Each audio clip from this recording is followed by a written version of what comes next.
Right. Hello, everyone. This is way later than I wanted to be, but I'm not going to stress. Whatever. Just don't let me sit here till 6 in the morning because I've got the dentist.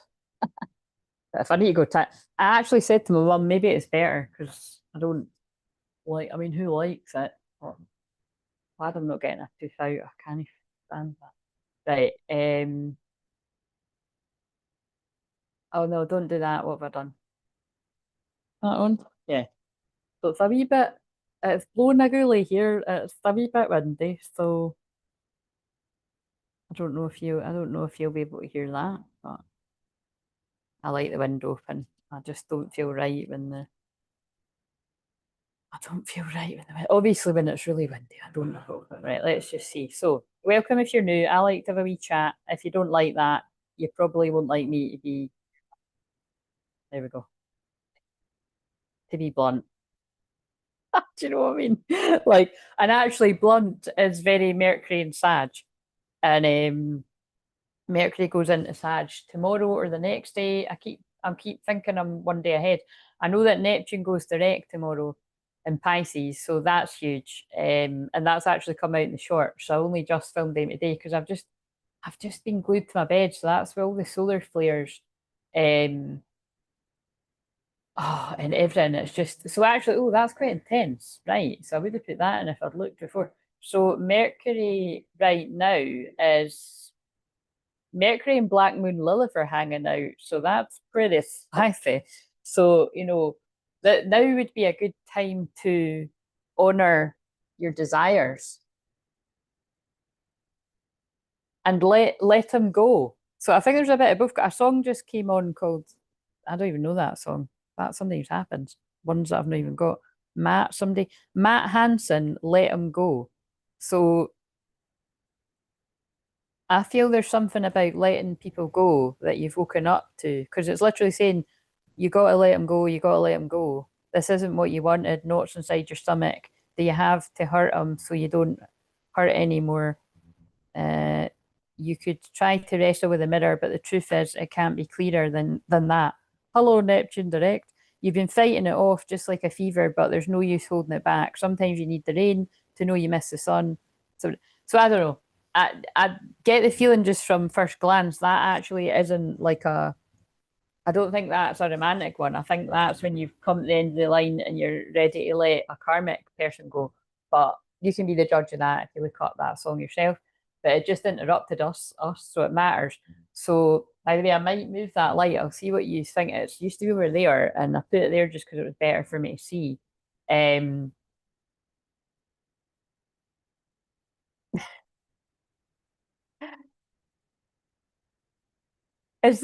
are you like a troll again? Because unless I am, do I know you?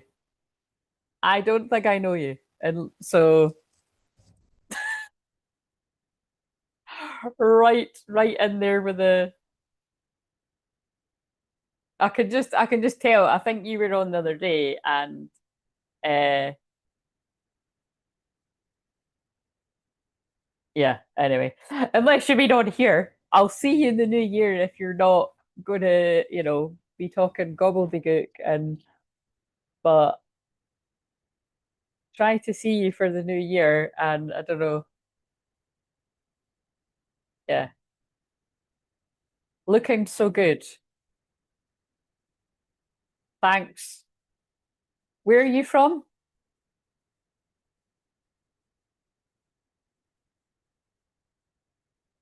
I'll just be keeping a wee eye on you. Right, okay. So um yeah, anyway. So Leo moon right now, and this is for Leo in the fifth house. So Leo is a bit dramatic, so to be expected that weird stuff happens. And the fifth house is casual relations. It's fun, so it can mean fun in that way. Um, and but it's also like inner child fun, playing, like creativity. So, and that's very in line with if you've not heard me saying that, if you're brand new or if you're been following for ages but you haven't saw me saying I'm running the Fuck It Let's Go free 5-day challenge on Monday. So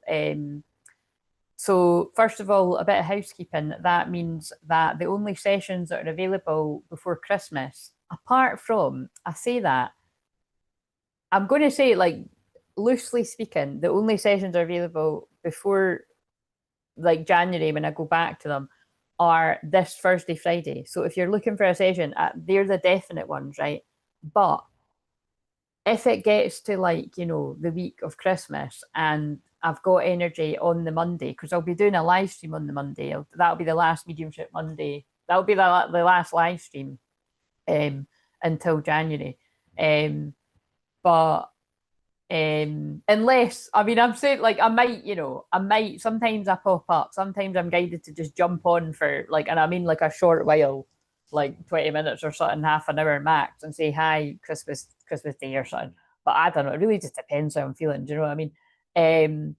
But and actually it's a Pisces moon, so I don't like Pisces moons, and I'm not really a big fan of Christmas. So to be honest, yeah, at this rate, I'm like, if it wasn't Christmas, I wouldn't be dragging my ass out my bed to go to my mum and dad's. You know what I mean?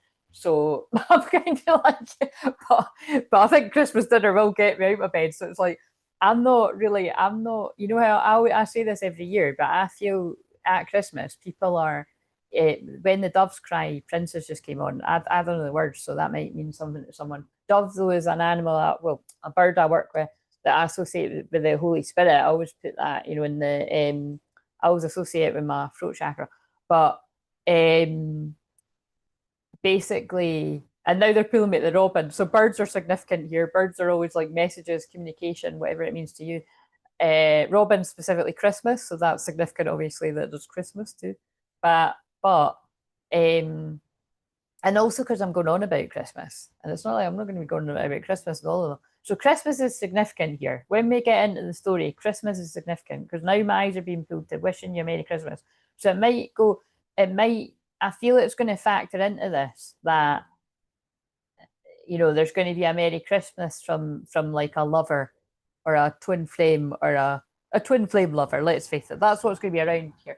But this could be like warnings too, because Neptune is, well, obviously Neptune's going direct, but because Neptune is still in Pisces until it moves into Aries next year, this could be about, you know, the last ditch attempts from people from the past that you don't want, trying to pull you back into old timelines. So I don't know what way it's going to go. So we'll just see. But I'm just thinking about with that song coming on.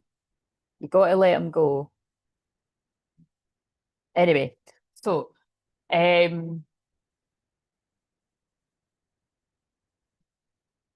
that really is windy.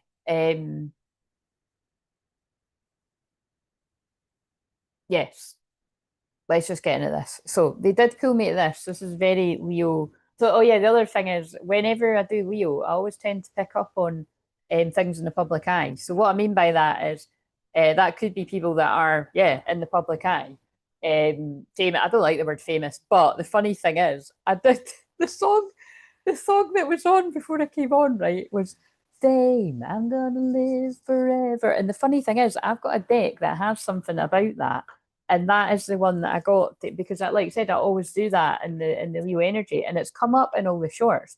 So there is a lot about. I'm either speaking to people that are already in the public eye in some kind of way. Now it doesn't need to be online, but I always think in this day and age, there are a lot of, you know, it is just, you know, there are a lot of people online and stuff like that. And so this could just be simply something goes viral. But remember, viral isn't that big a deal these days because viral is over 1,000, and my shorts have just started getting over 1,000. So thanks, guys, because I've been at that for years. Seriously, I jumped on them when they came out, and I was doing reels on Instagram when that came out. So, which is why I just jumped on that because it was similar. So it just shows you know what I mean. Like keep going because, you know, you never know when something's going to take off. And of course, yes, you know, it's exciting when something goes viral, although it kind of puts the shoulders up. It really kind of makes me quite nervous. When I've seen that happen to other people, it's like, whoa, you know, there's loads of people I've found and they were like under 1,000. And then like I've watched them soar to like tens of thousands. And it's like, fucking it. Like it's crazy and overwhelming. I haven't even seen that happen. It's amazing, but it's like, whoa. So And I've had a future vision years ago of when that was going to happen to me. But the fun, exciting thing is that you just don't know when it's going to, you know what I mean? But I can feel it sort of bubbling away. And whenever the very few people I get to tune into my energy tune in, especially in personal reasons, they've always said, you know, I was going to be in the public eye in a bit. So I've always, but like I always say, I've been getting told that for the past 20 years. So I think a lot of people have been like, oh, she must have taken a wrong turn and that's not happening. But I always believe it's because if you're not really hungry for it and you don't really want it, you know what I mean? That's the people it does happen to.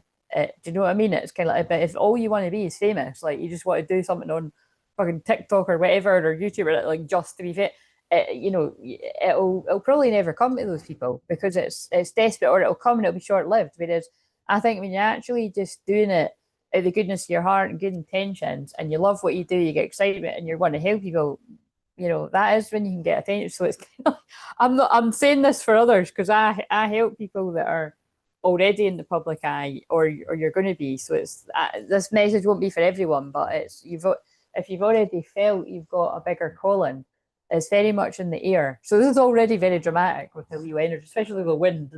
The winds of change are in the air. But trust me, when you see the shorts, the two that I've already published and the other ones, it was all this kind of message. Yeah, opportunity, that came up as well. So new job opportunities, change of workplace or business trip, change is coming just in time. So I feel there's so many things flying at me right now. It's to do with Neptune going direct in Pisces. There's been an illusion around you or your person. Now, this can be about love, or this can be about money, it can be about business, this can be about any area of life, but there's been an illusion. And with Neptune going direct now, if people aren't already crystal clearly seeing, excuse the pun, they will begin to, as the energy moves on, they will begin to crystal clearly see things they couldn't see before. I'm sure you'll already be experiencing it out there. You know I have with some things in my life that, you know what I mean, it was like, all right, yeah.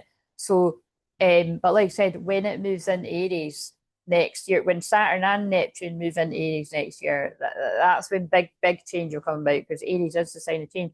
But already change is coming just in time. I feel there's going to be a change in your love life, because again, Leo's dramatic, fifth house is sex, love, fun, and that's, you know, that's how a lot of people can fall into more serious things too. It's not always that, you know, yeah, that could be the storyline here too. It's the true story, might add.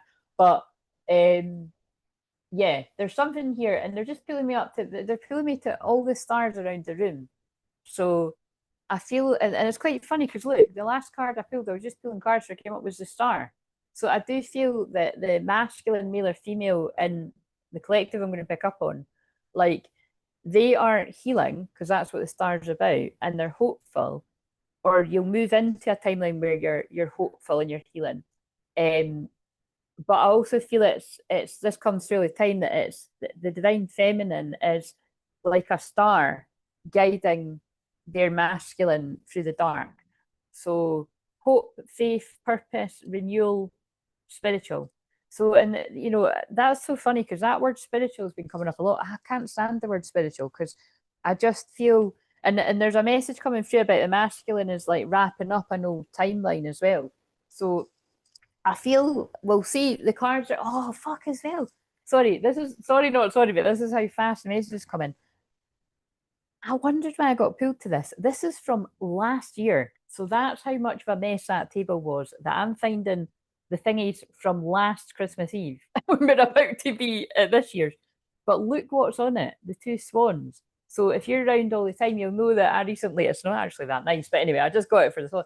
But it's like, you know, I got a 90 recently. And it's nice because it's baggy and it's cozy, but it's like, it's got the two swans on it, which is, of course, why I wanted it. But you know, it always makes me sad when some of these cards, when it's one swan on their own, because it's like, oh, where's this other swan to make a heart? So I really do feel there's something very significant about Christmas Eve here.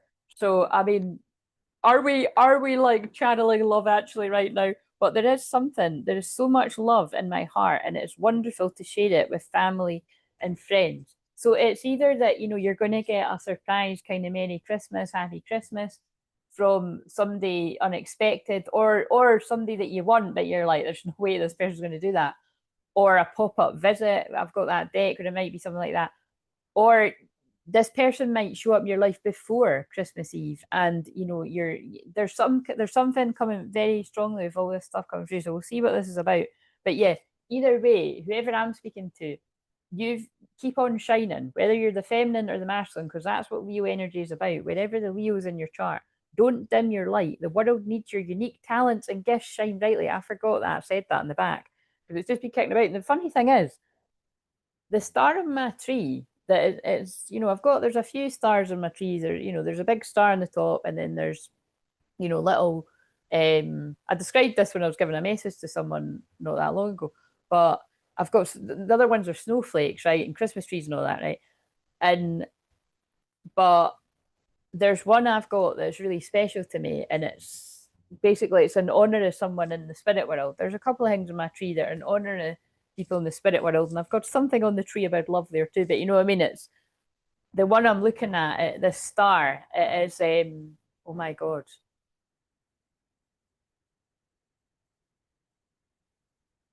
That means something too. That wind is blowing so hard through my window, it is shaking my tree diagonally in the corner. Surely wouldn't shake it so much it'd fall over. That would be hilarious if it done that on the live. You all right there, tree? We'll call you Terry. I actually know a Terry in the spirit world. That's quite funny. He'd love that. But it's because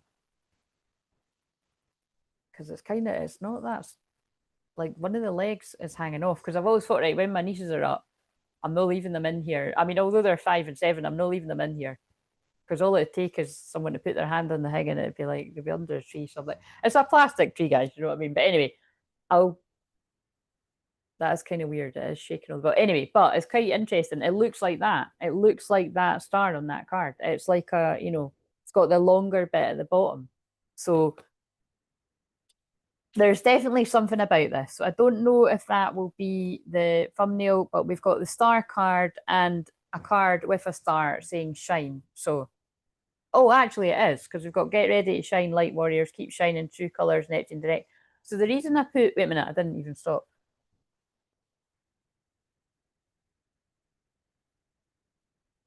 The reason I put true colors in it is because I heard fame and then I heard true colors. It was actually true colors and then fame.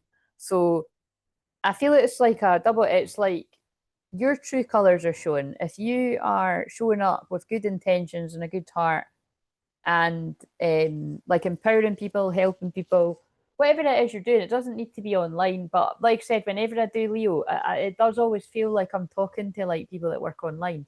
Um, and like, because now I'm seeing people I know with like Leo, Sun, Moon, or Rising and stuff like that, or people I've worked with in the past and stuff.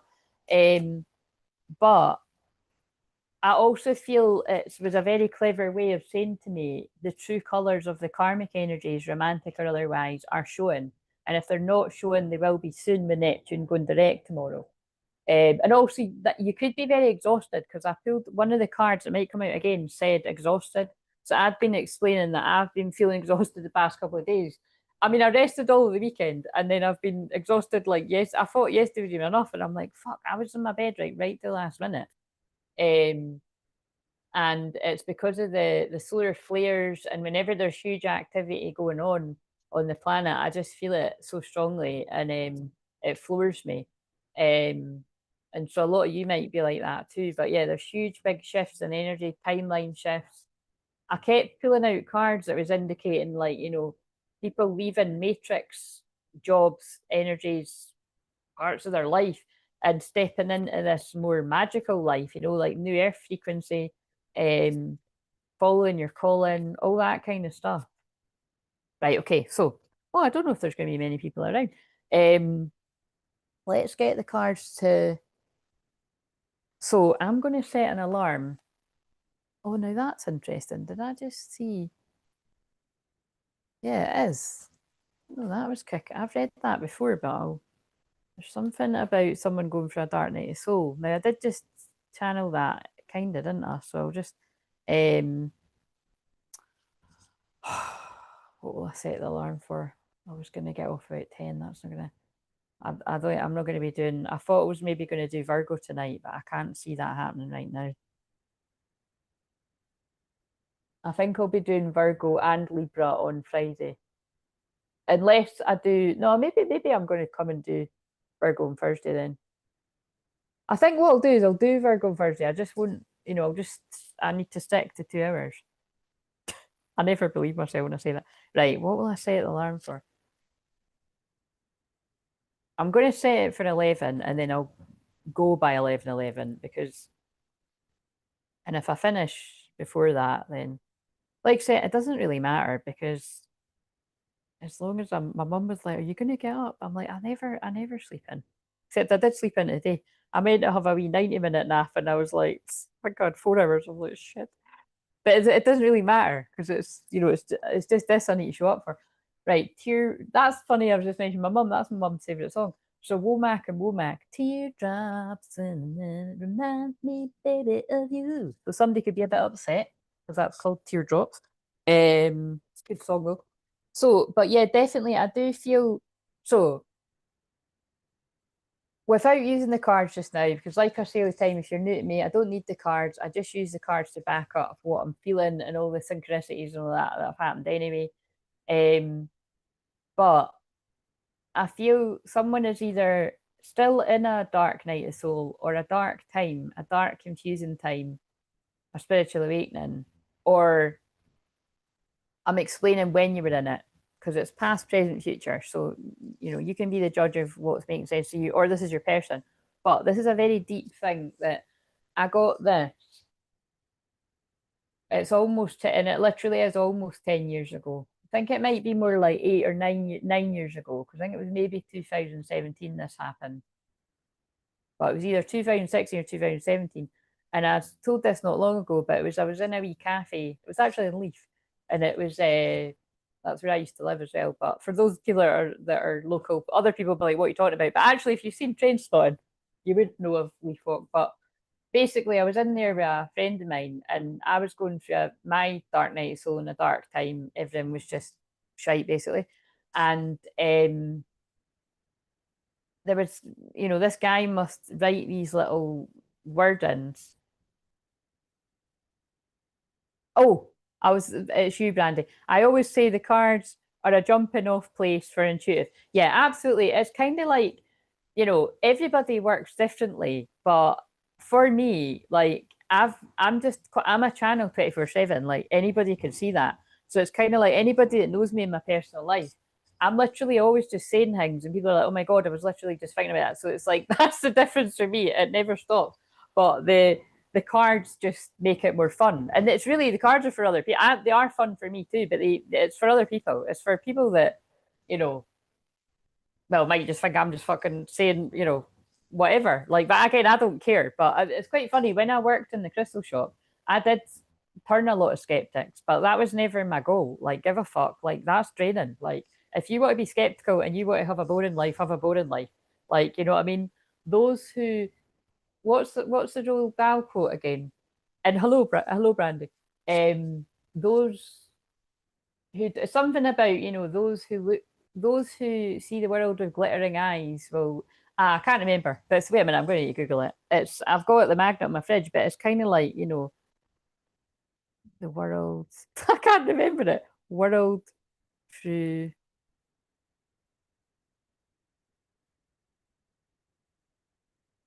Yes. Above all, watch with glittering eyes the whole world around you, because the greatest secrets are always hidden in the most unlikely places. Those who don't believe in the magic will never find it. That's what I was going for, Roald Dahl. It's like, you know what I mean? If people are determined to not believe in some of the most magical, mystical things that are true in life, like past lives, like astrology, like, gotta be careful of this, by the way. I keep fixing it and I'm like, I don't want to be, don't want to be pulling it down too much. It's annoying me. I like these kind of jumpers, but they also annoy me when they creep up. Um, but you know what I mean? They're missing out. Like, let them be them, but they're missing out. And those type of people are not gonna like me. And if they do, they're just intrigued because they kind of get their head around what I'm doing. You know what I mean? Whatever. But yeah, so this is a little bit dark. So I really do feel, and I think it's dancing on the ceiling it's on right now. Love that. I just want to check actually. Yeah, it's all night. Oh no, it's not dancing. It's all night long. Yeah, you can tell I'm channeling Leo now, fifth house. Say no more. But yeah, so someone's in a dark place in this. So we'll tune into where that's going to come in. Darkness within and shadows surrounding. Delusions, confusion. Ah, that's why they've led it to me. Neptune direct. Sorry, I'm going to start again. But this is very in line with astrology. Darkness within and shadows surrounding, delusions, confusion, and false witness abounding. Far too many paths to follow at one time. 'Tis now to reach within where your true self awaits you. 'Tis here you shall discover your true inspiration, creativity, pure energy, life balance, and natural harmony. Oh my God, that's kind of nuts, right? Because I've got a balance on, I've got a bracelet on that says balance literally sometimes I have the other one on that says karma balance, but I was only guided to put on balance. So someone's coming into balance. The person I was with when I got that is a Libra. There's the balance again. True colors in the title, right? Somebody, whoever this is, I feel it's the masculine, female or males that resonate with this.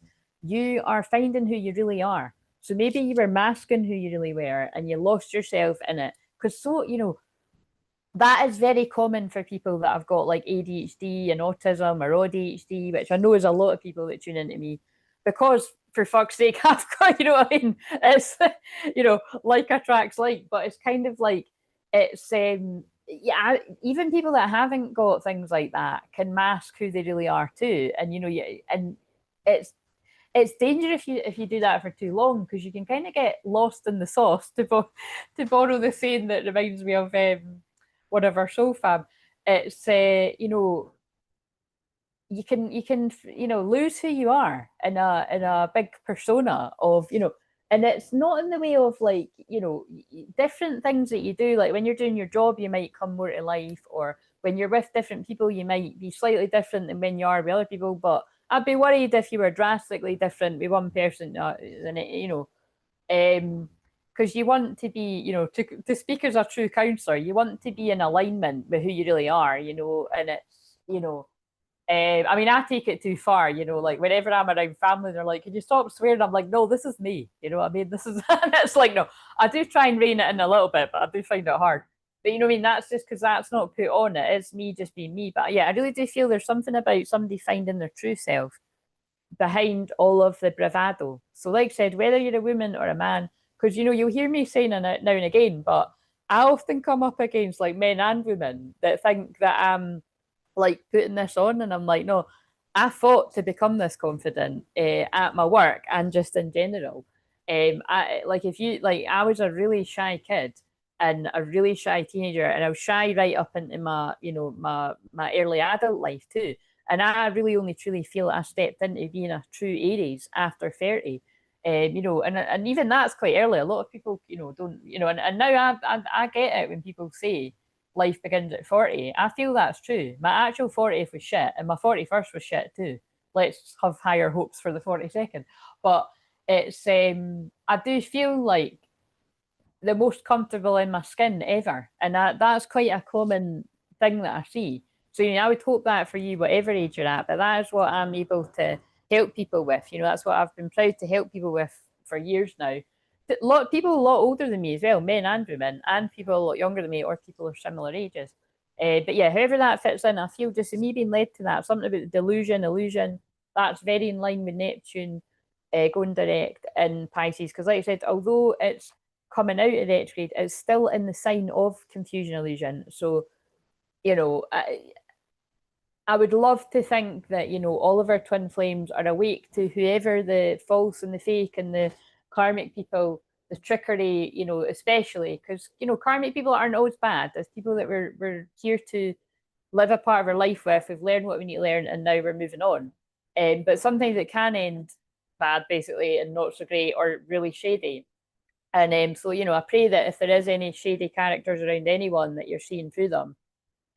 But the reality is, because Saturn and Neptune aren't in Aries until, you know, next year. But it's like, you know, it's January and February when this stuff starts happening.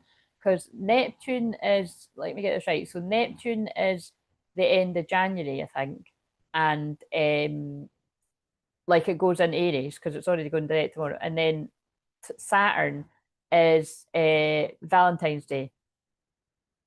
Yes. So I'm sure that's right. I mean, sometimes I mix them up, but I'm sure that's right. So, or no, it's the 13th to be specific.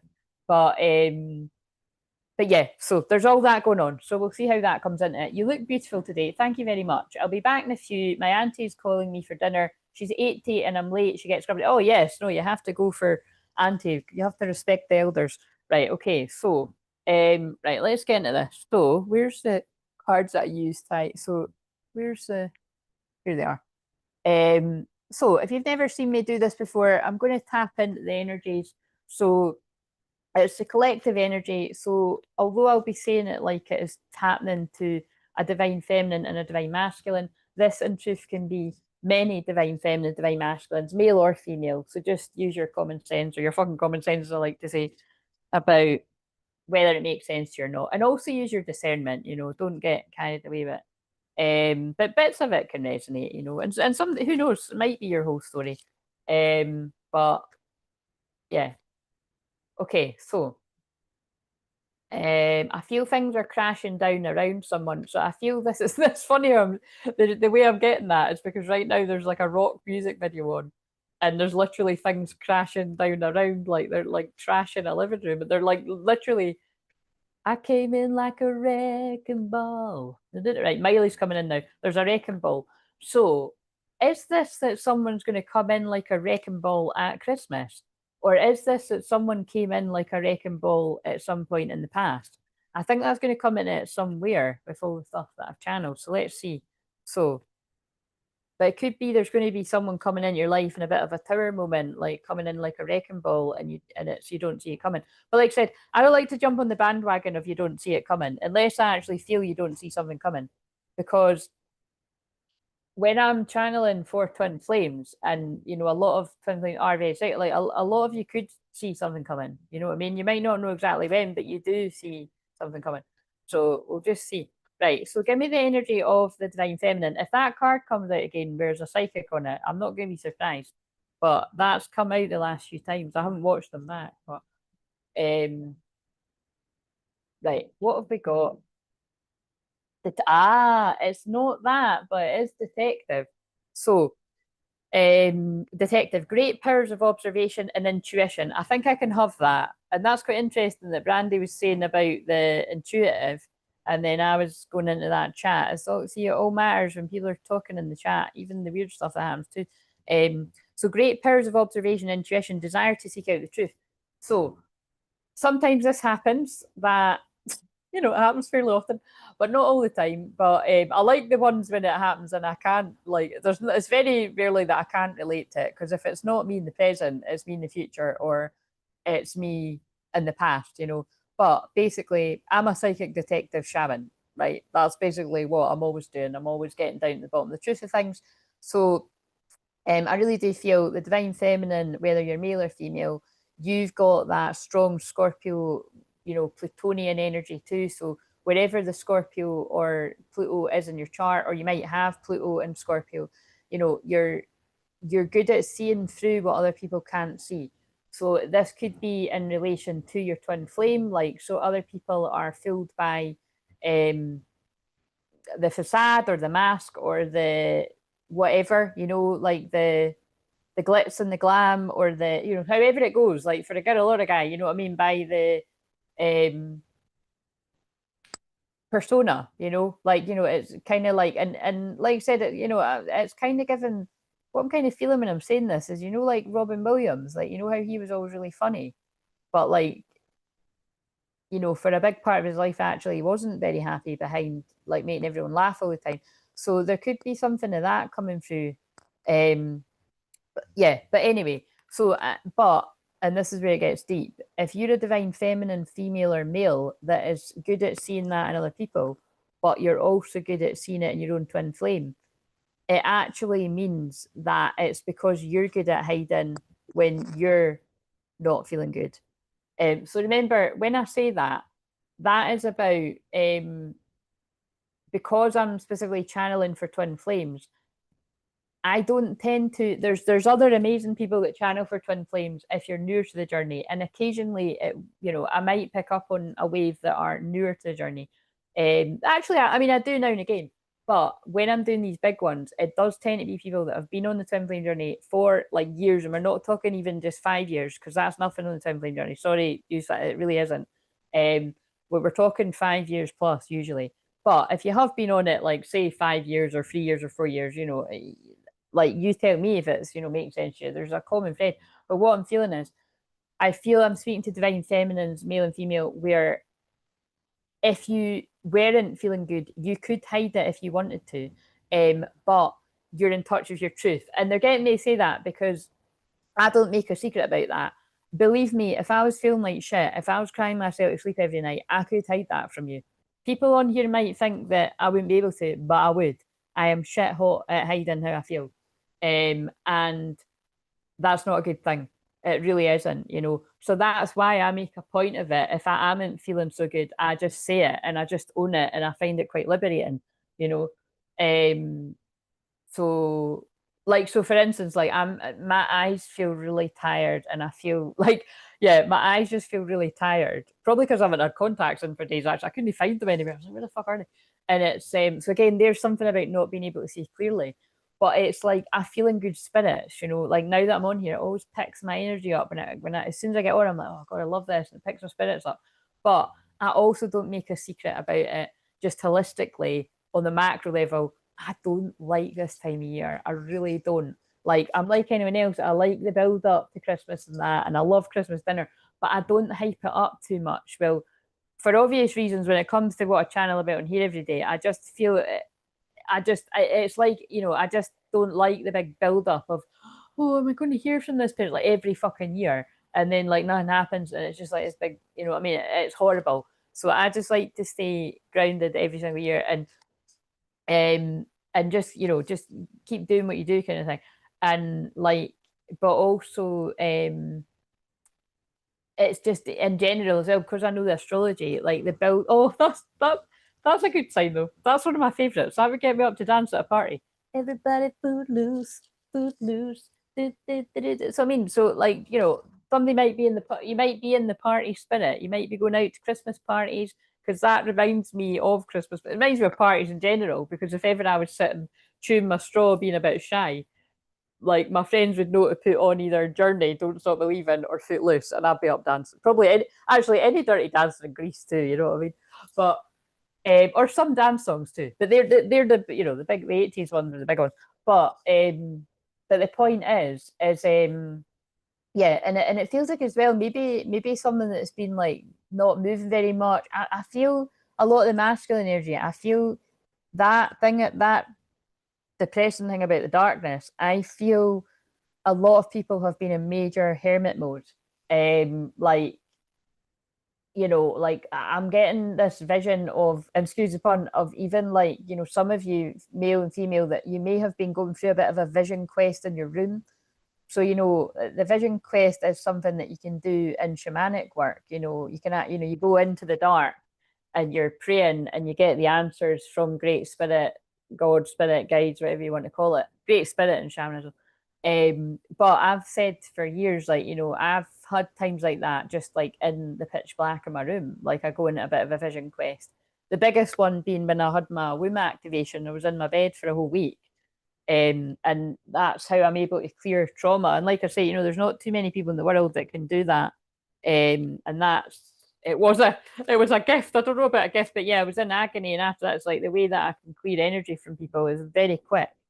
And yeah, and it's yeah. Anyway, I've thrown that loads of times, but the point is it's like I really do feel, um, I feel that the divine feminines that I'm tuning into, the male and female, I feel you've went through a very dark night of the soul, whether that was like 10 years ago, 7 years ago, 6 years ago, but I feel it would have been quite a while ago, because you've integrated your shadow, and I feel I feel that's part of your gift. You're a detective, you know. So because that can go in so many different ways.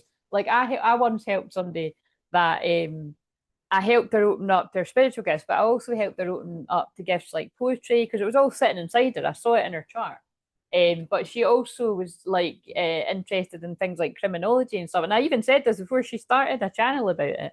But like I've lost touch with her. And it's like I would, you know what I mean? I don't. She's not going to be watching these, but I'm not into like because actually that's weird though. Somebody must like that's weird. Somebody must like true crime because today I was watching a video that was nothing related to that, and it rolled on to a video about a missing. It was actually a missing guy in Scotland, and I think it was a few years ago, so it was quite sad. It was like I think he was like a outdoor camp person that taught people how to live in the wilderness and that, and he apparently just went missing. So I think something. I don't want to dig too deep into that because I thought, oh my God, why have I shown that? Is it because they want me to figure out what happened to him? Because I'm good at that, but I don't want to get into that line of work. You know what I mean? But sometimes when these things follow my path, it's so that I pray so that the person's spirit is freed. So maybe that guy's spirit is trapped. Anyway, well, I'll meditate that myself after. But the point is, I think somebody might be interested in true crime because it was one of those true crime channels where somebody was like looking into it. So like I said, that's another spin on it. Like this, I could be speaking to somebody like that. Actually, she was a divine masculine though. Yeah, so she was a divine masculine woman, like basically everyone that's drawn to me. Near enough. But she was interested in things like true crime and stuff like that. And I think I saw in her chart why she liked stuff like that. But like I said, I don't. That stuff creeps me out. But this is what I'm saying. That actually leads me back to what I said at the start. Sometimes what we resist persists. Like you don't want to be famous. Guess what? You're going to be in the spotlight because you're not chasing money and fame. It's like you don't want to work with as a psychic detective with working on missing people and murders and stuff, but you're actually really good at it, so you end up doing that again. Hope I'm not reading my own future because I really don't want to do that. But I have known mediums that do that and they want to do that, but I just don't. I would. I've already got Pluto and Scorpio in the 12th house. Do you know what I mean? Like I don't want to live in that doom and gloom facts very much. I could speak to dead people. I could pass on the messages. I'm not wanting to do that. It's like I'm not one to go around a haunted house and do all the ghost shit and that. Like that scares me too. I always say this, but I used to work in when my mum worked in a kilt shop when I was younger. I used to sit in the Royal Mile in the basement, like basically like dungeons, basically. You know what I mean? Like, and I would just be sitting hanging out on the AOL, dialing up the thing. I'd shite myself to do something like that now, but it just shows you when you're young, you don't care because I was about 14 or 15. I didn't really give a shit. And also, I always felt spirit around me, so I felt safe. But things would happen all the time, like, tartan would just fall off the shelf, or like, a bag of kilts would just fall. Oh, yeah, it was, because it is like the most haunted, if it's not the most haunted street in the world, it's the most haunted street in Europe. I know that much.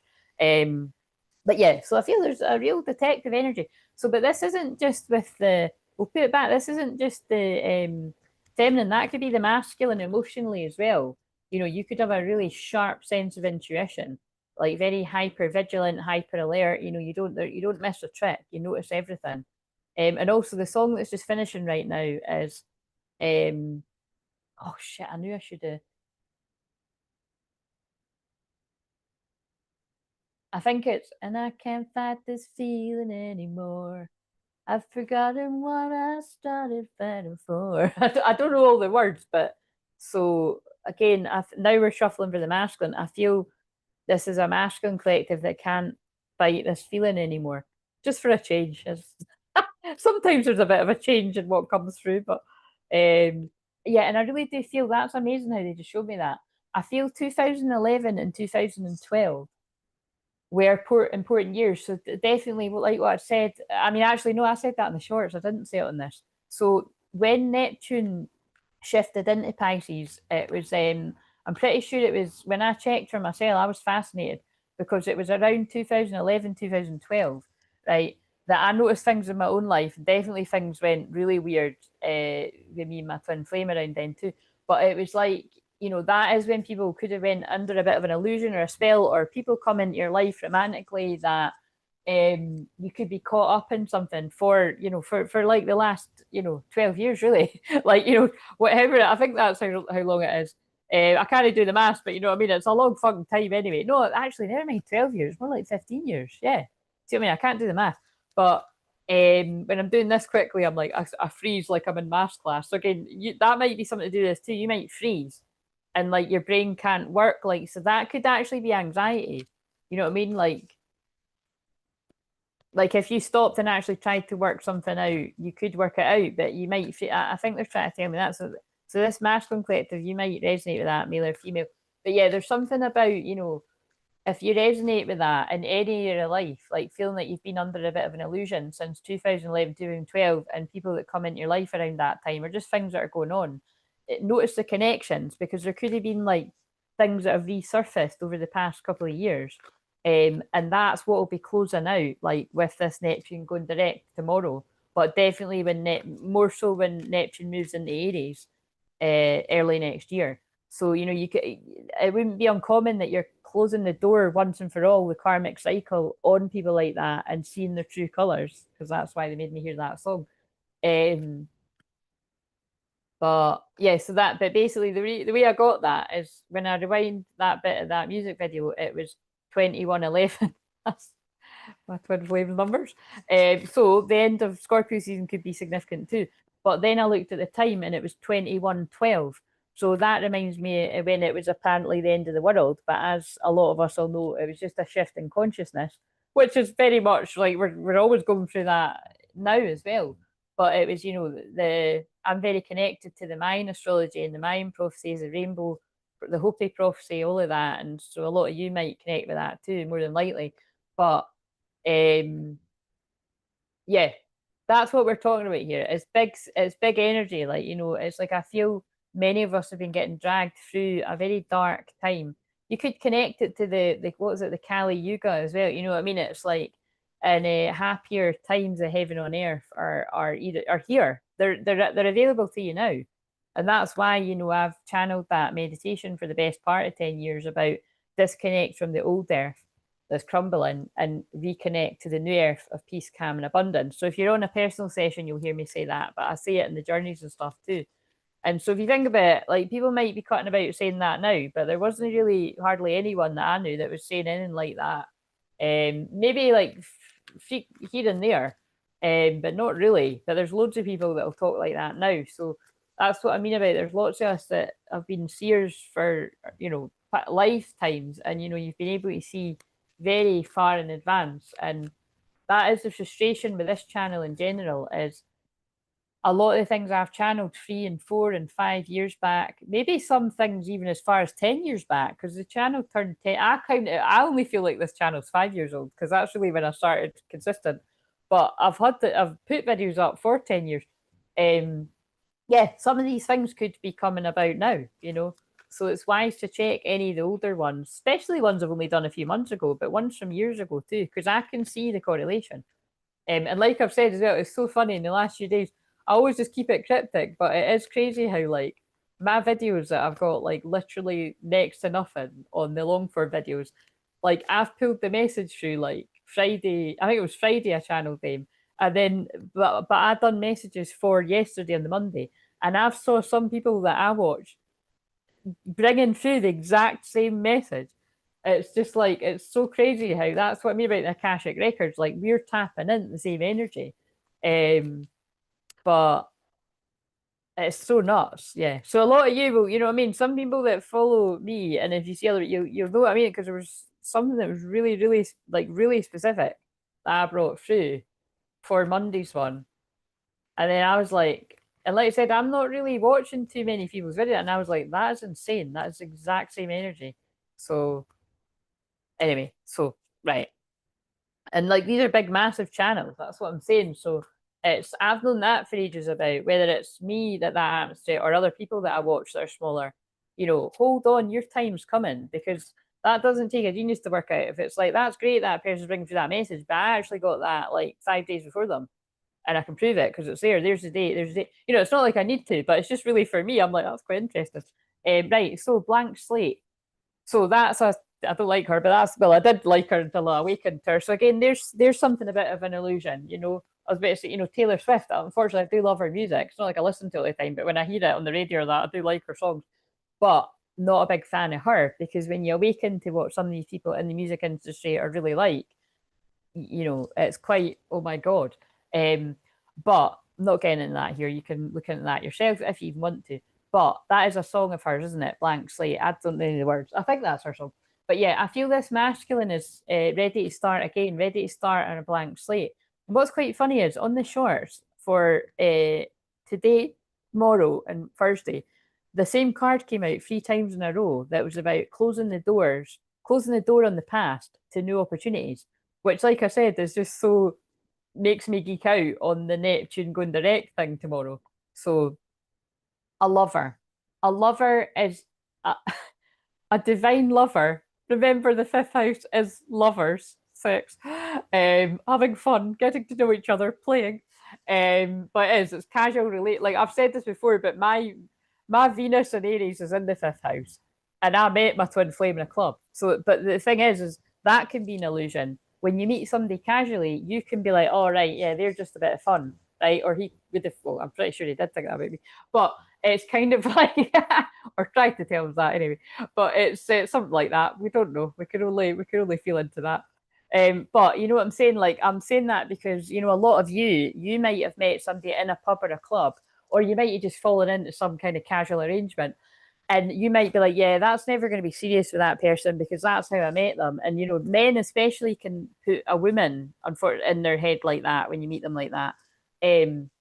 But I think women can do that with guys too. But astrology would say different. If you have got that placement, it would be very likely that you do meet the love of your life in a club, in a pub, you know, at an after party. It's, you know, you have a one night stand, you know what I mean? All that, and that actually wasn't what I done with mine. You might be surprised to believe. It's, you know, it's, I'm kind of like, that is the truth. Like, we were quite innocent at the start, but only for a short period of time. And then, anyway, but I do feel a divine lover is wanting to start again, basically. So I feel the divine lover, the divine masculine, wants to start again, a blank slate with the divine feminine. So the detective divine feminine. Great passion and devotion, unbridled appreciation of someone or something. We need the other cards. That's hilarious. Shine.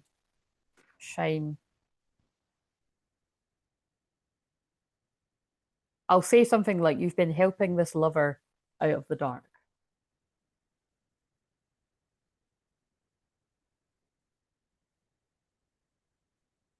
Actually, do we need to? I've shuffled detective back in. God, it's awfully quiet, isn't it? That'll do. Come on, soul family. Is it because I don't know. I think people are feeling like, again, I didn't say much about that either, but that's still very present too. It's this Mars square Saturn too. Mars in Sagittarius, square Saturn in Pisces. That's fucking draining as well. Like, oh my God, that energy was so heavy yesterday, and it's still around now too. So if you felt a big sort of heavy pressure, you know, Saturn's father energy, it's strict, it's headmaster, head teacher. It's that kind of feeling like, oh, why do I feel like I've forgotten to do something that's really important? And I walk around feeling like that every fucking day, honestly, because I've got Saturn and Scorpio in my first house. I've actually got Saturn and Mars and Scorpio in my first house. So, you know what I mean? I can be, like I said, I'm very jolly and happy, and it is a real part of me. But I can be quite serious too. And it's only people that know me really well that know that about, you know what I mean? I can be too serious. And it's why, you know, whenever I shuffle that Lightworkers deck, I always pull out the one that's like, don't be so serious, play.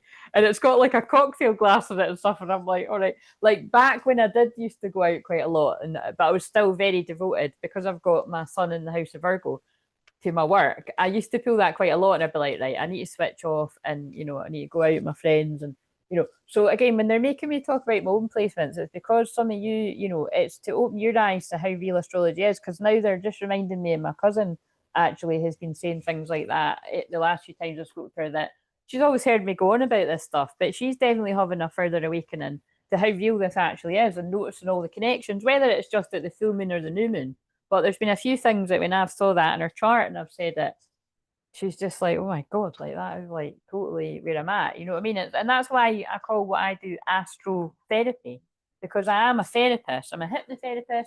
I'm a counselor, shamanic counselor, because my dark night of the soul, my counseling course was what put me in a dark night of the soul. So and I never make a secret of that either. I'll write a book about it one day, but I have got my counselling skills, and I done more of the counselling postgraduate degree than all the other people. So it depends which way you see it. I didn't get the bit of paper at the end because uh, I didn't get all the essays done because because they told me to take some time to heal over the summer and then come back in October with a blank slate. And then guess what they done? They kicked me out in October on my grandma's birthday. So I felt my grandma saying to me, "Didn't you worry, hen? There's better for you. You've got another calling," and that's why I've been drawn up to my grandma's picture when I said that. I always felt, that was special. It kept me going. I felt my grandma especially saying like, "There's other things in store for you." So again, look, somebody needed to hear that too, because this isn't about like get the violins out here, but I suppose because it is, this is the real one, and whether I like it or not, I'm resonating with some of this because quite a lot of because I'm in the public eye, and like I said, that's um, been a weird climb for me because I was just thrown into it 11 years ago next year. Oh my God, I think Fame's coming on again. That's crazy. How weird is that that's coming on right when I'm saying this? No, it's not. Sorry, but it does.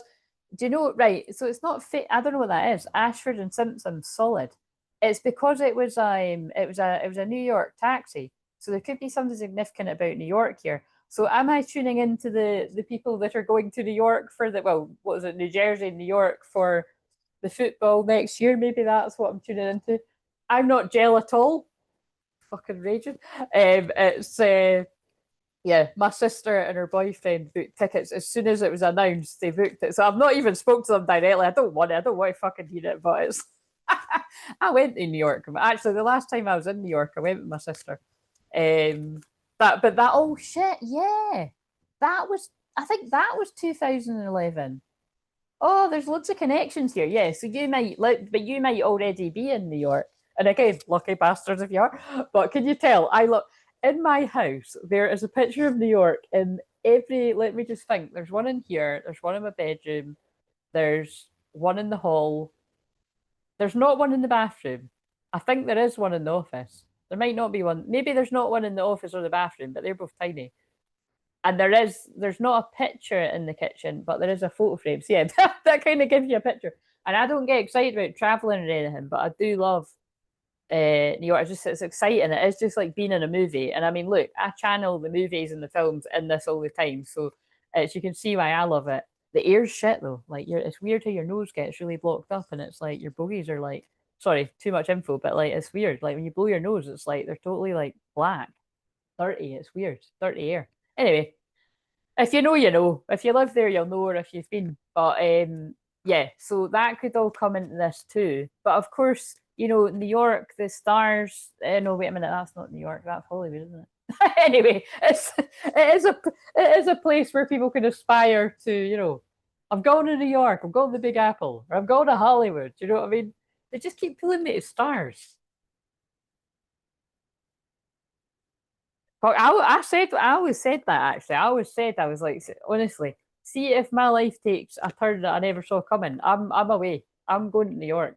But in light of some of the daily revelations that keep happening, I don't know that I would want to now. It's like I don't know where's safe. I'll just stay where I am. Right, okay. So what else have we got? So I don't think we need any more from that. The lights in the arts without having to be professional alerts you to the danger of becoming superficial in your pursuits. Oh, so that's coming into it too. So I'm shuffling and stopped at that. So again, again, is that is very Leo? Just having fun without having fun for the sake of it. So I feel that's just tying in. Well, I know there's more to it than that, but it's tying in all the stuff that I said. Right. Okay. So that was just to identify who this was going to make sense to. I weirdly also feel that around November 10th, so basically like a month ago, 9th and 10th, no, that's the 9th of December. So that's today. Abundance is drawn to my energy action. I'm a prosperity magnet. So that's today's one. But I also picked up November the 10th with a wolf. So what are the animals on this?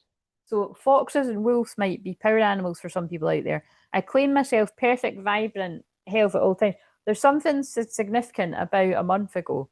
So the detective in me wants to go and look back at what was so that was actually just not even a week after the full moon in Taurus. Ah, yeah. So that full moon, super moon in Taurus, I feel really blasted open someone's third eye or awareness about something. So, wherever that might have been in some of your charts, I feel they're trying to tell me something, definitely because it's got a wolf on it, and a wolf is intuition. Again, that's one of my power animals. So, as you can see in the background, and I know it's a lot of people that watch me too, because like I said, light really does attract light. Um, uh, right, let's that's funny because I nearly did. Do you know what? I'm going to go to these. I'm going to go to the dramatic cards. So hold your breath. It's Leo Moon. It's drama. There's nobody. There's not really anybody chatting, but I'm trusting that. Wait a minute. I need to put because there's nobody here chatting. Let's put the stuff in the. What will I'll just put the normal booking thing because. Um.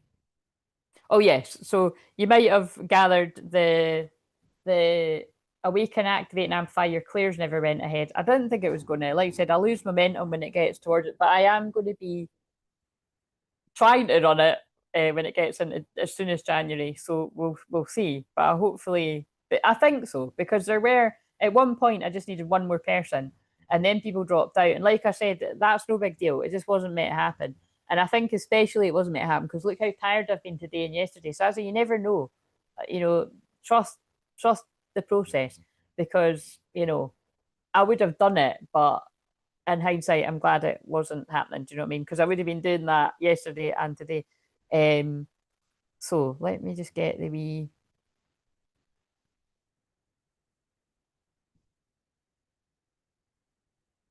I'm just going to put the regular session and the overall booking session, but just know that if you're new, find the thing that says divinely timed, newbie or something, and that's where you can have that as your first session. And like I'd said before, I might be hello Taylor Moren. We're getting the way people are saying hi is a bit weird tonight. It's a bit Leo.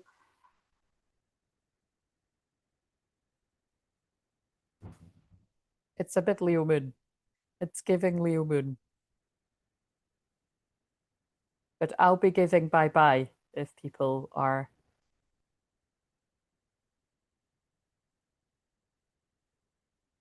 cheeky, basically. Um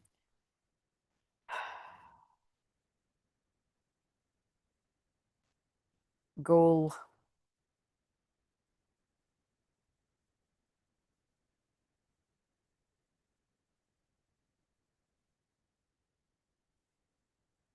Put for 2 hours, but I don't know if I'll be wait a minute, 10:30, 11:30, maybe.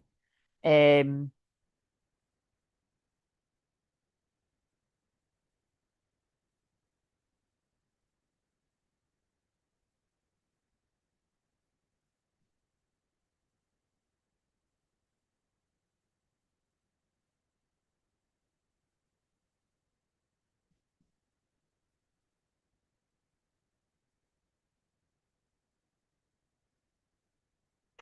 that's I'm saying I'll come back on Thursday, maybe. I'm just putting that because everyone knows that. I don't know what to put there.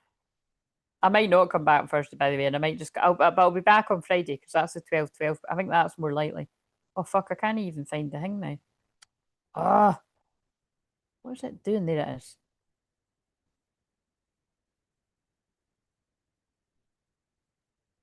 And it's meant to be the free cards tonight too. I'll do them at the end. I've just remembered. So if any of the members come on as well, I can do your cards members. And right, so let's get into this. So this is a deck that is a bit dramatic, but it is a Leo moon, so we're going to see what the tea is.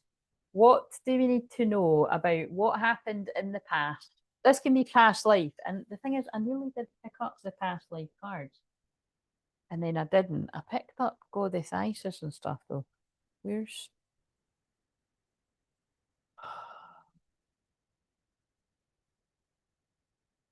here they are. I'm gonna get just I feel there's a strong Egyptian connection here for a lot of people that are gonna resonate with this.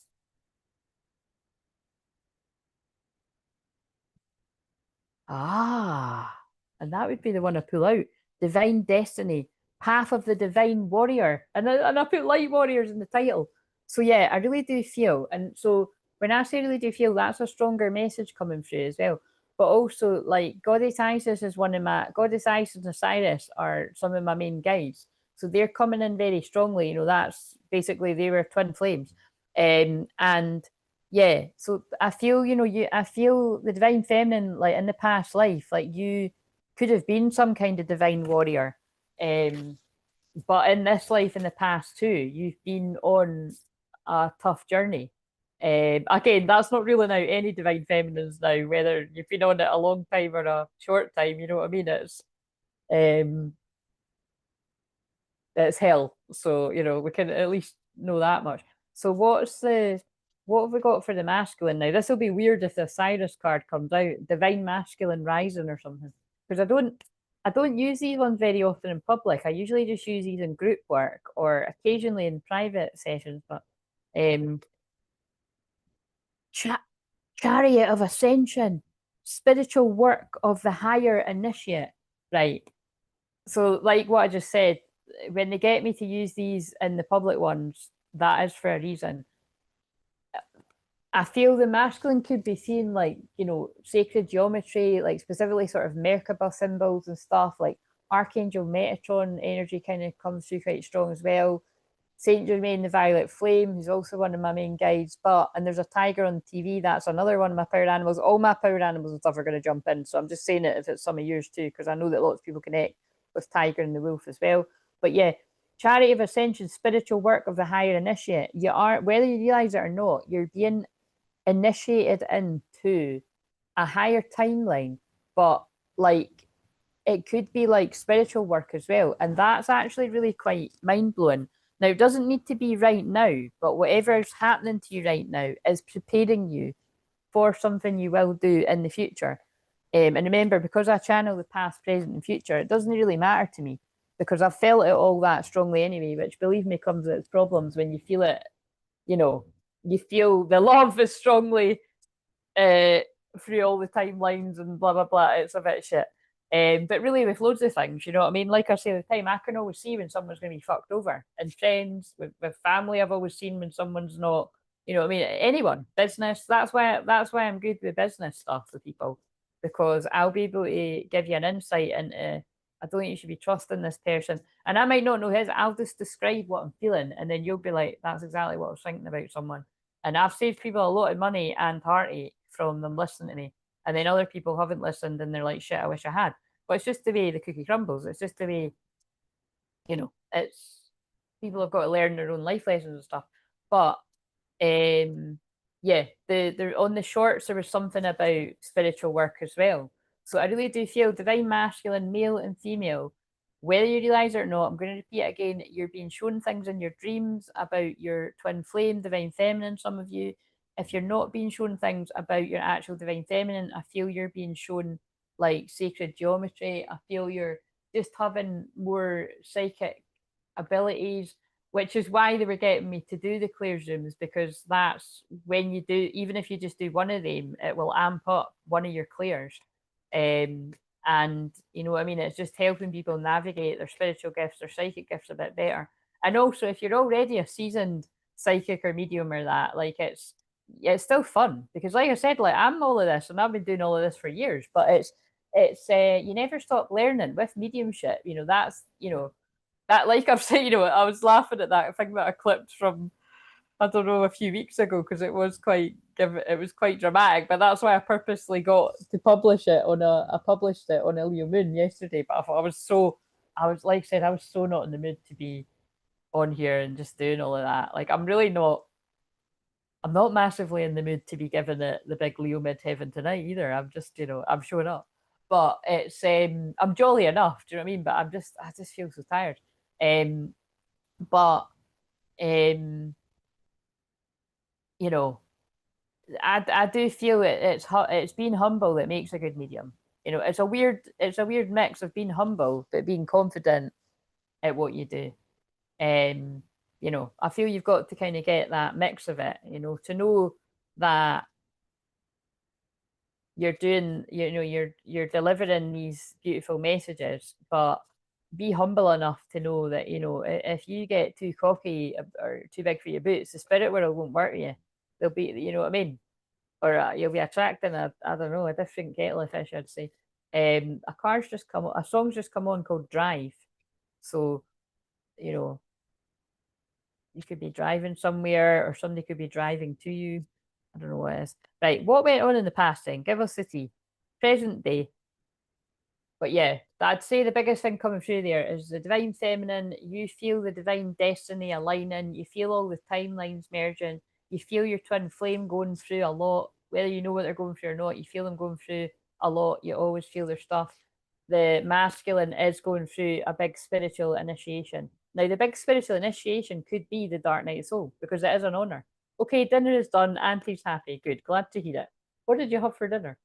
Um, so anyway, big message. And I did say, you know, we spoke through me. So I did say it, you know, I feel that is a big one. So what have we got? Because often as well, I've noticed in the Leo one, it's like a big, God, I hate that word, but that's what I just heard. Transmission. I don't know why, but the word transmission, and that is what I do. Like it is transmissions, like when I'm channeling, but that word puts me off. I'd rather call it an activation. But whatever it is, it's like it's usually a big twin flame collective, like a big one that a lot of twin flames need to hear. And you know, who knows whether the right people will hear it. Maybe they hear it further down the line when they need it, kind of thing. But right, so tacos. Oh, nice. I'm actually I get mixed up between what's like the difference between like is tacos the hard shell? Is that what tacos is? And then is enchiladas the one where it's like a tortilla and you put the cheese in it and all that? Because I'm obsessed with, oh my god, like this is why it's like, listen, never mind the twin flame journey. I'm not watching all that shit anymore. Apart from like literally my select, like my soul family that I will be pulled onto whether I'm sleeping or awake, because you know that's a place of where I like to hang. Apart from that, I'm not watching stuff like this, right? I'm watching stuff about food, which, by the way, wasn't great when I was on a fast. I was going for a 3-day fast, and I was like, "Shit, I've got the dentist tomorrow. I better stop and get some energy." So I done a 3-day fast last week, and I done a 40-hour fast that I just finished today. So um yeah, so when I fast, I always pray at the same time too. And like I said, I'm always fasting and praying to break off the stronger holds, demons, basically darker energies that are on a lot of the collective, and you know anything that I feel around anyone, like clients or anyone close to me, myself, you know, breaking off things. But it's and also for me though, it's just discipline. I love to be disciplined because I'm just so like I'm so proud of myself that that's over a year now that I've gave up coffee. You know what I mean? And there was loads of reasons why. It had too much of a anything. It had too much of a hold on me. And you know, I help people with addictions. So whenever I notice that I've got a bit of an addiction, like I'll be at it until I beat it. So that's why I think my intention is so strong to help people. Like no word of a lie, right? Because Leo's about tooting her own horn, but like I said, I have to do that all the time anyway because I've got a Scorpio rising. I'm so cryptic, like nobody would ever know what I do, so I have to share these things that I help you with. And then it's just great that other people do. Vienna's just come on Ultravox, so that might be, you know, that might be significant to someone. Um, yeah, like I've done like one session with people before that are like hard alcoholics and they literally give up the drink. I am not kidding. Like I've had people that have, you know, had all types of addictions and they spoke to me once and they're like I'm done. But obviously, you've always got to be aware with alcohol. You know, you've always got to be, yeah. Again, I'd say you've got to be humble because people could all, or drugs. You know, people could always relapse.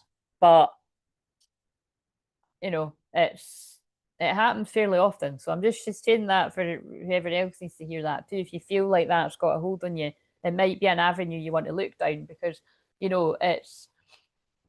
I just think there's too many things in life. This is a bit corny, but there is too many things in life that they're like, oh, it's an addiction. You can't hit. You know what I mean? There's an addiction. There's nothing you can do about it. And I think you know we get it's like it gets brainwashed into us to repeat this stuff over and over again. But through my work, I've seen that isn't sadly in my personal life. I've seen that actually is true. Like I've had people in my own family die from alcoholism and stuff. A few people and family friends and stuff. But through my own work, my shamanic work, I've saw that that actually isn't true. You know, but that's only if people choose to go down the route of seeking out a shaman. You know, people can heal from like um cancer. I've healed people from because really with that that's important too. The person has to want to be healed, you know. And sadly, I've come across a lot of people where, well, it's like I've said before. It was a family friend of mine. She'll probably come in now. I'm saying that, but a family friend of mine in spirit. I remember when she was diagnosed, and I was like, "Look, if you want to get better, juice like your life depends on it. Like juicing, honestly." Cures so many things and they don't want people to know that. They've bumped off so many holistic doctors that were spreading stuff about that and more stuff than that. But yeah, that person in my life was like, she was too tired. She didn't want to do it. Do you know what I mean? So it's anyway, I could go on and on and on about that. It's kind of interesting, but oh, what's going on here? So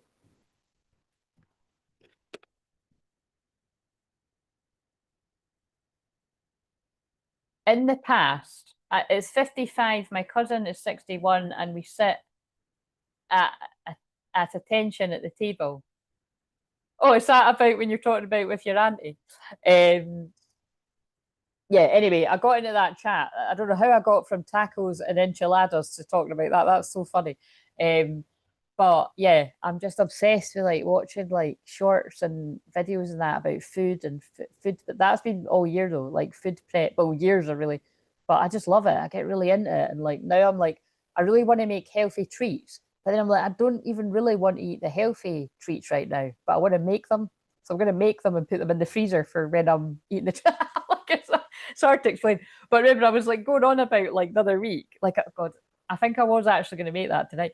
Like I made like this amazing, it wasn't banana bread, it was like banana cake. And it was like totally like, it was like a happy accident. I was like, fucking hell, like I hope I can make that again. That was amazing. And I'm really excited because when I used to work in nurseries, we used to be baking a cake. Like honestly, it was fucking ridiculous. It felt like every day. It was definitely every other day. It was one of the kids' birthdays, you know, somewhere in the nursery. So someone would always be baking a cake. And I was like, please God, I'll do anything. I'll sing to the kids. I'll put them asleep. I'll read them stories. I just can't be singing these birds. I can't, you know what I mean? I can't be, sorry, I can't, I'll sing the birds. I can't be baking the cake. I can't bake. I would burn it every single time. Um, so, you know, at least I'm learning to bake now. And the thing is, my mum was like that too. She's amazing cook, but she didn't really get into baking until I'd say like probably like the last sort of maybe just shy of 10 years or something. She's really good now. She makes amazing scones, cakes, everything. She's always making all our birthday cakes and all that. So it's never too late. That's the message there. It's never too late. But to get back to the drama, and it's funny that I'm saying Leo's drama because it is. We've got drama starter and wants you back. So I'd say that's already come through in this. They're in the past. Do you know what's kind of funny though, right? That was actually reversed. So because this is a past energy, but remember the past can be yesterday. There's two messages coming through here. In the past, I feel there's been drama between you and your twin. If this is you, there's been drama between you and your twin flame, right? Now, maybe the drama is just the connection you've got in general generates people to gossip about you because they can see the sparks flying kind of thing, the chemistry, or I wonder what's going on with the pair, or I wonder what's going to, you know, I wonder will this ever be something, you know, something like that. But in the past, I feel there was a drama because I feel it's got something to do with the Neptune. like what I was saying about Neptune Aquarius, and then when Neptune went into Pisces, I feel it's got something to do with a switch up. So if you had a twin flame that ghosted you, or you had something that happened between the two of you that just went different, because that's what happens on this journey. I feel this might be for you. It's like, this person acted like they didn't want you back. I'm not bothered, like, do you know what I mean? Basically, because it's wants you back in reverse. But, right, now, because this can also be as soon as, like, the past can be yesterday, last week, the last few months.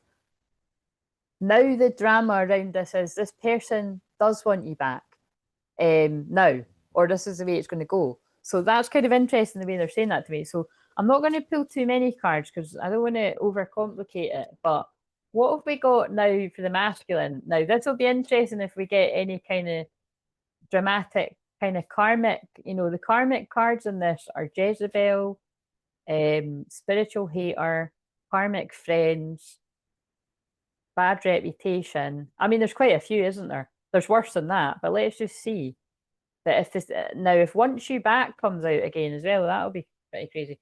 But what have we got for? Because remember, because this is Leo in the fifth house, because this deals with like sexual relations and like I always want to say it like that, or like fun. This could really be anyone's story, but you got to listen out for the specifics too. Obviously, if you never got that far, it might not be, but you never know. I'm just showing up, giving the message. What's something that we need to know in the past between this group of twin flames?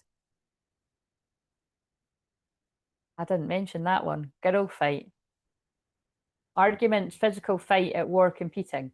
Now, we hope there's none of that that's a bit too dramatic. But I feel that coming out. It feels like energetically, this is the karmic group of women or men, depending on what sex you are and what, all that kind of jazz, that there's been like it's with, like I said, with the Neptune and Pisces, like I said, around 2011, 2012, when the karmic energy, I feel this is someone's come back. Forcer. That's my narcissist card. For obvious reasons. Forces things on you, forces their way in, uses force to get what they want. So we are getting quite specific now. So if someone's karmic energy, like either present or in the past, is like this, like has narcissistic qualities, or very ego driven, or pushy, bossy. But that's why I'm sort of saying, because I truly do believe if you don't really know what a narcissist is, or you don't, and again, like I said, up until I had to fucking educate myself, and that's been for years now, because I'm always attracting people that are untangling themselves from codependency and narcissistic behavior and all that kind of stuff. Like, you might have just thought like someone was a bit much or something, or a bit controlling, or a bit bossy. So it's kind of, it's hard to explain, but I really do feel it's like that. Like, so when we're homing in on like, if this is a woman, like I feel this is somebody that's like, they get what they want when they want, and they could even be a bit nasty about it, a bit manipulative. I wouldn't be surprised if the Queen of Swords or something comes out. But isn't that interesting that we're asking about the masculine, and all that's coming out feels like karmic energy? So I would say this is a group of masculines that have got caught up with a karmic energy that is particularly controlling, nasty. Now, it might even be like when I was saying about, when I'm saying nasty, this is complicated. Oh God, they're making me be the detective here, the divine feminine detective. Nasty's, I feel it's hidden. I feel it's like, covert, kind of manipulative. It's not outward.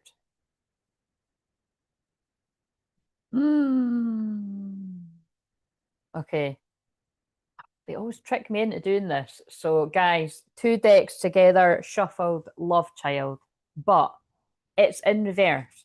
So, somebody could have specifically been trying to, you know what I mean, pin a child on someone. So I don't know, like, who knows what this means, right? Because I'm always like, what does love child even mean? I think love child is when you create a child from a one night stand and you didn't mean to, or something that was like a bit of a fling in it, I think that's what it is. but answers on a postcard. But I always take that to mean that, like, because it's in reverse, it was like someone was trying to trap someone. And this came out a few videos ago. So again, Leo drama, that's why get the popcorn, you know, this is a tea, this is why it's coming out. It's like someone that was very controlling, that was trying to keep someone, was trying to do that in the past.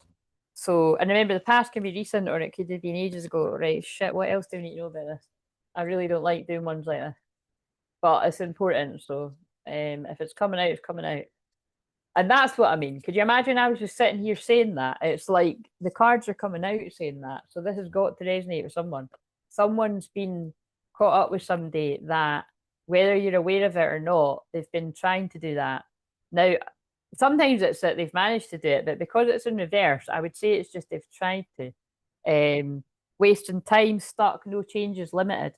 And because that's what it does, you see, when a karmic energy, you know, does things like that or makes story, it delays things, it slows things down while you figure out, is this true or is it not? So I feel that's what this was about, crying over you, sad, hurt, and upset. So we need to figure out who this is.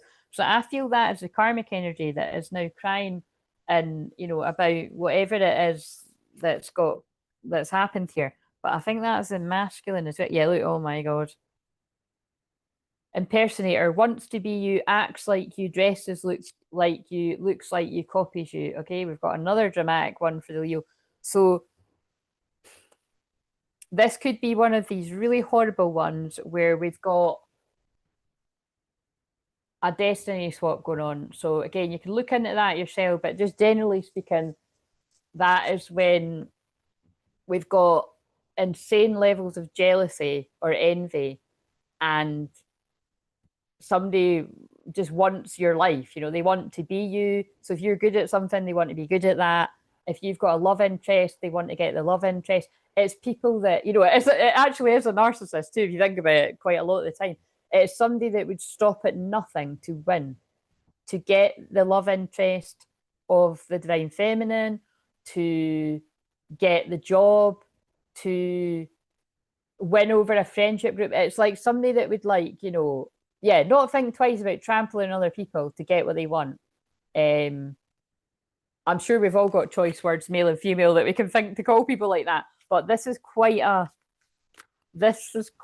ruthless karmic energy, I would say. So can we get something about the masculine? So I would say this is coming out because of Neptune. You can see I'm like, because of Neptune in Pisces, because of what I've just said about if this person's been in your life from around 2011, 2012 specifically, and then they've popped up again, you know, because remember that if you don't follow astrology, for people that follow astrology, you're hopefully going to get what I'm saying, right? But when Neptune went into Aries briefly, you could have had a bit of clarity and your eyes could have opened to something. But then when Neptune went back into Pisces, this when I was channeling before it happened, I kept saying, I feel a lot of people are going to get dragged back to the past and dragged back to scenarios to learn lessons. But I was specifically saying they're going to get dragged back to an old timeline because the karma wasn't closed out. And I did say at the start, I pulled cards that was saying the masculine was healing, but they hadn't closed out a cycle because the world card's in reverse. So masculine's healing, but they're trying to close out a karmic cycle. So I think that's for people that resonate with this. It's like the masculine has karma to clear with a karmic energy. And in this case, don't make it yours, but that's so interesting. There was a King of Spades card, like a playing card just flashed up in the telly. So, you know, what would that be the King of Swords? I don't know if that would be let me see. King, oh.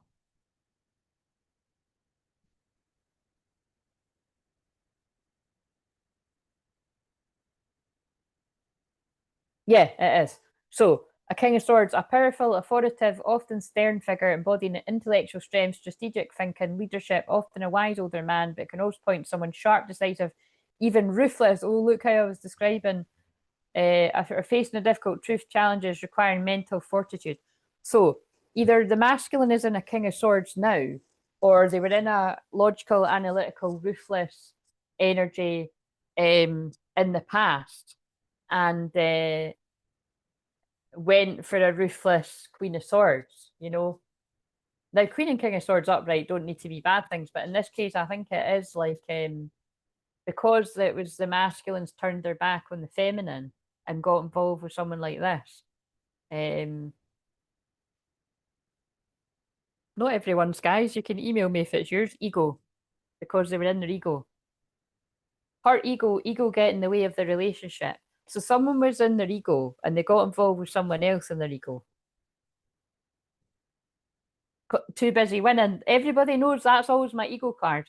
And so when this masculine group got involved with somebody, a karmic energy, it must have been quite showy. And again, because Leo, so that'll be why this story is coming through in this sign. Because Leo, again, I love Leo energy, right? It's fun, it's playful, but I say all the time, it's like, yeah.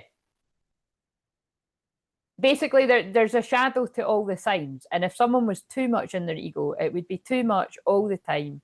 And it's kind of like me saying yesterday, I can't even be bothered with me on these live streams today.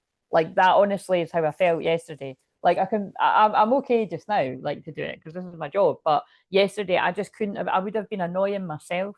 Like I just wanted silence, and that's what I'm saying. So it's like any fire sign's got a lot of energy, but it really depends on all your other placements. Because I've got a fire sun and moon and a fire Venus, so some days I could have loads of energy and be really chatty and that, and other times I just want pure silence and I'm in a Scorpio rising energy, and I could sit with people that I love in silence, and just sort of chill out. It just depends. So, excuse me. I don't normally burp out loud, but I just burped out loud. That's how fucking heavy this energy is. That's when I'm cleaning. But yeah, too busy winning. So I feel, look at all the trophies as well. I feel like, so some, people could have been a bit of a trophy girlfriend, a trophy boyfriend. So there's probably quite, I'd say this is like typically, what's the word, like kind of generally quite attractive people that have been, it's probably, I can already tell this is going to be good looking people that's where it stops. And it just fell out again, impersonator. So however this is coming through, there's some. It's not going to be for everyone, right? Sam Smith has just come on. That's actually one of my favourites. So Latch has just come on, literally one of my favourites. So that'll be a lot of people, but it's the acoustic version too. So, but that is very Twinflamey. So now I've got you in my, I won't let go. Yeah, anyway, I can't sing it, but that, especially that version, because it's slower. I need to sing the dance version. Am I close enough? I wanna lock in your love. Am I close enough? Can I lock in your love? Anyway, I can't sing any of it, but what I always remember about that is the video is really, it's sexy, but I think the word is sexy for it. Can't think of another word right now, but it's you know what I mean? It's just full of tension because it's either people about to kiss each other or it's people kissing each other. I think the whole video is like people building up. I'm sure there's a bit of a 50 Shades of Grey kissing each other in the lift kind of thing as well. Except shit in 50 Shades of Grey, they were doing a wee bit more than kissing each other in the lift. There is a scene like that, but there's something. Anyway, moving on. This is hilarious. This is what happens in the fifth house.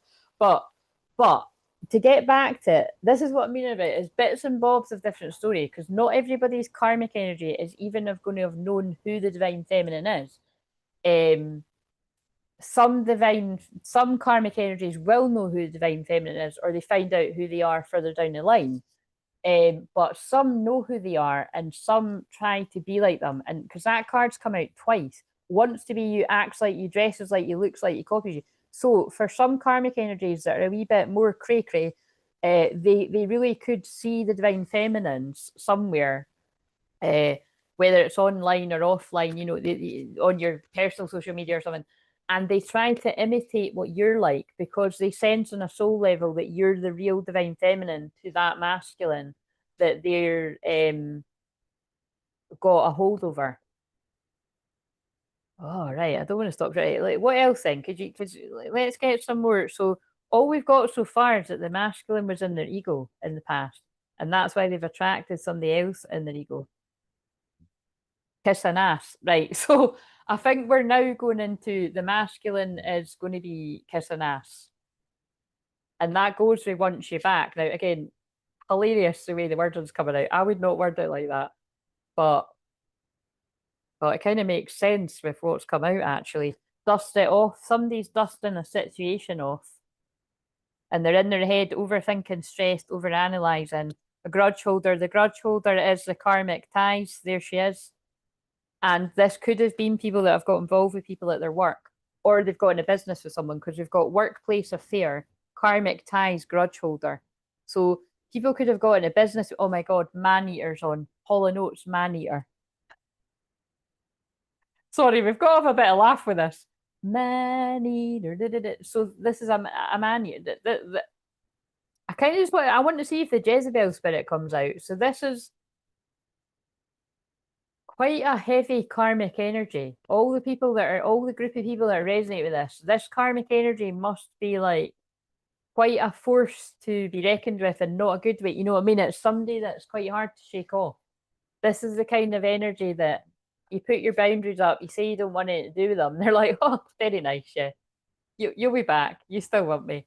In fact, I'm just coming around your house. You know what I mean? They'd be at the door, or they'd be blowing up your phone, or hounding you with texts or WhatsApps or inbox. Like, you know, this is somebody that wouldn't take no for an answer.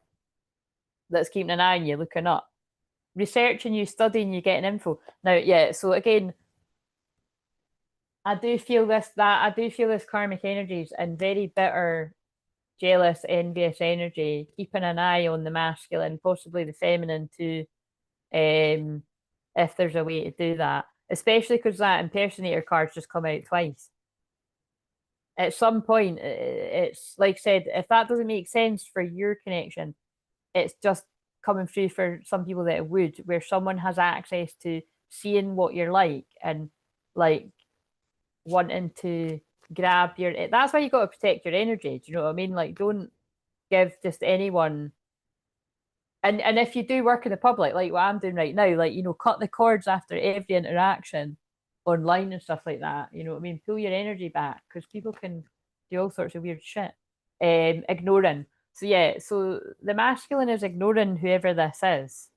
Or this is what went down a bit, crying over you. So crying over you keeps coming out. So I think crying over you is the karmics crying over the masculine, but I also feel the masculine is crying over the divine feminine. Oh my God. Uninterested. And that's always my card, that look, he's just told her to bolt, because the woman's walking away with her head down, and he's like, it's like he's just said, well, that the other card said ignored. So someone's like, you know, I don't want anything to do with you. And it feels like at some point someone's not having it. Ignoring. It came out again. Yeah. When that keeps happening, how oh my God. I thought it was the dodging. There's the spiritual hater card. There's oh my God, the order of this is thief as well, and moving silence, and threatening again, and romance in reverse. And oh my God, illusion. Right. Whatever the fucking thumbnail is, oh my God, screenshot it. It's just getting worse. Reckless sex. Right, okay. So we need to move on to the next bit, but so thief comes out quite a lot. It's been coming out in all of them, right? And I really hope that, you know, people haven't got caught up with actual thieves, but it can be an energy thief, or it can be literal, or I mean, do you know what? Like, thief can be financial abuse. I help people with financial abuse all the time. That can be very complicated. You know, like, unfortunately, you know, it's anonymous, and I've helped that many people over the years. I've helped so many people where they didn't actually realize they were being financially abused, like by a spouse. You know what I mean? Or like, I can think of one person I worked with where it was in business, and again, you might think, how would you not know? It's because, like, you know,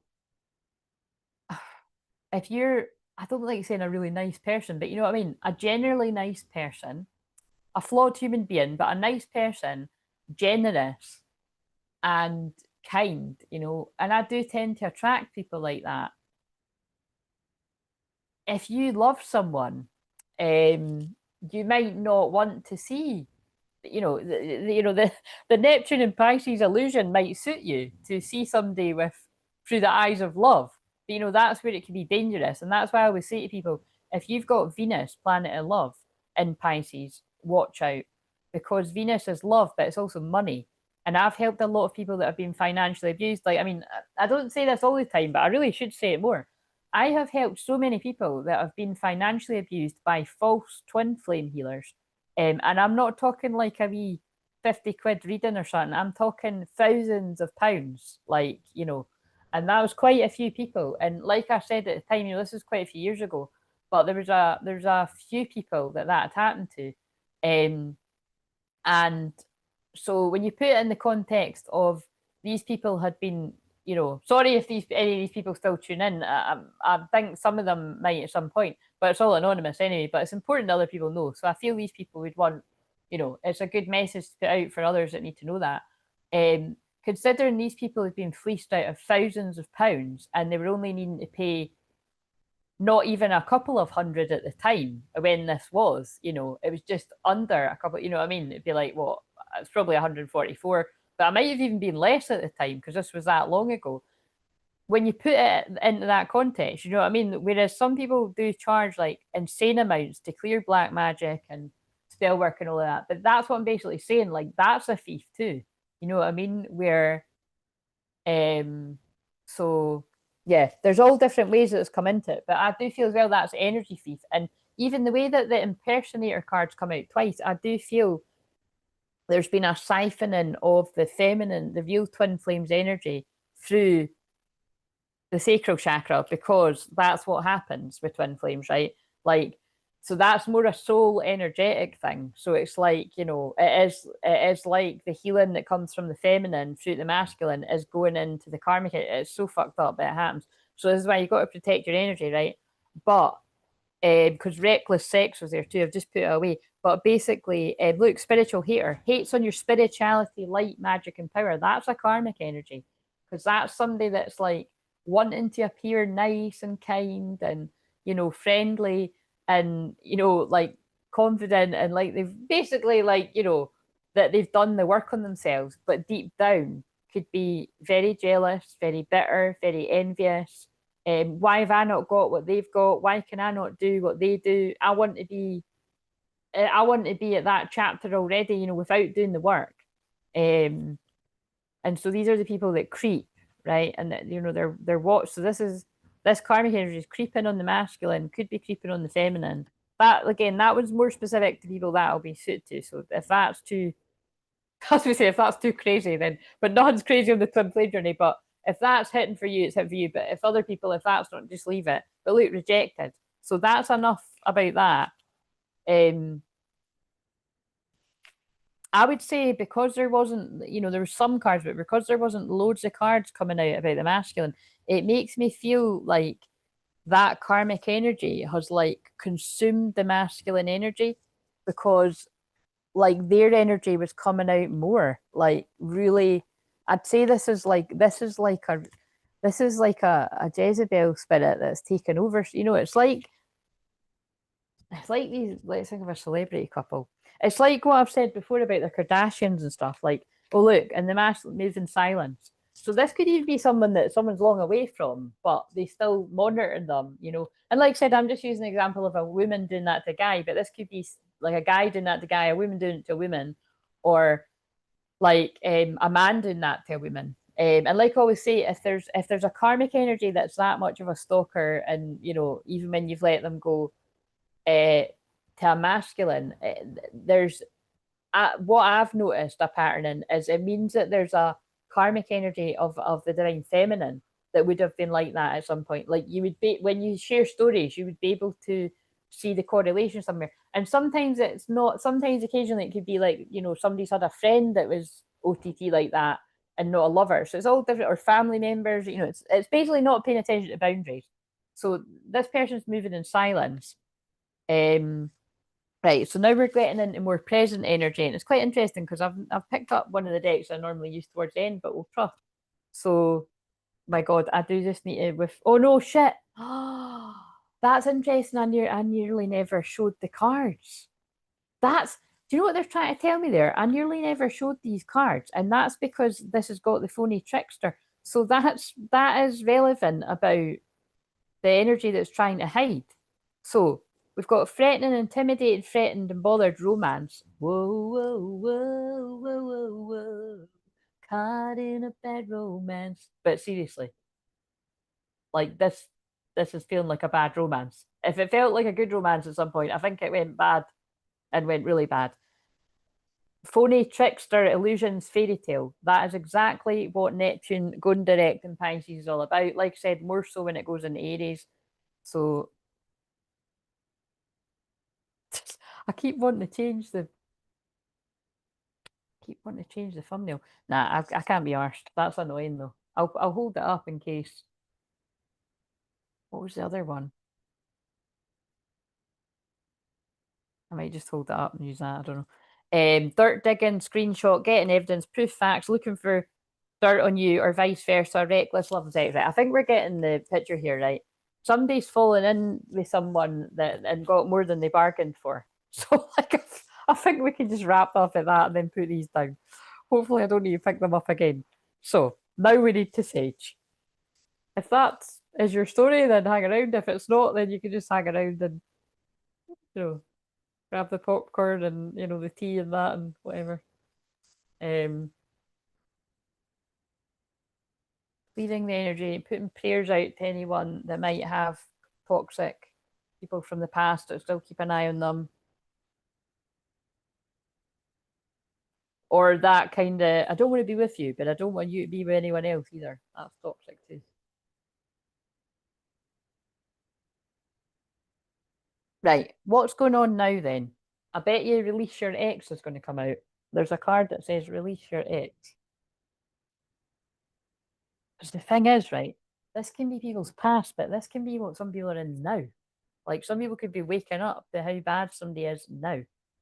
And that's what I'm saying. Don't like try to force this to fit your situation if you don't know this to be the case. If you're on the other end of it, or if you're in it, well, if you're in it, you would fucking know, and unless you're in denial or something. But let's see. What have we got? What? Tell me about presently divine feminine. What's going on?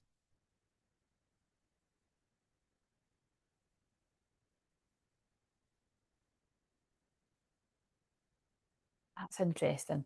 So, divine feminine, we got temptation. Think carefully about the situation, but it was in reverse, right? So, I feel presently where you're at is this feels very actually shit. That's why it's so dark as well. And I wouldn't have known that if I hadn't quickly looked.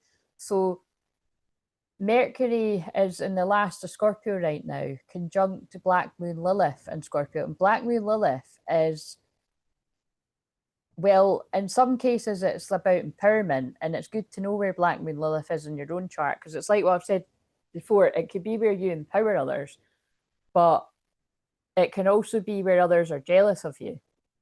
True just came on when I said that. Spandau Ballet, true. So that's true. Um, but it's also dark as well, like it can be like I used to joke about this with this is one of my friends from the past in particular. Whenever we were going on a night out, we used to, because I'd explained what Lilith was, it was just something we used to do. I'd be like, oh, I'm feeling in my Lilith energy. And it just always meant we're both feeling a little bit more mischievous. Um, and so yeah, so I'm kind of going to go with that. I feel that the divine feminine is like, you're not like, this person's a temptation to you, but it's not a temptation that you're pushing away. Like it's something that you're like, you don't need to think carefully about this. Like you're attracted to this person and you know who they are and you own it. Yeah. So we need more on that. But this is where it gets juicy. This is the masculine's feelings too. That's also in reverse for them. So I feel they're saying presently, this group of masculines, or when I say presently, they might still be in the past, so it's when it catches up. This masculine group have went from seeing you as a temptation to boo. Oh, I want them, but I can't go near them. I love them, but I can't love them. I have to, long after them from afar, or they have to be a fantasy, a desire, all these kind of things that come out all the time. But, and okay, we're not going to dive into that because that's where I start getting into things where I've already pulled out things I don't want to, but it's like, the obvious thing would be if people are still caught up in karmic situations, they haven't closed out a cycle and they shouldn't be in, lusting after or even in love with someone else, or you know what I mean? It's that kind of that feeling. But because it's in reverse, there's nothing to think through carefully. This masculine, it's basically, I feel what they're saying is you're being drawn to each other in the present with the chemistry. I love how it's coming out. There's a strong magnetic attraction here, and I'm sure I just used the word magnetic. I've definitely thinking about it. I'm sure I said it there. Yeah, there's a strong magnetic attraction, and you're being drawn to each other. And so Mercury going into Sagittarius fire is going to help that along too. Oh yeah, and of course this is the Venus in Sagittarius as well as passionate. Wait a minute, what was I going to look for there? Mercury communication in Scorpio. No wonder I mentioned 50 Shades of Grey. Do you know what I mean? Like Mercury conjunct Black Moon Lilith in Scorpio.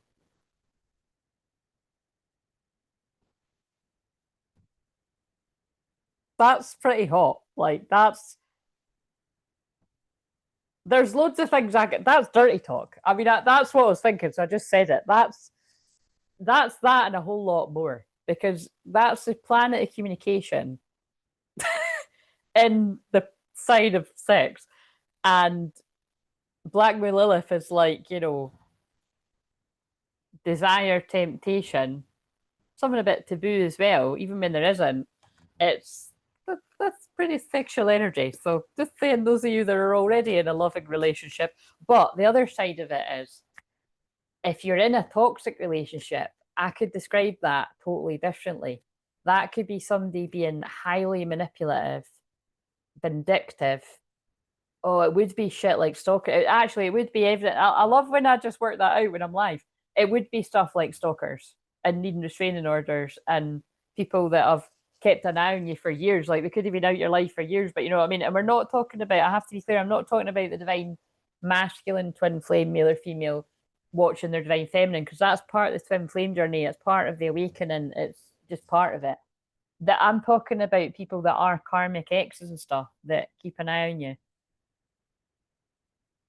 or present partners that are controlling, and because I don't care what anyone says. You shouldn't be the level of like people going through people's phones and that. Like, I think that's crazy shit. You know what I mean? If you're with someone, you feel they need to go through their phone when they're asleep. I think you need to fucking reevaluate your relationship. Do you know what I mean? There's a bit of friendly therapist advice. But anyway, you do you, boo, whoever you are out there. But it's kind of like, it's kind of indicating there's trust issues. Right. So that was the mask. So the feminine, like I said, about 10, I described it for both. Chemistry, self-explanatory. The masculine's feeling the pull to the feminine. I did say that at some point on this. Hmm.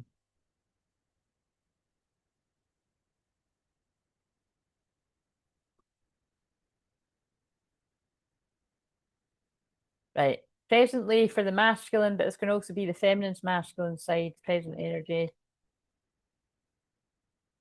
The masculine's being pulled to their true feminine because you're the yin to each other's yang. There's huge energy shifts today. Like the yin yang symbol, twin flames contains an aspect of each other's character within themselves. And I love, thank you for backing me up, God. That's what I was meaning by some of the karmic energies, even if it's just on a soul, very subtle level, but some of it could be more conscious. If it's, like I said, that's going a wee bit, I'd say that is going a wee bit more into like cray cray land. But like if somebody is actually like knowing who someone's real twin flame is, believing it, but then being like, I don't care, I want them, so I'm going to try and be like them to be with them or to keep them. That's what I'm saying. Like, that's a wee bit more of a stretch of the imagination, but it does happen. So, you know, I'm just saying it because it's another thing, you know, I was thinking about whether to say or not, because again, so not going to be loads of people, but unfortunately, because I do help people with all different types of addictions, the song that just came on was, it was something about a needle and a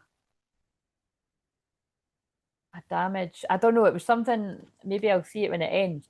But I would like, well, you know what I mean. Like, so, like this could be like some heavy, heavy sort of addictions and stuff that people. Because again, like I said, I've had people saying that they've sent my journeys and that to some people that are hooked on like heavy drugs. I'm talking like, you know, when we're talking that kind of. It's reminding me of when I've channeled about a good person, because that's about addictions. But that would be, I'll wait when it comes up. But it was like, anyway, that's a, you know, not for many, but you just never know. So, um, yeah, I feel that's what that's about. It's like the masculine can't get away from seeing who the feminine is to them. They can't escape it. Share my throat chakra's going too. Share your dreams together and encourage each other to make a reality. So the masculine, oh my god, this is absolutely crazy. So I'm saying this because I want to change the thumbnail. The masculine is now seeing who their true love twin flame is, if they didn't see before. That some type of illusion is lifting, because we saw the illusion card in that deck. They're seeing how the dream could become a reality. They want to share their dreams and make it a reality. They're seeing it's true love. Yin yang and true love. This is the romance of a lifetime. So I feel, and also what's quite funny is the word dream and true love specifically are words that, and illusions are all words that could be connected to Pisces and Neptune energy. Like, so I feel this group of masculines have got extremely confused at some point between the karmic energy and the twin flame. Again, this is reminding me of ones that I've channeled 3 years ago around this time of year, where I remember the videos vividly, because it was false twin flame and twin flame. It was very clear that a lot of the masculines were confused by who was who. So I feel distorted thinking could have had this masculine group thinking there was something shady about the divine feminine or something not genuine or something. And then more than likely, if what I've picked up with that karmic energy, they've probably pulled the wool over someone's eyes at some point. Free yourself. It's time to take back control of your life and love yourself first. So I feel this masculine presently, like that's how they're, you know, they're in love, they're dreaming, they're fantasizing about the feminine. They're also very upset because that card came out twice, and they're either freeing themselves from a karmic energy or they have done in the past. And because they're loving themselves more, your self-respect makes you more romantically attractive. But that's why you've got to watch when the masculine male and females start to heal more. This happens to the feminines too, but it's like, yeah, so basically it happens to both. But you're because you're loving yourself and you're paying more attention to your boundaries, you know, you're looking good, you're feeling good, you're going to attract in the riffraff of the past. Is what they're saying to me. Do you know what I mean? So you've got to make that conscious decision and discipline. Do you want to let that person from the past back? You know, because it depends. You know, it can be dangerous if you had a strong sexual connection. A lot of people might fall at that first hurdle. If you're maybe a bit wiser and you've moved through these karmic cycles, you'll be like, thanks, but no thanks. You know what I mean? Some people ain't nothing but a pretty picture, but I'm not wanting to buy it, thanks. You know what I'm saying? I'm not buying your lies anymore. I don't know why it's coming out like that. That's quite funny, but it's like that's how I was channeling it. So yes, rejected, moving in silence. So there's something with all of that. Right, okay, so let's now go to one of this deck. But yeah, this is certainly in line with astrology. It's kind of fascinating how that happens. Um,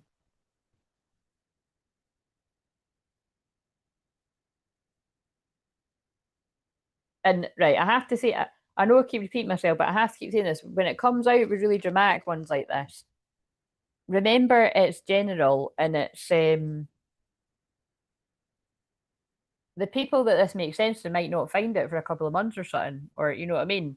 Uh, and I'd imagine if people are resonating with this, I don't think too many people are actually going to say because it's so dramatic. But I'll find out when I have people booking sessions and that they'll say, or I can think of people from the past. Like unfortunately, you see enough. They're just not here tonight, but there's a lot of people that come in the chat that I've had karmic exes, like men and women exes that are as bad as some of what I've pulled through, unfortunately. So, right, definitely stalking and stuff and keeping an eye on what you're doing and not wanting you to move on and you know that kind of crazy making shit. So, what have we got then for what's a karmic lesson that's needing to be learned by the feminine or released, or it might be that you've already released it because that's feels like it's kind of come out that way already. But if love had a weight, would you still carry it? So I feel the karmic that is so deep. The karmic lesson that the feminine has either learned and moved through, or you're going through it now, is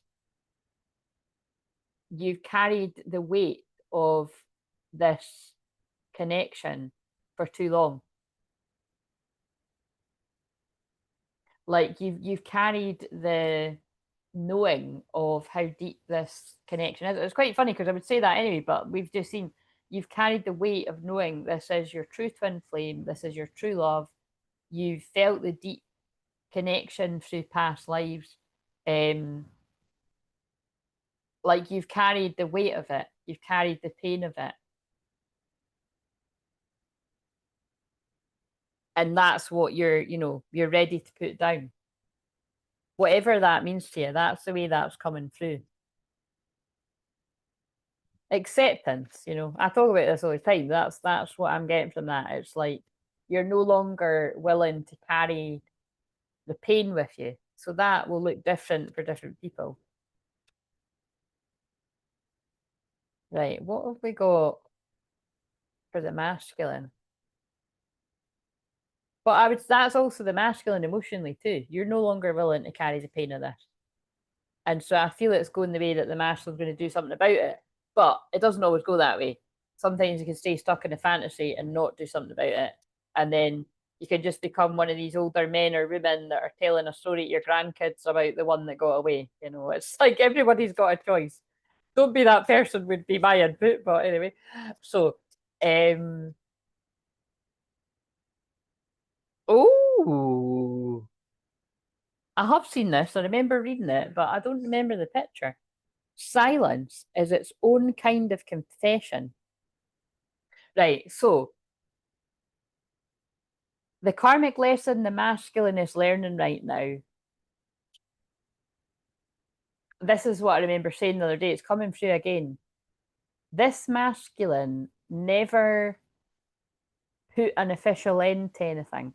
So whatever you were, were if you were ever an actual couple, right, I can go through all of the severity of it. So if you were married, this would be people that are separated, but maybe you're not divorced. There's still a huge link there. You've got to be careful with that. If you ever be married to someone and you're still married, but you're seeing other people, watch out for the confusing shit. Energetically, where possible, not wise to have all that entanglement going on. And it's why a lot of I've been bringing it through about divorce and that, and I'm seeing all these other things other people picking up. It's just crazy the amount of us. That's what I mean. It's Akashic records. That's no people copying each other. That's people getting the same energy. It's real. But like I keep saying, the word of the year is divorce, in my opinion, as a channeler. But um, and it makes sense that all of that's coming to a head now with Neptune going direct. The bubbles burst, the illusion. It's if it wasn't meant to be a marriage that was going to last forever, well, it's all crumbling around whatever stage it's at. But yeah, with things like that, it's wise not to be getting too entangled, you know, with someone that is still going through all of that, because energetic, although it might be, oh, well, they're not together, but it's energetically, it's not good. But I know that's complicated because I can think of some older people that I know that it's, but yeah. So anyway, that's where it confuses me. We'll just shelf that one just now. But silence its own kind of, but yeah, let's. I think that, you know, that's my favorite. I always say that's my funeral song. Don't you forget about me. But in this case, I want to start singing Louis Liam Capaldi. Cause I'm not ready to find out you know how to forget me. I'd rather know how much you regret me. I can't sing that. Then pray to God that you never met me. Then forget me. Oh, I hate to see you. Oh, even when it surrenders me. Find out you know how to forget even after all. Anyway, can't sing it clearly. But again, when it comes to, like, really, like I say, any song, I don't claim to be a singer. I just like singing. If I manage to hit the note, sometimes it's just good luck. But with his, it's like Christ, he is just so amazing. But it's that's that kind of vibe, you know. This silence is its own kind of confession. This person stayed silent because they didn't want to put an end to it, because they have felt on some, even if it was just a soul level and it was just fantasies, and the person, because that happens all the time where people are like daydreaming and fantasizing and, you know, going off into a wee fantasy dayland, daydream, kind of like either in your actual dreams or fantasizing, thinking you're just thinking about memories from the past, and you're actually pulling in energy, like you're manifesting. You know what I mean? Like, so some people are consciously doing that, and some people are not consciously doing that. But you've been, you know what I mean? And that's how you can sometimes, like, there's something in my kitchen, right? It's a big, massive picture. I got in a charity shop. I'm sure I actually bought it.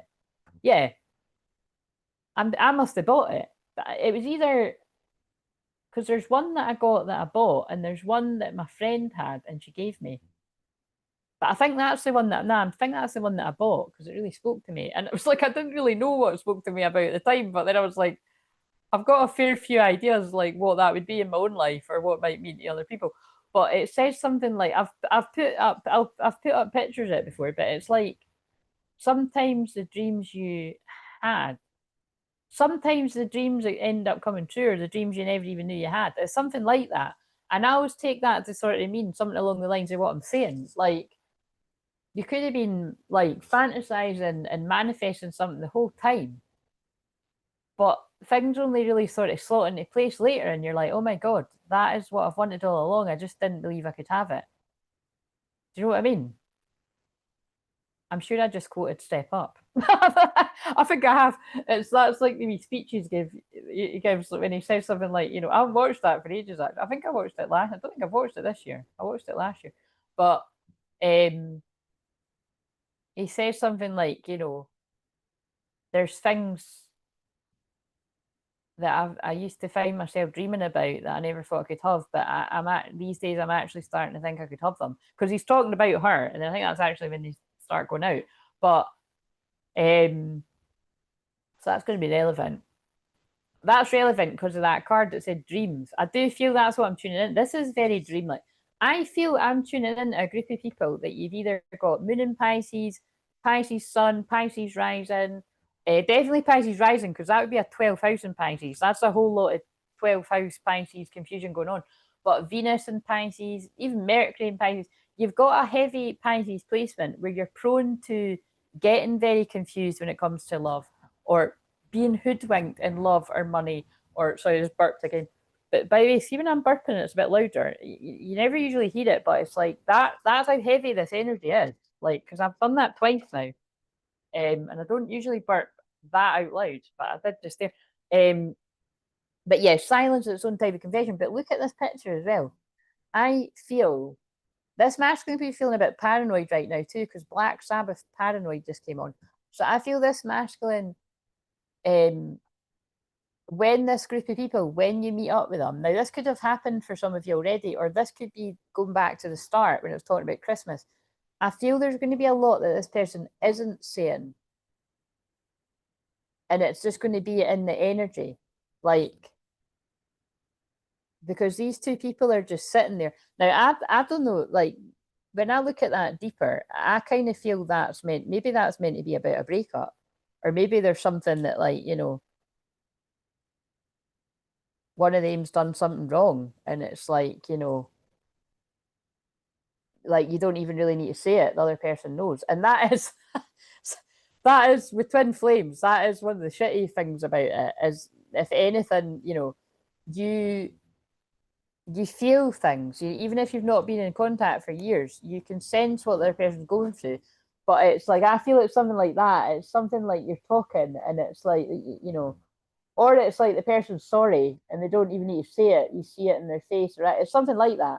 But they're giving me to that too is that actually could be a breakup of like a karmic thing, like it's over kind of thing, because of that song that came on at the start.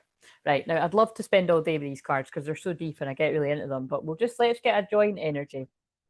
What's something between this group of twin flames? Like, what's something for both of them? Remember, there's a song came on that said drive, and this is the driving card. Don't let fear be your driver. So again, I would say there's something about utilizing, especially those of you that have got like late Scorpio. Um, so like you could really use the empowerment of Black Moonlit. And remember, Black Moonlit, this is something that, some people talk about, but not everyone all the time. But I'm really fascinated by all of these energies and stuff. So Black Moon Lilith is only in Scorpio for another couple of weeks. I actually, wait a minute, I'll just quickly, I think it's 2 weeks or something.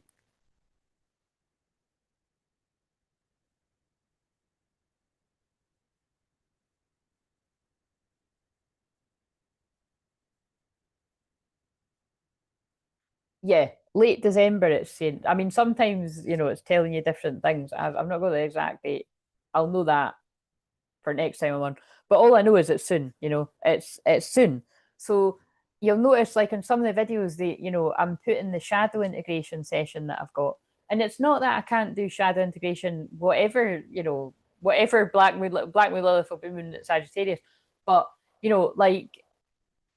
like the shadow is Scorpio is the shadow. So I feel Black Moon Lilith and Scorpio, you've had a huge opportunity all year to really face your own shadow. So, if and that'll only speak to the people it's meant to. If that really speaks to you and you feel like you want to dive deeper in a session, but seriously, to dive deeper in a session with me, but to dive deeper into your own shadow, don't miss the opportunity to book that, because I can always help people do that. I've got a shit ton of Scorpio. I've got late Scorpio. My Mars and Scorpio is at the end degrees, right? So I'm feeling this energy too, and that's why I'm in my strength to be able to help people right now. Just worked that out right now, actually, as I was saying it. But but I've always got that. So I've always got that energy, right? So I can always help you face your shadow. But there's something about, because the collective energy is there, it's a really potent, it's scary. It's very vulnerable. But if you're willing to be vulnerable and face the deeper, darker parts of yourself, you could really get somewhere. But yeah, don't let fear be your driver. So I really do fear. Oh, I really do fear. And I meant to say I really do feel, but that's not a mistake. I feel Neptune going direct tomorrow. I feel I'm tapping in strongly to some of you where that's like conjunct one of your big placements, and that you're really going to feel that. So you don't even need to, you don't even need to know loads about astrology. You might, but for those of you that don't, you'll feel it. You'll feel like the bubbles bursting on about someone or something or a few people, or you know, you're able to see clearly. You're the one I regret I can't let go of. And that matters that I was saying that and that card came out. So I feel I'm channeling a group of masculines where that's what's going through your head. You're the one I regret I can't let go of. And like I've said before, it depends which way you read that. you're the one I regret. So maybe at some points this person has like regretted like allowing themselves to lose control and fall deeper in love with the feminine. But maybe it's like you're the one I regret about the karmic energies. Again, everybody serves a purpose, but it could go that way too. But it's more like you're the one I regret I can't let go of. Like I can't, I've tried, I can't let it go. And what if you've let me go? Because when I said that, look at the woman trying to piece her heart back together. That is so crazy that now you could be a divine feminine man as well, so just change woman and man and stuff. But um that's pretty powerful because I can't remember what I said now because I was just channeling it. But when I said about the feminine carrying the weight, I tried to fall for someone else, but no one compares. Ah, wow. So that more feels like the masculine's feminine energy, the masculine's feelings, because notice that came right after I said, you're the one I regret I can't let go of because the card said it. Then I said what I said. I said what I said about I can't get over you, I've tried. That comes in. I tried to fall for someone else, but no one compares. So again, I feel that's why we've got a bit of a this could all link in with why there's a bit of obsessive kind of energy that's hooking on from the past to this masculine.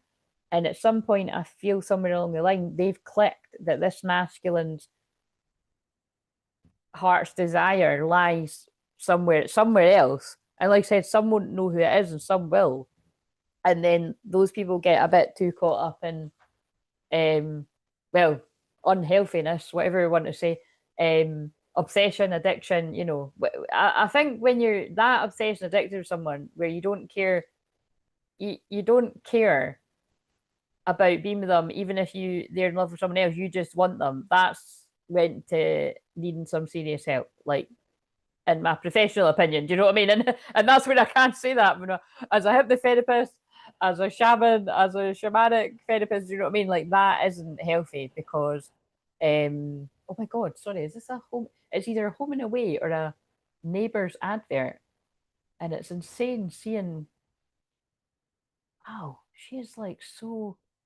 Oh my god, it's not. It's called the imposter. But on Susan Kennedy from Home and Away. She's an older woman. Sorry, I remembered her whole fucking name. But wow, the imposter. That looked kind of. I don't know if that'd really be my cup of tea. But so, guys, I'm going to need to put these cards in. But there's something really creepy here about someone's been an imposter. This is basically, a counterfeit divine counterpart. That's what I call it. It's like a false twin flame. It's someone's been showing up not who they are, and their true colors are going to show because I put that in the title if they haven't already. And this keeps coming out. We're both waiting for the other to make the first move. So I feel when this card comes out, that it's either that is for when all this group of people are out of this, or they're already out of it, and this is somebody like praying and hoping and wishing that the feminine reaches out, and the feminine's praying and hoping and wishing that the masculine reaches out, and so nothing happens. We're both waiting for the other to make the first move. It's just quite a funny visual. Um, do you ever think of me too? And then look, this person's out in the rain. So yeah, basically I'll put them down now, but it's like that is the oh, and see when I said that I'll put them down now, I think that is when the karmic people get let go of. Do you know what I mean? However that happens, that's when the masculine's like, I can't do this anymore. Like I'm lying to myself. I'm lying to I can't do it anymore. Right, okay, so let's get the shadow work now. What will I get for that? This. So God, it is so eerily quiet tonight. What have we got for the shadow work then?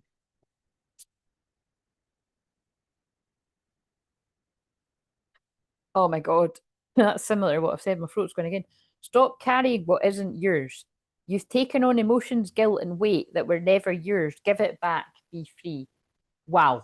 So, first card's always the feminine energy.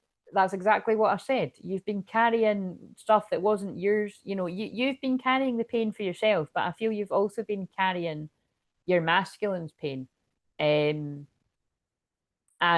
you know, divine feminines, male and female, are very strong.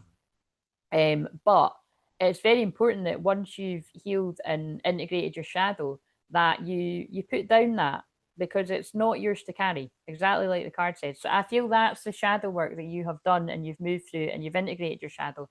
It doesn't mean you don't love your twin unconditionally. It doesn't mean that you don't pray for them. It always reminds me of when someone in the chat had asked, what do you do when you don't want to feel this way about them anymore, or you don't want to I think it was specifically, what do you do when you don't want to hold space for them anymore? And I said, pray for them. You know what I mean? Because it doesn't take much to pray for someone, but it can move mountains. Do you know what I mean? Like, I pray for all of you every day, whether you want me to or not. I mean, your prayers will be battered away if you don't want me to. It's like healing. You know, I always feel like, you know, if you don't want something to, because I say that all the time, I don't want healing from just anyone. Like, you know what I mean? It's like, and the same with prayers. Like, you know, basically it's like, oh, that's that's complicated what I'm getting into there. But what I mean is, like, you want to know somebody's energy before you shouldn't really be just getting like healing from just anyone, or Reiki from just anyone, or shamanic. You know, you want to know who somebody is. I don't like Mondays just came on. So somebody could have had a bad day yesterday, and that's probably all of us with that square. But yeah, but also the masculine emotionally, stop carrying what isn't yours. You've taken on emotions, guilt, and weight that were never yours. Give it back, be free. So I feel some of the masculines have been burdened by carrying the weight of stuff that isn't there. So, you know, this could be either the karmic energy that they've got caught up with, that they've been carrying the pain and the stuff of the karmic person. Because again, when you get caught up with somebody that controlling, like, you could fall into like trying to walk on eggshells and keep them happy. Do you know what I mean? Before you kind of think, what the fuck am I doing? I need to get out of this. But it depends how serious it is, you know. So please get the help, the proper help that you need, if it's that bad. But like I've said, I've had to help a lot of people in that situation where the proper people that you're meant to go to help with stuff like that weren't any fucking help at all. You know what I mean? So that can sadly be the case. Right, okay, so what have we got for the masculine, the feminine's masculine side? Shadow work. So in the shadows, the feminine and the masculine more recently, but the feminine, you've done work on like healing your ancestral line, you know, any kind of, I'm carrying like, you know, mother wounds, father wounds, like, you know, this is not mine, you know, how vows of poverty, whatever all kind of resonates. And you've done the time, you know, you've put the hard work in to clear all this energy to go through the trials and tribulations that you do on the twin flame journey, because that's everything you need to do. You need to work out who's fake, who's pulling the wool over your eyes in every area of life, who's a real friend, who's not, who's, oh, you know what I'm saying? Like, what's codependent, what's not? It's a fucking minefield, right? And that's why a lot of the time, real, true divine feminines, real people on the twin flame journey, you know, the amount of real people that you can count around you wouldn't surprise me if it was on one hand. You know, two if you're lucky. You know, like, it's and it could have went from way more than that to less, but that's the real, you know, when it really comes down to it, you do, because that's, you know, the twin flame, it's divine union, it is orchestrated by God, and God isolates you. So if you've not went through that rigorously, you know, maybe you're just on a soulmate journey, you know what I mean? And then it's a lot fucking easier than a twin flame journey. But again, that's the things I can help people work out in a session. But because people have romanticized twin flames too much. And yes, it is very romantic, but it is very painful too. And then you've got a whole load of other people. That group of people really annoy me. The ones that make it cool and fashionable to be like, it's not about them, it's just all about you. And it's annoying because that is true. There's a massive element of truth in that, but it is about them too. Like, and I just always kind of feel like I can sort of see through that. Like, I can feel it, you know, I'll just sort of think it to myself, but it's kind of like I can always feel the, oh my God, jealous guy just came on when I said that. That's interesting with what I'm about to channel the masculine. I was feeling insecure. Oh, so when this person's not felt so great about themselves, that's when they've been in their ego and they've got with someone else in their ego and they've done a lot of shitty stuff. And I think that's the stuff when the two were sitting at the table in silence. I think that because you know that whole song's like, I'm just a jealous guy. But it's all, you know, because he does love the person. It's not because he doesn't. Because you wouldn't want attention from somebody, you know what I mean? Why would you? But it's the wrong way to go about things. Um, but yeah, no, what I was kind of saying there is it's like, unfortunately, I can always feel where someone's been really fucked over by their twin flame, you know, but like massively. And like, kind of, I don't know. I sometimes feel it's like people come up with their own kind of unique conclusion to sort of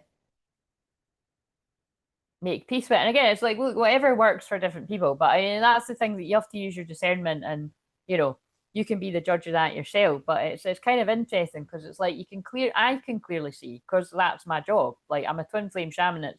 That's my calling. Like I said, whether I like it or not, I can tell when somebody is a real twin flame, but I can tell when someone's been really hurt and they want to reject the twin flame journey. And so these are the people that come up with big, massive, like whirlwind kind of fairy tales, a bit like a bit of an illusion. Actually, it's like Neptune going direct. Anyway, that's kind of going into another book. So yeah, but that's it's quite interesting. I know what I'm trying to say, but it's so maybe if you told them whatever, but I felt guided to say it. You know what I mean? It's kind of like it's good for you to know that for yourself. Um, there's not many that can withstand the storm. And not want to get off the train. But it always comes back to me is you can't. Not really. Like, yeah, you could move on. You could move on with someone else, but their energy will always be there. You can't cut the cord with a twin flame. If you can cut the cord and truly move on, it was never a twin flame. Anyway, so rebuild and balance relations. If the scales are tipped, it's time to restore balance. Step forward and create harmony in your relationships. This is what the masculine wants to do in the shadows. They want to rebuild and balance relations. So this masculine has reflected on the fact that whatever it was you had in the past, however deep it went, however official or not,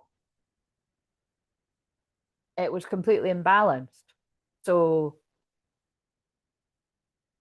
this person, you know, yeah, it's just what happens. You know, you've been given all your energy, energetically, this person, and they might not have given very much back or anything at all.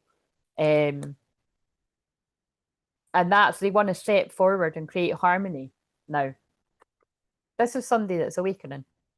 Because, wow, boom, drop the mic. This one came out the other day. It must be connected.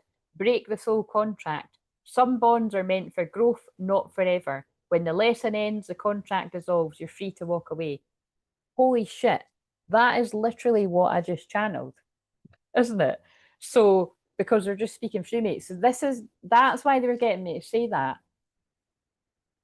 For those of you that do consume loads of, and again, there's so many amazing people on, I mean, it's only YouTube that I watch, but there'll be amazing people on all the other different platforms too. There's so many amazing people, but what you've got to watch is what I'm saying there. Like, some people use the word twin flames, and what they're really describing or channeling is a karmic contract ending. And then you know, so that's why it's like you've really got to know yourself and know your own heart and know, you know, your own discernment. It is a lot of hard work. You've got to have done a lot of hard work on yourself, you know. And like I say all the time, look, it's great to watch general readings, but it's a general reading. You have to get, whether it's through me or anyone else that you trust, you have to get something that's specifically for you. And even with that, and this is the big but, everything is timeless. I don't care what anybody says, everything is timeless. So even if this person's like, this is going to happen really soon, this is present energy, they've done a past, present, future spread. In my humble personal experience receiving readings, amazing readings, but also delivering them, there is no way of knowing that. And although, you know, all the people that are on YouTube and that, like usually everybody says a variation of something like that, you know, use your discernment, it's, you know, like my ones, you know, everyone's timeless, time's illusion, all that kind of, and people say it in all different ways. You know, I always feel like I have to stress that big time because some people really don't, I don't know, they conveniently shove that away, or you know, you can get too excited thinking something's about to happen, and it's like actually you could, yeah, it's very yeah, that topic is very loaded. So that's what I always say, it's like you'll be able to feel if someone's really speaking to you. But I would, if you can try and get into this place of seeing it as entertainment, like what I always say, like we have to put that in these things, like, you know what I mean? Like it's for entertainment, you know what I mean?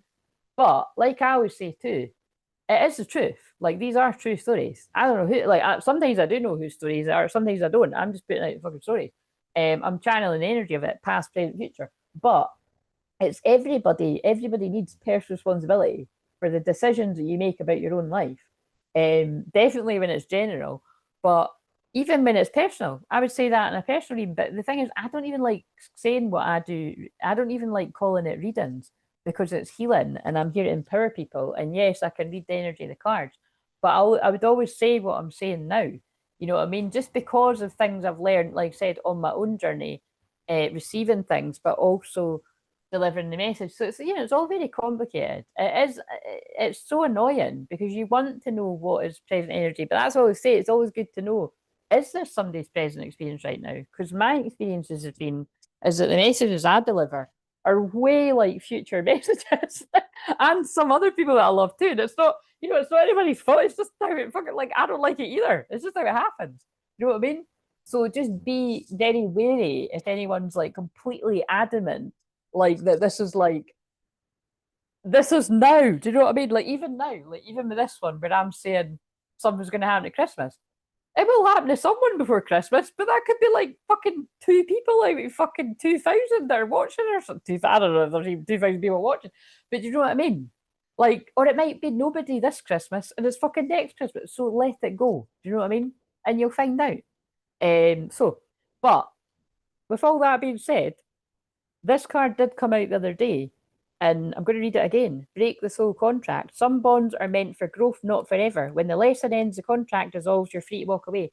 That is pretty goddamn powerful. So powerful, I want to go and find the illusion card. That is so powerful with Neptune direct in Pisces literally tomorrow. And obviously for the rest of the year, but going in when it goes into Aries.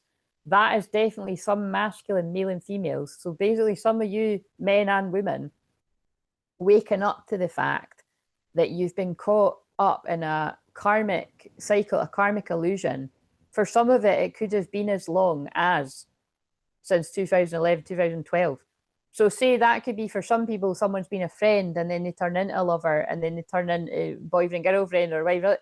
You know what I mean? Like, has the whole thing been an illusion?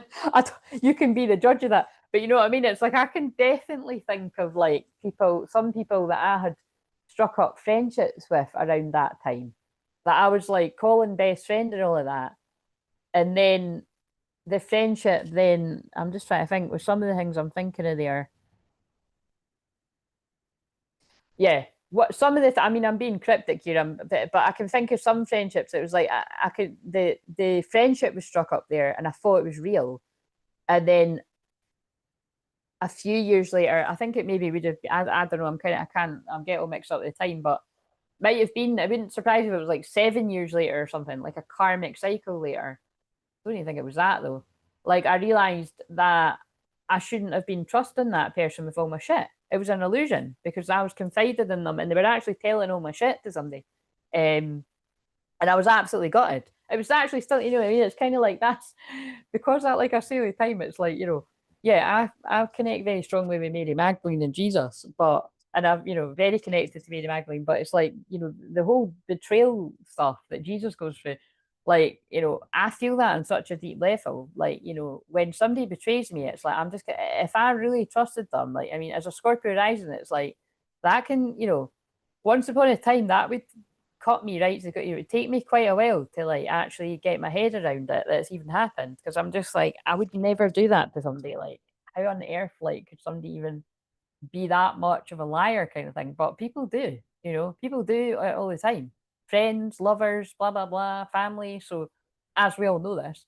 Um, but yeah, but there's something with that. Whenever I've felt like somebody has really betrayed me, and some of it is like things. It's like you feel like, oh, that's happened to me, and it's like, you know, it's things cut.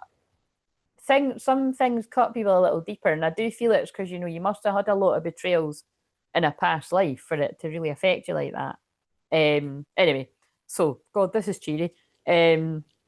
But yeah, there's something really powerful coming through that about that is so connected to something that was for your growth, but you're free to walk away. The lesson's over. The contract dissolves. Contract as well, with it mentioning contract, that's either a soul contract, a karmic contract, or that could be a marriage contract for some people too. So that could be a lot of the karmic marriage, well, karmic divorce, well, whatever you would call it. It's a karmic marriage, so it's a karmic divorce. It's just a karmic, you know, situation that's coming to an end, where that might be relevant. A karmic union, a false union, you know. It wasn't meant to be forever. It was what it was, whatever that was for some people. And I hope that you had at least some happiness, whoever that might be relevant to. Because I know some people that were in that for fucking years. And then you wake up to the illusion. So some people you might not be in something like that for very long. Sometimes you might be in it for fucking most of your life. Like I just told the story about that recently. That one of the older clients that I've worked with, one of the men had been in a bit of an illusion, and right as the South Node in Virgo was passing somewhere in that man's chart, and we had a session. It was so divinely timed, and he woke up from the illusion. Doesn't feel the same way anymore. It's just, you know what I mean? That's what's happening. A lot of men are waking up, like Prince Eric and the Little Mermaid, waking up. You know, but like I was saying about that example is some men unfortunately wake up after they've married the sea witch. You know, I'm just saying that because that's Little Mermaid, but you know, take it where it might apply. Right. So, um, oh, there's so many that I want to keep out for the thumbnail. But anyway, let's move on because it's too quiet around here. I'm definitely not doing Libra. I don't know where everyone is tonight. So, um, so what would help with inner union right now for the feminine?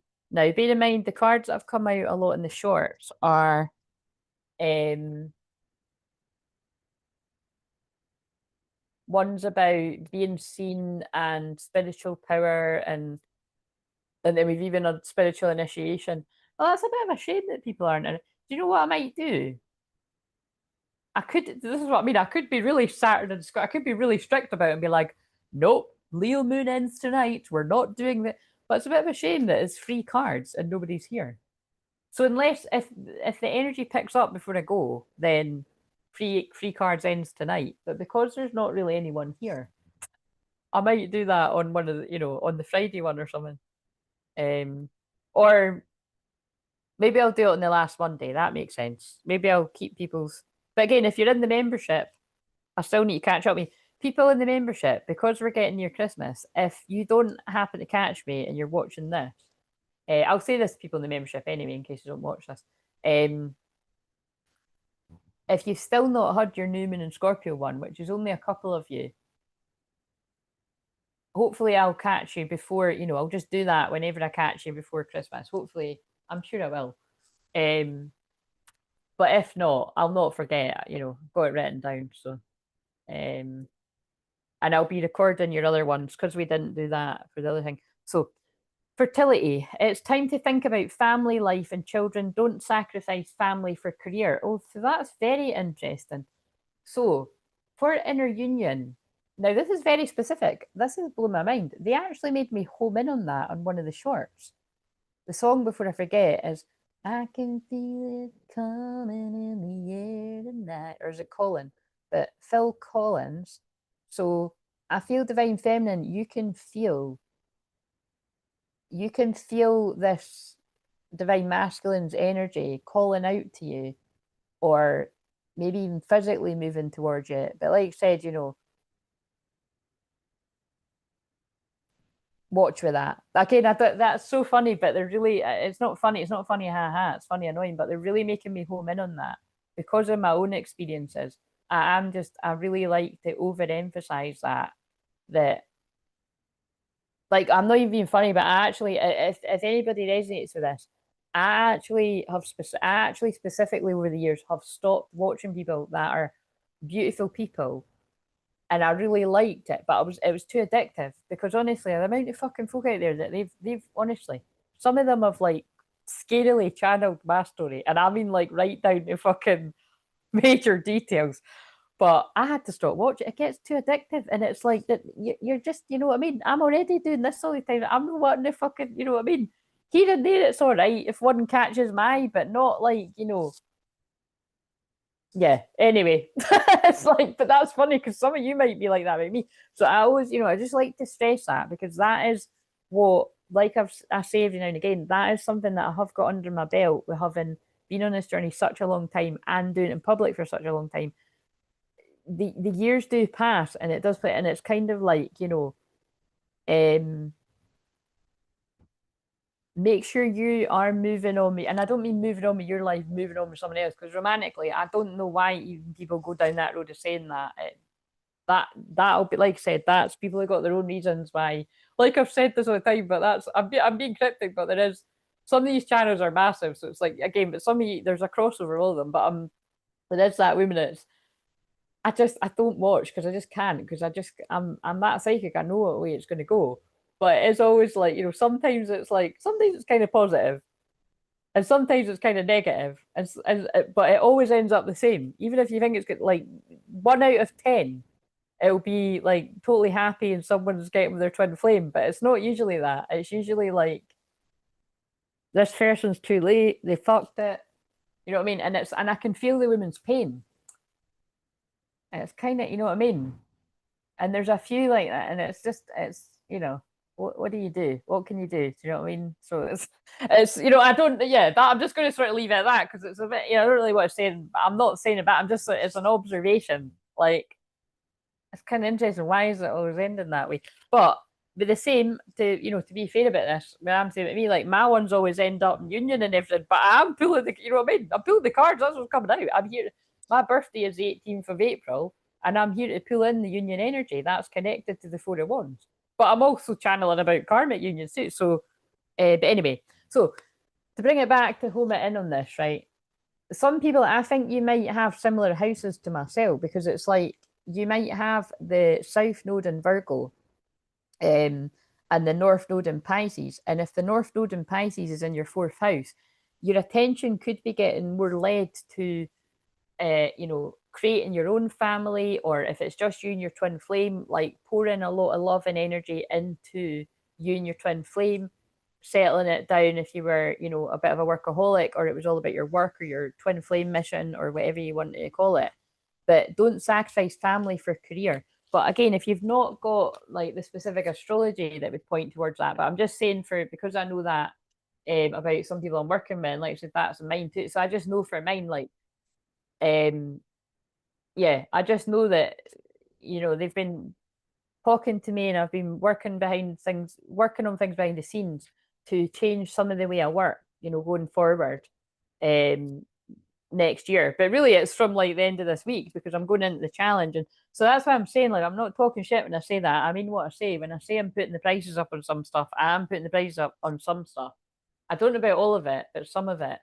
And yeah, I can't say I just don't think I'll be as readily available. Layla's on, I like that. Layla, you got me on the need. I can't remember the words.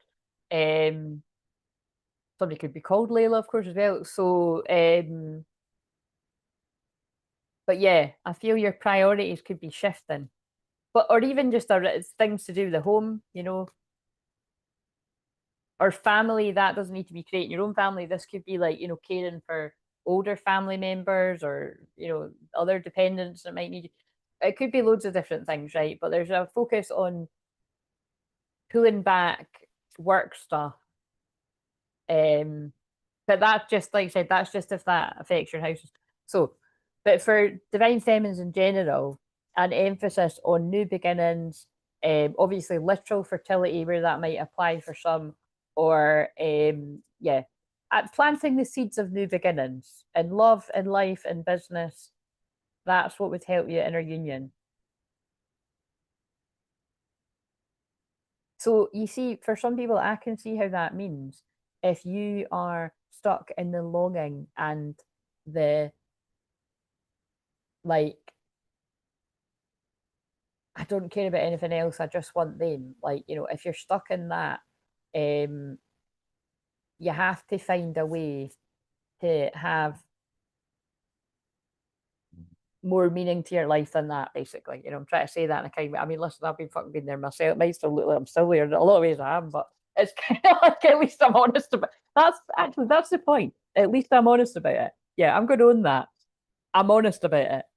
A lot of you aren't, you know what I mean? But I'm just maybe, you know what I mean? It's kind of like I'm at a happy place with where I'm at on this journey. But I will always be honest about it that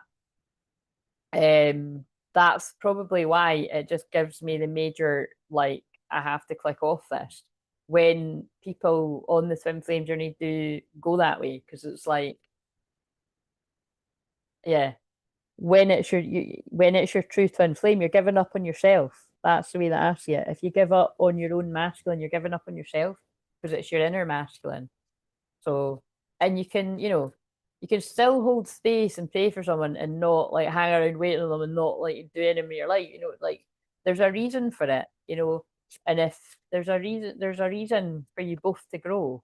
And you've got to trust, yeah, you've got to trust the process. It doesn't mean there's a lot of pain involved, but oh my God, this, I swear to God, this is fucking Mercury in the last of Scorpio with that Black Moon Lilith going into all this shit. Conjunct my Mars. It's just like, anyway, but it must be what's coming out for a reason. Right. What would help the masculine with inner union? But also bear in mind that's the masculine's feminine energy. So the masculine also, there's an emphasis on you pulling it back from workaholic mode and focusing on family. Now, whether this is family you've already got or family that you're yet to create, or like I said, or family that you're like yeah, just you and your twin flame being a family, you and your twin flame and a dog, you know, whatever it is for different people. Right, masculine, perfect fit, finding the right path, the fit with the soul, the ideal job. You're meant to be here. Holy shit. Break the soul contract. Some bonds are meant for growth, not forever. When the lesson ends, the contract dissolves. You're free to walk away. Masculine waking up from the karmic situation, waking up to the twin flame situation. Finding the right path. Find the fit with the soul. Notice that that just came after I just said what I said about I'm never going to give up on the masculine part of my soul. So I'm never going to give up on my twin flame. Like that can mean different things to different people. Do you know what I mean? But notice that also doesn't mean I'm not fucking blowing up his phone and fucking like, you know, oh, talk to me. No. The only equivalent that might, you know, be a little bit is doing this. Like when I say that, but I'm not, I'm just speaking my truth. You know what I mean? Like if people get the message, it's because they're tuning in telepathically, energetically, literally. Who knows? But the ideal job, you're meant to be here. But the point is, the masculine's waking up to where the lesson ends and the contract dissolves, or it's meant to, because the point is, if you stay in it, if you stay in your south node, it'll get more and more painful. You'll keep learning more karmic, painful lessons because you didn't move on from your past. The south node is the past. I know because I done that in work. I would say I done that in work until 2020. Although I was doing crystal clear visions from 2015, I was still staying stuck in a comfort zone until 2020 when I was catapulted out of it because it was my North Node return, which is your future, your destiny. So I've basically been working, operating in my North Node 100% from 2020. But there's still, you can still move out your comfort zone, which is why it's one of my questions in this, which actually, yeah, that was the one at the start. So you're meant to be here. So everything that's got you to this point, divine masculine, male and female, you were meant to go through the karmic journey that you've went through, as painful as it may have been. there will have been good stuff too. But you're meant to be here, wherever here is. So it reminds me of in that other deck, you know, wait a minute, happening to you, not happening for you, not to you. You know, it's painful, but it will make sense. Surprise. An unexpected turn can bring positive change. Be ready for change. Ooh, that doesn't come out too often. So for inner union, now, side note, somebody could have a birthday because she's carrying a birthday cake. So, but other than that, this could be Christmas cake. You know, it could just be talking about celebrations with the holidays. Do you know what I mean? But there's changes going on in the masculine's life. So either you're already aware of these changes going on, or get ready. You know, there's big change on the horizon. But I feel that's to do with spiritual initiation. I feel the spiritual initiation is being, in some cases, rudely awakened to how deep this connection goes in your purpose together and your calling. That's a big message. Right, so this is the bit where I do, where would people need a possible soul retrieval? So if you resonate, you can book a session, whether it's this year or next year. So what have we got? Mind power. Oh, that one's coming out so much. Use your intelligence, analyze data, logic, and think rationally. Lead with your mind. So this one, you know, this is interesting because this is what I've done the whole of my career doing this. I basically balance people's energy from being too masculine into their feminine. So I'll put one of the reviews below like that to go with what I'm saying here. But yeah, I've helped a lot of very high powered businesswomen that were making a lot of money, or you've had that in the past where you made a lot of money but you burnt out. Or like there was a example I gave more recently of a woman that, you know, yeah, high powered, high paid job, been in it for ages, great at what she did. But when we done the one-to-one work, like therapy together, and we done different sessions, soul retrieval, and you know, that woman just, you know, soul family. So she just didn't stop. Yeah, she kept doing things, and Save a Prayer, Duran Duran is on. So yeah, long story short, like it's not a coincidence that that person ended up balancing her own feminine and masculine. She now, you know, isn't, she managed to cut her hours at the job, and she actually, I can't remember how long she was in the job, but it was a long time, 20, 30 years. I don't know if it was 20 or 30, but it was a long time. And she moved from that job to another job, and I think the other job was more money, less hours, and then it meant that she can do more of her intuitive work, because that, you know, that she was just using that as a hobby. So it was like I helped her transition from doing that as a hobby, or even doing it for free, to doing it paid and taking it seriously. And now, you know, she's evolved even more, and you know, she worked with different healers and different people and stuff. But yeah, I was like, you know, right at the start, because that woman had followed me for years. But yeah, she was just, her go-to is masculine energy, very logical, analytical. But now she's more in her feminine, and she'll be helping other people in her feminine. So you know what I mean? That's how it works. So I feel that's somebody else that just needs something like that. Because that also help men, whether you're the feminine or the masculine, be more in your feminine. You know, like slow down, recognize the signs of burnout. And again, I can do this through your chart, and that's what I always I'm. That's what basically I'm going to put an emphasis on my psychic astrology empowerment. I think that will be one of the ones that's on offer, because that's what I've been doing the whole 11 years, and it's like nothing else. Like it's, you know what I mean? It's my own thing, because I weave all the different things that I do together. And but it's just, it's a bigger investment, but it's everyone that's done it loves it and it's worth it. So it's, you know, it's more, see it like a package. But they guided me to, yeah, I think it'll be all my bigger sort of ones that are like a bigger session, or I can do over 2 sessions. So anyway, I'll talk more about that next week. I can't, I'm getting tired now. So, but the point of me saying that is, that's where I originated. Like I would look at somebody's chart and I would be able to tell you your soul's blueprint. And yes, I would say, you know, I would say that that's what all astrologers do. Well, whether they call it soul's blueprint or not, that's what all astrologers do. And that's what's amazing. Like everyone will have a different perspective on it. But because I'm a shaman and a medium and a hypnotherapist, and I work with inner child, and I do all these other unique things to me, that all floods in and it weaves in, and it's like, so sometimes somebody's session could be like, like I'm going through the chart, but I'm also like talking to your granny at the same time, or like your mum or your dad's coming through if they're in the spirit, or your best friend, or you know what I mean. It's really is a unique experience. So that's what I'm saying. It's like, it was that from the very start 11 years ago. So now that we're 11 years on, uh, although that is actually a lot, it might actually be even more than what it actually even is. You know what I mean? But like, so I don't get a lot of I don't get a lot of those bookings a lot, but really that should change, because these are the kind of big sessions that people are needing now, especially if you've been on my radar for a while, especially if you haven't had that actually, because it always used to be people would get the psychic astrology empowerment first. But of course that doesn't happen now because it's more money, and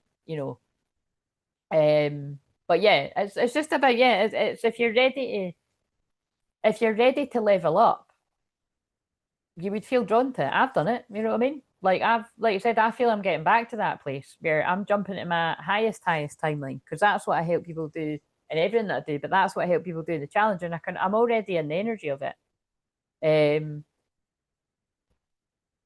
Yeah, I can just, yeah, I'll talk about that further down the line because of the fucking haters and that watch. I'm keeping some of that to myself, but I'm already attracting a lot. So closed doors.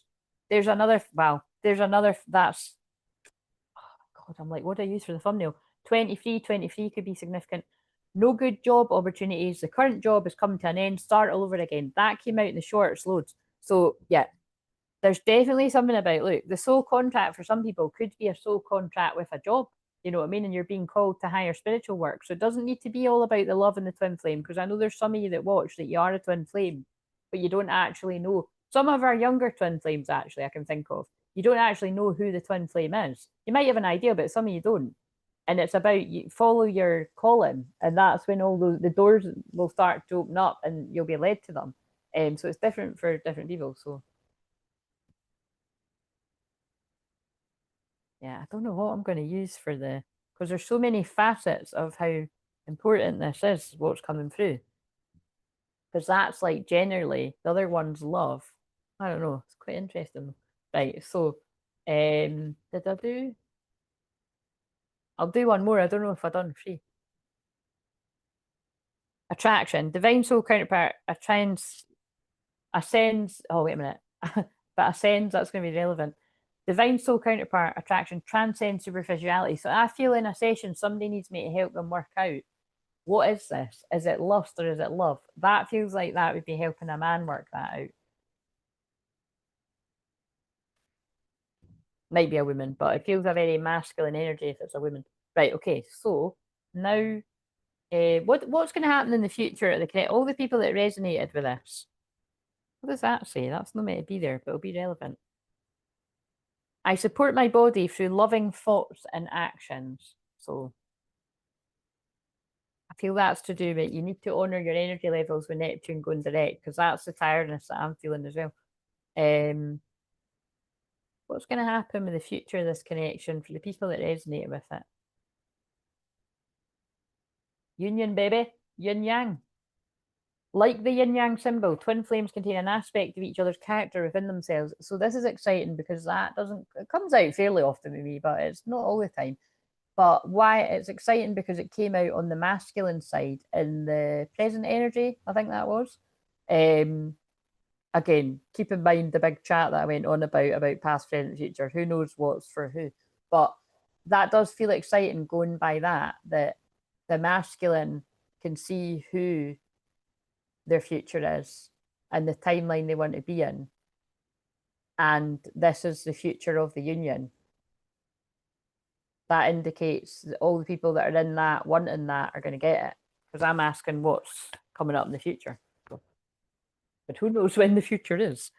When, this is my funny card, when there can be forgiving and learning, because that's always the one where it's like just say that's a man and a woman, or if you're same sex changer or whatever, but look, one's like, oh my god, I can't fucking believe I done that to you, how can you ever forgive me? And that person's like, yeah, it was pretty shit when you betrayed me, and it was kind of shit when you done this, and it hurt when you done that, but you know what, it's all over now, and I forgive you, and as long as you're genuinely sorry and you're going to make it up to me, then let's move on now.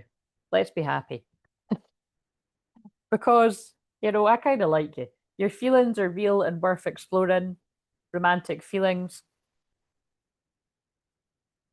We've manifested each other, calling in your soulmate. Your prayers, affirmations, and visualizations help bring you together. And that song about prayer was just on. So you've been manifesting each other. You've been thinking about each other. You've been dreaming about each other. That's why they made me go in that big chat about manifesting. You've been daydreaming and fantasizing playfully, but be mindful. It can pull your person in if you don't want that. To recapture romance, allow your inner youthful spirit of fun to shine. That's what Sagittarius season's all about, having fun. And there's a shitload of heavy energy in this, particularly at the start. Um, so what else? Let's get some tarot, and then I'm gonna.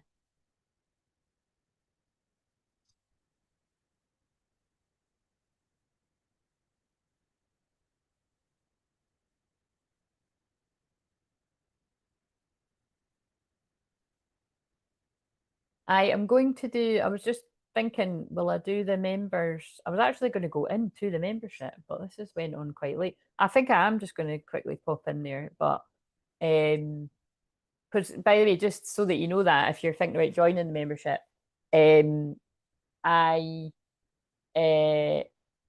sometimes I'll say, "Oh, I'm going to go in about this time," but usually I don't give a tip because it's just, you know, yeah, it's too difficult to do when everyone's different time zones. The more people that come in, it's just impossible.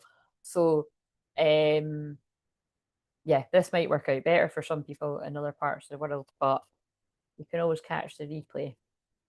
But let's see. But next week, what I'm going to plan to do is every breath you take, I'll be watching you. We could take that another way though, because it's by the police when it came up with all the karmic stuff anyway. But every breath you take, I'll be watching you. Interesting. Like Twinflame always around you, but literally it could be someone's like, the karmic people are always watching. Yeah. So the last I checked, when I said what time would suit everyone for me doing the challenge, it was 7 that was winning. So I was gonna do 5 because the analytics were saying 5, but I'll decide, you know. So vote, please. If you want to get involved with that, please genuinely vote for when you'd most be around. So it might be that I start at 5 and I just do whatever and get more into it when more people are there. But I'll I'll try to make it stick at the same time because I've got to be really focused. Like I'm not working with one-to-one clients. I'm not doing additional live streams. I'll just be focused on the challenge because I'm holding the intention for the challenge. And believe me, you feel the energy, you know, like I've got, that more recent amazing view of someone. I mean, you wouldn't mind me saying who it was, but like, that done it and really felt the energy. And that person's always like, when are you going to do another one? Which, that means a lot to me because I put a lot of fucking energy into that. And sometimes it can feel like tumbleweeds. And I do think at some point when I keep doing them and people feel the benefit, I think it will be very different, but it can feel a bit like pulling. It feels a bit like Christ. Was there any point in that? But but no. But like I said, I am going to pour my all into it, and hopefully that can help people that are needing help in different areas. Just move a wee bit forward or a big bit forward, depending on where you're at, and hopefully you keep me in mind for should you need my support further in the future or right away with the offers that I put out. But you can be the decider of that. But that's the risk that I take, and I'm willing to take it because it's all about teaching people messy action. So, what have we got? Tell us something about what's coming up.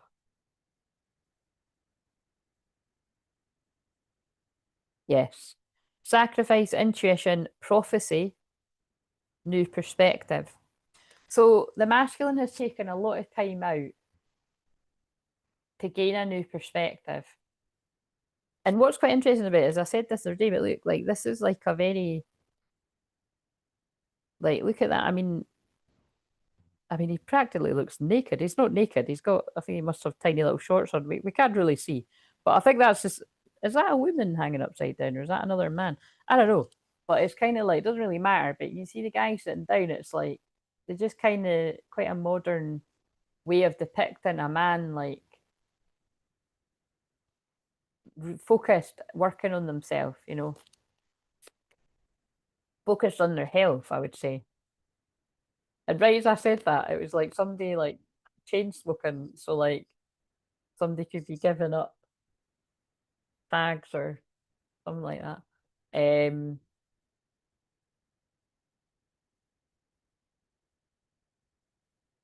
Sunday, bloody Sunday's just come on now, so there's something significant about Sunday and Monday. Sunday into Monday, maybe. That's funny because we had just no, we had something about it wasn't just an aromatic Monday. It was something about Monday at the start, and now we've got that about Sunday. That's funny. Um, King of Wands. Now this is interesting. Natural leader, visionary, long-term king, success. So at the start of this, the masculine collective were coming through as a king of swords, logical, analytical, made decisions head over heart, I would say, and has attracted, well, with whatever that collective was, they've attracted somebody that was very in their ego because they were in their ego. Now, a king of wands in the reverse could be in their ego too, but this guy's like, I like this card because it's like, he's like, yeah, I'm the man. I might look a bit funny in this crown, but I'm going to work it anyway because I'm the king of wands. Like, I don't give a shit. Um, you know what I mean? It's like this masculine's got the vision of the future and they're determined to make it a reality now, to make the dream come true, to make the vision reality and focused on the long term success. So I feel this is a group of people that have taken a lot. So this feels like this is like years in the making.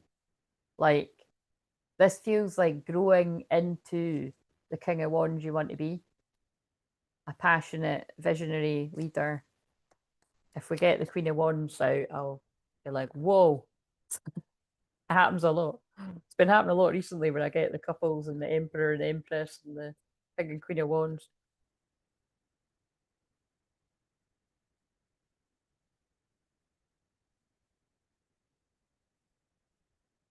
Right. So it came up right, and I have to really tune into this because sometimes that's a shitty card, sometimes it's not.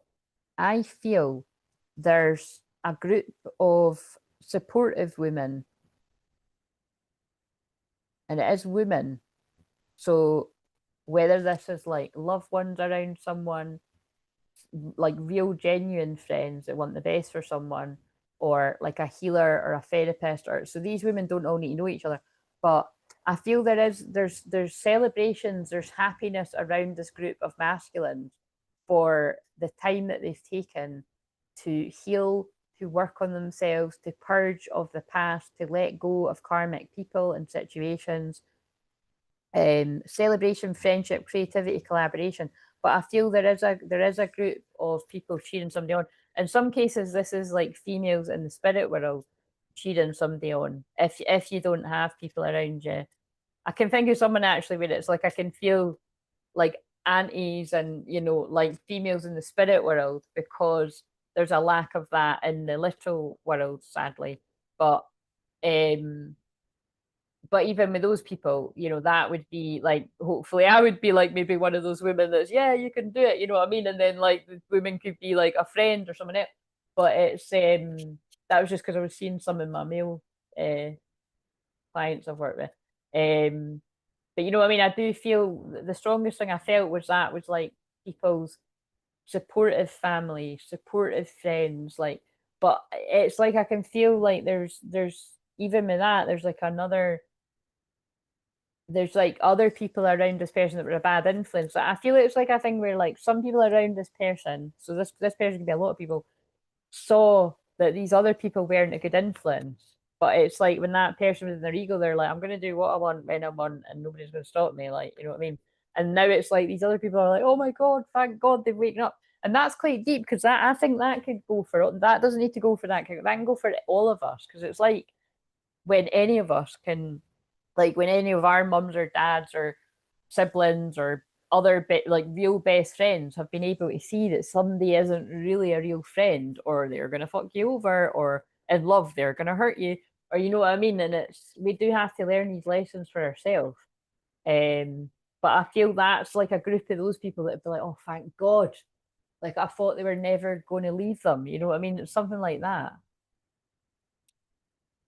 Christ, you don't get that very often. That's pretty jolly. You can tell it's a I mean, more of that, please. That's a good sign that the karmic things are really, that the karmic things are really over. That would be nice for me to not be channeling, the heavier stuff. But and it will go like that. I truly do believe, like, as much as there's bad shit happening in the world, um, more of the new earth energy will emerge, and it'll be less and less of this heavy crap, man. Like, or at least if it's still going on, somebody else can take over, because I just want to be channeling some nice stuff. Self-worth, overinvestment, hustling. So I feel this masculine's really working on their self-worth, and that advert for the imposters just come on again. It's so funny because it's Susan from, looks like a wig. And how's she all the way over here too? Quite a weird mix of people in that. I think that was Danny McNoak as well. This looks interesting. I'm going to maybe watch this. Somebody's coming forward with an apology, and quite soon actually, because we've got the free. And now that's so funny when I've given that chat. But I would say quite soon, because we've got the Three of Wands, so they're definitely making plans, or they could be on the move, because that woman's on the move in this. So this could be about a woman or a man on the move. Progress, expansion, foresight, opportunities. So I'd say somebody's had in their mind for a while to go forward with this apology. It's not just an apology, it's an apology, but just like their emotions or what they've been fantasizing about, and to celebrate. And look, there's that's so interesting. That group of three women again. It feels like a mixture of like family, like a cousin or something, and a sister and a friend, or I don't know. It's like different for different people. But it's like there's three women that are cheating like somebody on. You know what I mean? Because they keep coming out when I'm shuffling. Um,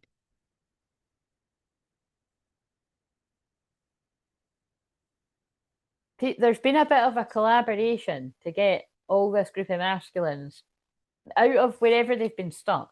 So someone's been stuck in a dark night of soul, even if people don't know to call it that, or if they've been stuck trying to release karmic situations, addictions, habits of any kind, there's been, but also I do feel that's like, unfortunately, I do feel that's a group that have been working against somebody. So that could even be like, you're trying to stop partying as much, and people are like, come on, come down to the pub, you know what I mean, or come out and party, and you know what I mean, and it's not necessarily coming from a malicious place, but it is keeping somebody stuck. That's why you've got to be disciplined to recognize, are you going to be able to do the things you want to do in life if you stay in that cycle.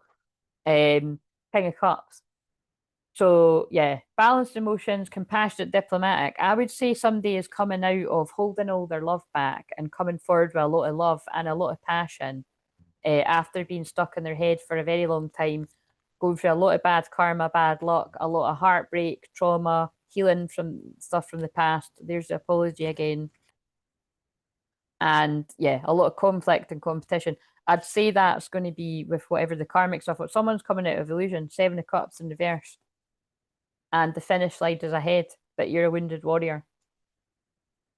Resilience, courage, persistence, faith, boundaries. Yeah, I feel that's what this person's been learning, is boundaries. Like, look, so this person, this man, all the people that are a man and a woman in this energy, you've been in hermit mode, inner guidance, healing, introspective. Remember when I said I was getting just a feeling that a lot of people have been like in a dark room, like a sweat lodge kind of thing, because that's what I've been doing the past couple of days, and I just feel I'm picking up on what a lot of the masculine are going through. I can tell when they're doing that. Recognition. The divine will help you recognize the signs and the miracles, but that's that union's close. Sorry, I can see the divine comedy in all of this with the big mother hen, mother bear warning that I gave in this. But that card does not come out a lot. It's special when it comes out.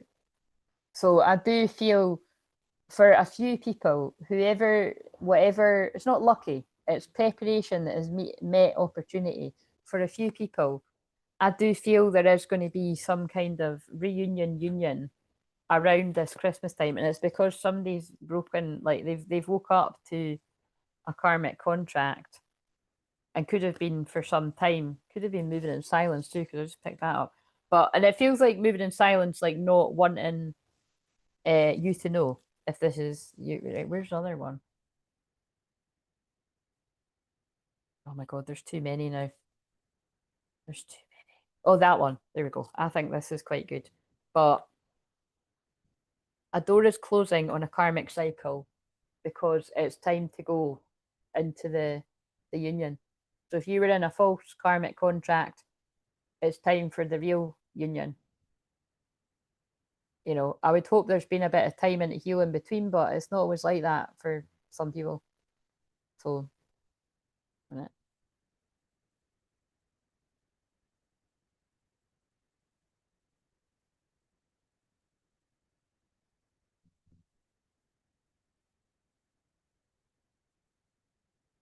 that'll do. I'm tired, and it shows. Right. Okay. So, yeah, like I said. So what have I got to do? I've got to do Virgo and Libra. God, that's always really exciting though when that comes out right at the end. Um, did I even read it actually? The union of divine soul counterparts is a miraculous event that begins when you least expect it. So that I feel that really beautifully ties in everything I've said in this. Who knows when your union is? But what I've learned in teaching people all these years, individually and on here, and for myself, let the fuck go, surrender, just be happy in the present moment, right? And that's how you attract things to you anyway, when you're having fun. Like I say, you'll hear me say in the challenge, I get paid to play. And that's quite relevant because Neptune is in my Neptune and Pisces is in my fifth house, you know, of creativity playing. So that's why, you know, one of my taglines is my gift is helping you find yours, because that is what my gift is. So that's what we'll be working on next week. And we'll just see. It's like that's the kind of loose topic. It's like, you know, one of your guys' reviews said, it doesn't really matter what you choose. Because I don't really even know what it's just basically my loose plan is it's about psychic gifts, spiritual gifts, and finding your whatever you like to do as a child. I have a strong belief that whatever you had a strong interest in as a child, there's something in that with what your calling is. You know what I mean? Because true story, when I was wee, you know, I would pick who I spoke to about that kind of stuff. They've just pulled me angel wings when I'm about to say this, but I would talk about angels and stuff like that, and I always did feel loved ones and spirit and angels and like right from, you know what I mean, from yeah, from birth. Really, I've just always felt I've got memories like I've felt energies around me. Um, and there was some of my mum's friends when I was wee. Like I've not, you know, I can remember a bit of it, but my mum was talking the other day. Like some of them actually had like tarot cards and stuff like that, and were into crystals and everything. And you know, my mum always had crystals and stuff like that around too, but not like, you know what I mean? She would more have the friends that are like that because my mum's a wee bit more, like I said, my mum is very psychic too, but she's more practical with it. And like if you're going around the supermarket with her, she'll guess what it's going to be, but she'll guess to like the penny. Like that's a gift. And she's not been counting it up in her head. She is just like she's using her intuition. Um, but and me and her are really psychic with each other. Like yeah, like oh that thing that loads of people say all the time. But that I do that with a lot of people, but I do it with my mum really strongly. Like I'll call her right before she was about to call me, or our pet will text each other at the same time, all that kind of shit. Um, right. So anyway, I will be back on. I'll not be back tomorrow because keep me in your prayers. I'm getting a fill in. I'm sure I'll be fine, but you know, I hope that's over and done with pretty quickly because I just can't stand the bright lights and the pulling about and all of that shit. It just, oh my god. But it's just more uncomfortable than painful, isn't it? But it's just yeah. So, and so I'm not working with people tomorrow because I don't think so. I just haven't, basically. There's no point, especially because it's more Neptune going direct in Pisces too. Hey, let's hope my fucking dentist isn't confused with it. But yeah, and I'll either come back on Thursday and do Virgo in the sixth house, which is all about healing, health, well-being, being of service to others. Oh my God, are more people arriving as I'm leaving? Um, and um, and then I'll do Libra and the seventh house on Friday, which is also the 12-12 portal, which is the strong activations I feel I'm tuning into today. But yeah, just, if you're feeling this intense energy, like so am I, and just get lots of rest and good luck. If you can sleep at night, good luck. That's why I'm exhausted. Oh God. Yesterday was a bit better because I hadn't slept and then I got up early for something and then I was like I'd had broken sleep. So I went, I don't know when I think I went to sleep a bit after midnight, but then I woke up again at like 4 in the morning and I was actually awake until 8 in the morning or something. And then I needed to get a food shop because I've been fasting. So I got a food shop, didn't fucking arrive for hours and I was like fucking starving. So, you know what I mean? But I was like, and you have to eat very lightly anyway, you know what I mean, when you've been fasting. But yeah, and I've not got high hopes because I slept for 4 hours instead of two when I went back to sleep again. So I'm like, fuck. But it's just to do with the energies coming in. It's like I said, I tune in the collective of twin flames. I can feel a lot of the masculine, all the masculine, male and female, like going through the ones that are going through their big dark night of soul and awaken stuff. Like I can feel it all going on. It's quite intense. So I'm keeping you in my prayers. But it's like I said, that's why I've been doing the fasting and the praying together because it's stronger when you can do that. And like I said, it's not for everyone that, but I am very mentally strong, so I can do it. And let's hope the benefit for me is I lose a few pounds. I think I literally have lost a pound, which feels like a very, very unfair exchange when I done a 3 day fast. I've just done a near enough 2 day fast, and all I've lost is a fucking pound. But there you go. That's life. I'm used to that. But things can fluctuate. So, and my mum thinks it is coming off from other places. So I'm going to trust my mum. She's normally right. But yeah, so if anything changes, it might just be that I don't want to do Virgo on Thursday and I want to just come back and do them both on Friday. I might end up doing that. You know what I mean? It just depends. It just depends how I'm feeling. So, but I'm open to work with clients on Thursday and Friday. You know what I mean? The clients come first before the live streams. And then the reason why that's the last session is because, like what I said, I'll be big time resting over the weekend, and then I'll be prepared to do the challenge, the free 5 day challenge, starting from Monday. It's not rocket science. Basically, there'll be a video that's released 1:44 UK time, unless I forget to schedule it, but I'll usually schedule them. They'll be released. Oh my God, actually. Fuck. Oh God, I knew there was something. That's what I needed to do. Right, I'll need to. I'm not filming them tonight. I'll need to. I wonder if I should just. Nah, I can't be arsed. I'll film them on Friday. But yeah,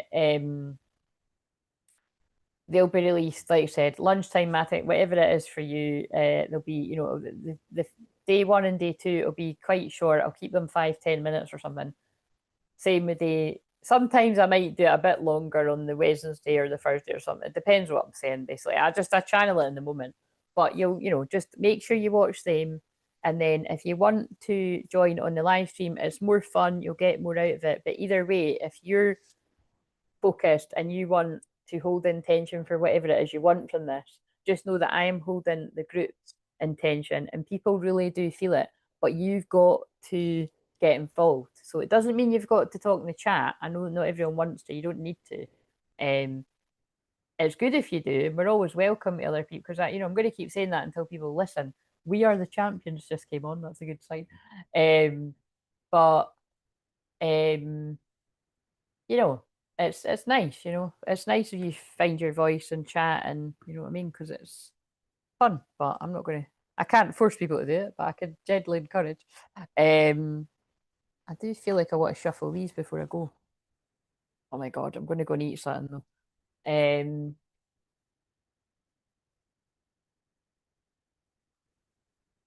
and I've got another shorts to release after this actually.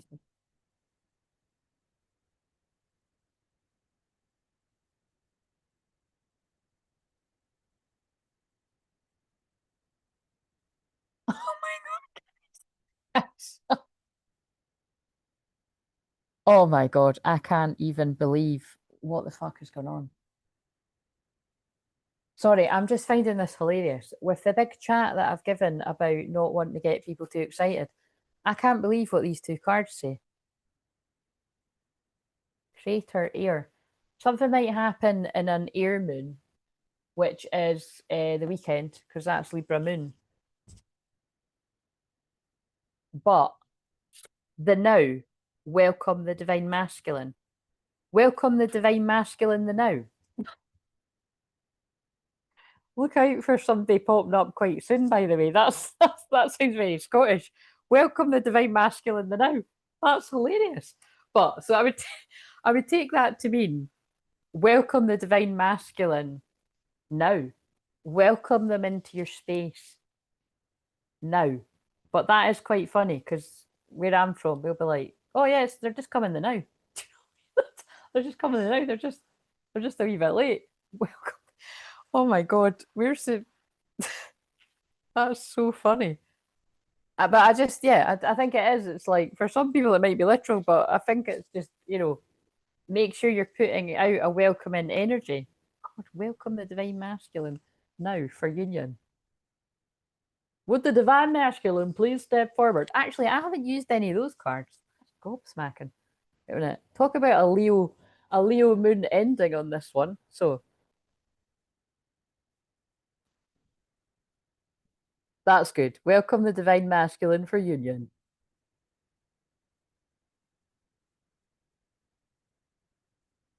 Is it in the shot? Wait a minute. Oh God. Yeah, that's kind of blew me away a little bit. We need one of the speaking cards. Oh God, I didn't use any of these. Wait a minute. I didn't use any of the sexual the sexual oracle. Right. So is it going to be a bad one or a good one? There's a mixed bag in this. Now the text is just popping up saying see you tonight. Look, guys, I don't know when people are watching this, but at least at some point, whenever people choose to watch these, like things could happen quite close around. And again, I never say that, but and again, just remember what I said. Don't. But there's weird stuff happening right now. Yeah. Look, trials and a Sagittarius. It's Sagittarius season. It's going to be a Sagittarius moon when we're doing the challenge. The 17th. The 17th is a Wednesday, so look out for that date. Look, 17 on the card. Sag symbol. Sun. We're in Sag season. That's another card indicating now or this year, basically. Trials, and you've went through trials and tribulations. Oh my god. Because a lot of this group of masculine are escaping a curse, a spell, a very dark karmic energy, or a few. And that's blown my mind. It's the Black Moon Lilith symbol. And what have I bloody spoke about? But that card, it's quite like I have to cover it because her bum's out. So I mean, I can't even bother going even deeper into that. But like, you know what I mean? It's like I think this is definitely people that had quite specific methods on how to reel the masculines in. But yeah, she's playing dirty, and I don't mean in that way. Probably both ways. But look, the man is lying naked with a whole of candles around him. So again, take that bit with a pinch of salt. But people do stuff like this. There's very weird ways in which people have tried to keep some of the masculines through manipulation or actual spell work. calling back. Oh my god, especially because she's holding a fucking voodoo doll. There's a guy speeding off on a motorbike, and that woman is, and this has also got Sag and a moon. So that new moon in Sagittarius is very significant. That's actually right when we finish, because the moon moves right out of Sag, right into Capricorn right after. That's the next day on the Saturday, I think. The way I'm looking, because I know that. Yeah.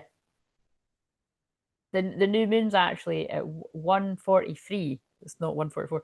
1:44 on the Saturday morning. So I might even still be sitting there. I don't think so. I usually like to wrap it up on the Friday because I'm tired. But yeah, calling back. I do feel this is actually just pulled through the whole story that I channeled at the start. Somebody was trying to get somebody back with dirty tactics, manipulation, all the different types of ways. But the person's woke up from the illusion. And this person adores you because you've got bliss and Jupiter, and that man is worshipping that woman's feet. So I feel I do feel there's a bit of a crossover though, that the person could have been like that about the illusion. We're going to call the karmic people the illusions because it was an illusion, and that's what this group of masculine are waking up to. Union of souls and yin yang. Oh my god! Oh no! Thumbnail problems. We've had yin yang twice now. Yin yang and union of souls. That's quite a good. Oh no! This is so annoying. What did that? Look, I can't fuck about now. That well, get on it. I can't keep fucking about with the thumbnail. God, it's really eerie how quiet it is. Where's the word cards? Yeah, that one might be all right. I think there's some in here.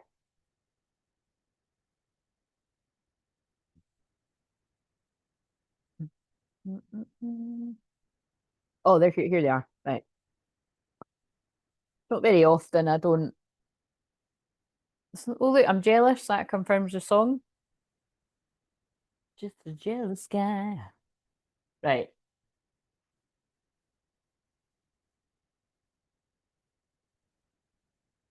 Oh, I have one fixing it now when I'm getting off.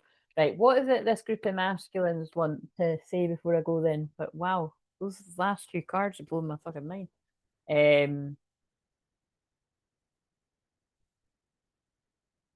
Fifth house, baby. I desire you. You're so sexy and hot. My body's on fire for you. Sorry, I can't seem to say that in a serious voice. It always comes out with American voice. That's what I used to do when I was younger. When I couldn't say words that made me embarrassed, I'd put on an American. So I still do it with this card. I desire you. You're so sexy and hot. My body's on fire for you. Yeah, I can't. That was the most serious I could say it. But yeah, there's the tension is rising for union, and I want to make things right. I'd say that fits with the rest of it. I let people manipulate me into ghosting you. Yep, we've saw that. But we've also saw there's supportive people around someone as well. I'm sorry I hurt you. I didn't realise what I had until it was gone. And I'm lost. Nobody seems to get me or understand me. But you, I feel so alone. I feel you. My spider sense is tingling. Are you thinking of me? Because I'm definitely thinking of you. That's the masculines that are awake at night, and the feminines can feel them. Right. And then my eyes just got, I'll shuffle to be fair, but my eyes just got flashed to, I need you. And I will never reject you. That's your own fear. I didn't plant them. They were just sitting there like that. So that's the message from the feminine. But let's shuffle and see. And then there's another one. I'm so proud that you're my divine masculine.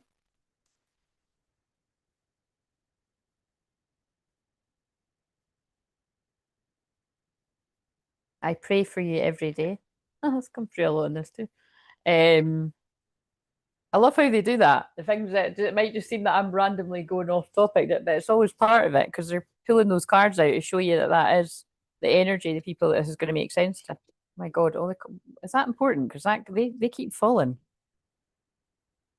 You're going to have it all with this person because they've come out of an illusion. Ten of Pentacles. Could be heading for a major divine inheritance. abundance as well. What do the feminines want to say? And yeah, like I said, there's nobody really been chatting, so I don't know if anyone's still, that's, I don't know, it's weird energy. I don't think this is good energy to tap in for people's energy, so we'll do the free cards when I come on the next time, whether it's Thursday or Friday.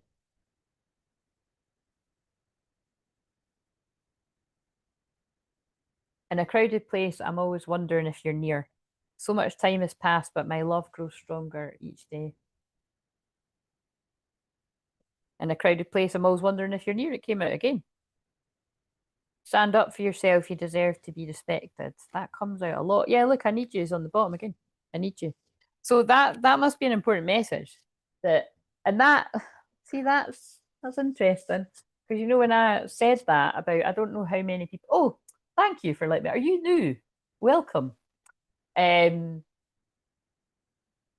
I don't know how many people were. What I mean, it doesn't really matter because people will watch on the replay. But like when I was saying that about, you know, there's so many amazing people that channel in this journey, but like I can only, yeah, I'm only going to home in on like what I do in this and what I'm talking about here is like I like that I don't like bullshit, that I don't start like talking some bullshit story. Like, do you know what I mean? Like, I don't objectively, if I was to look at this and I wasn't on the Twinflame journey, that has its issues because, yeah, I think that can make people a little bit too complacent and maybe even cocky at times that they've got it in the bag and all that kind of stuff, however you want to say it.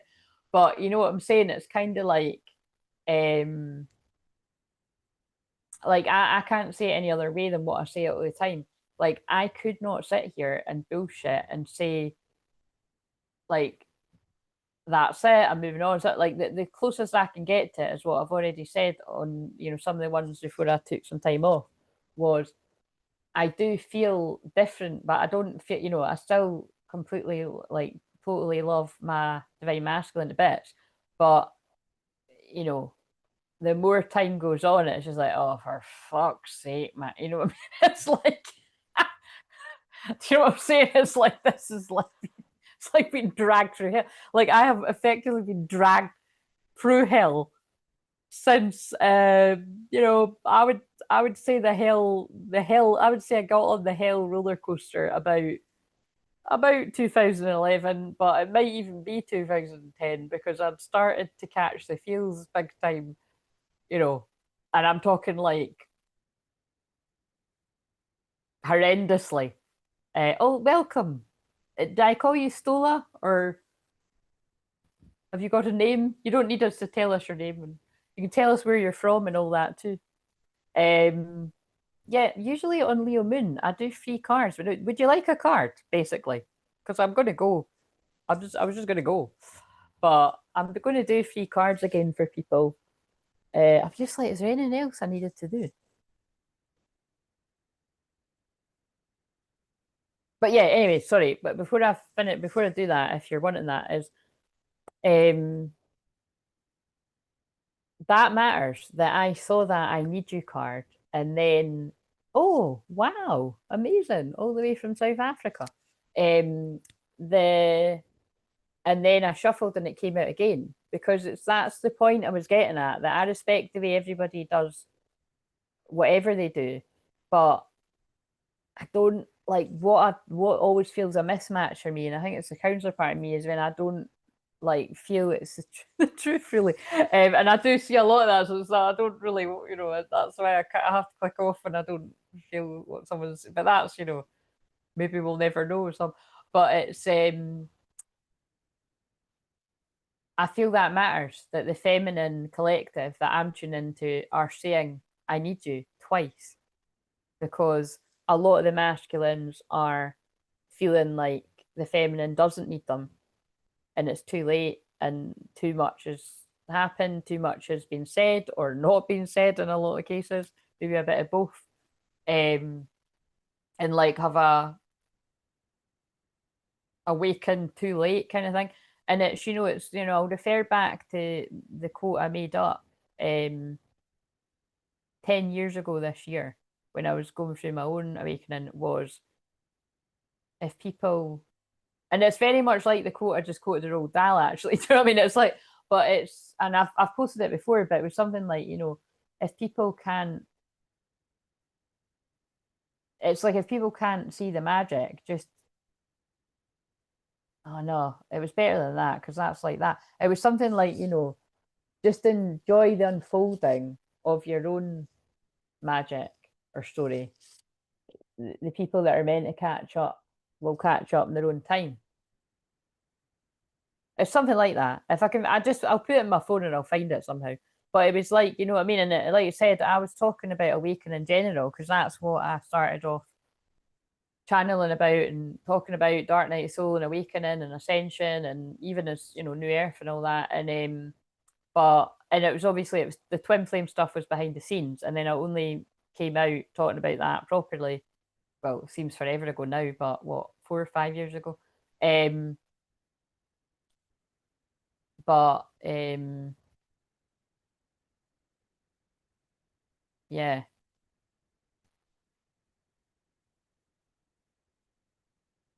it's pretty crazy. I'm floating off. This Neptune Pisces, it's too floaty for me.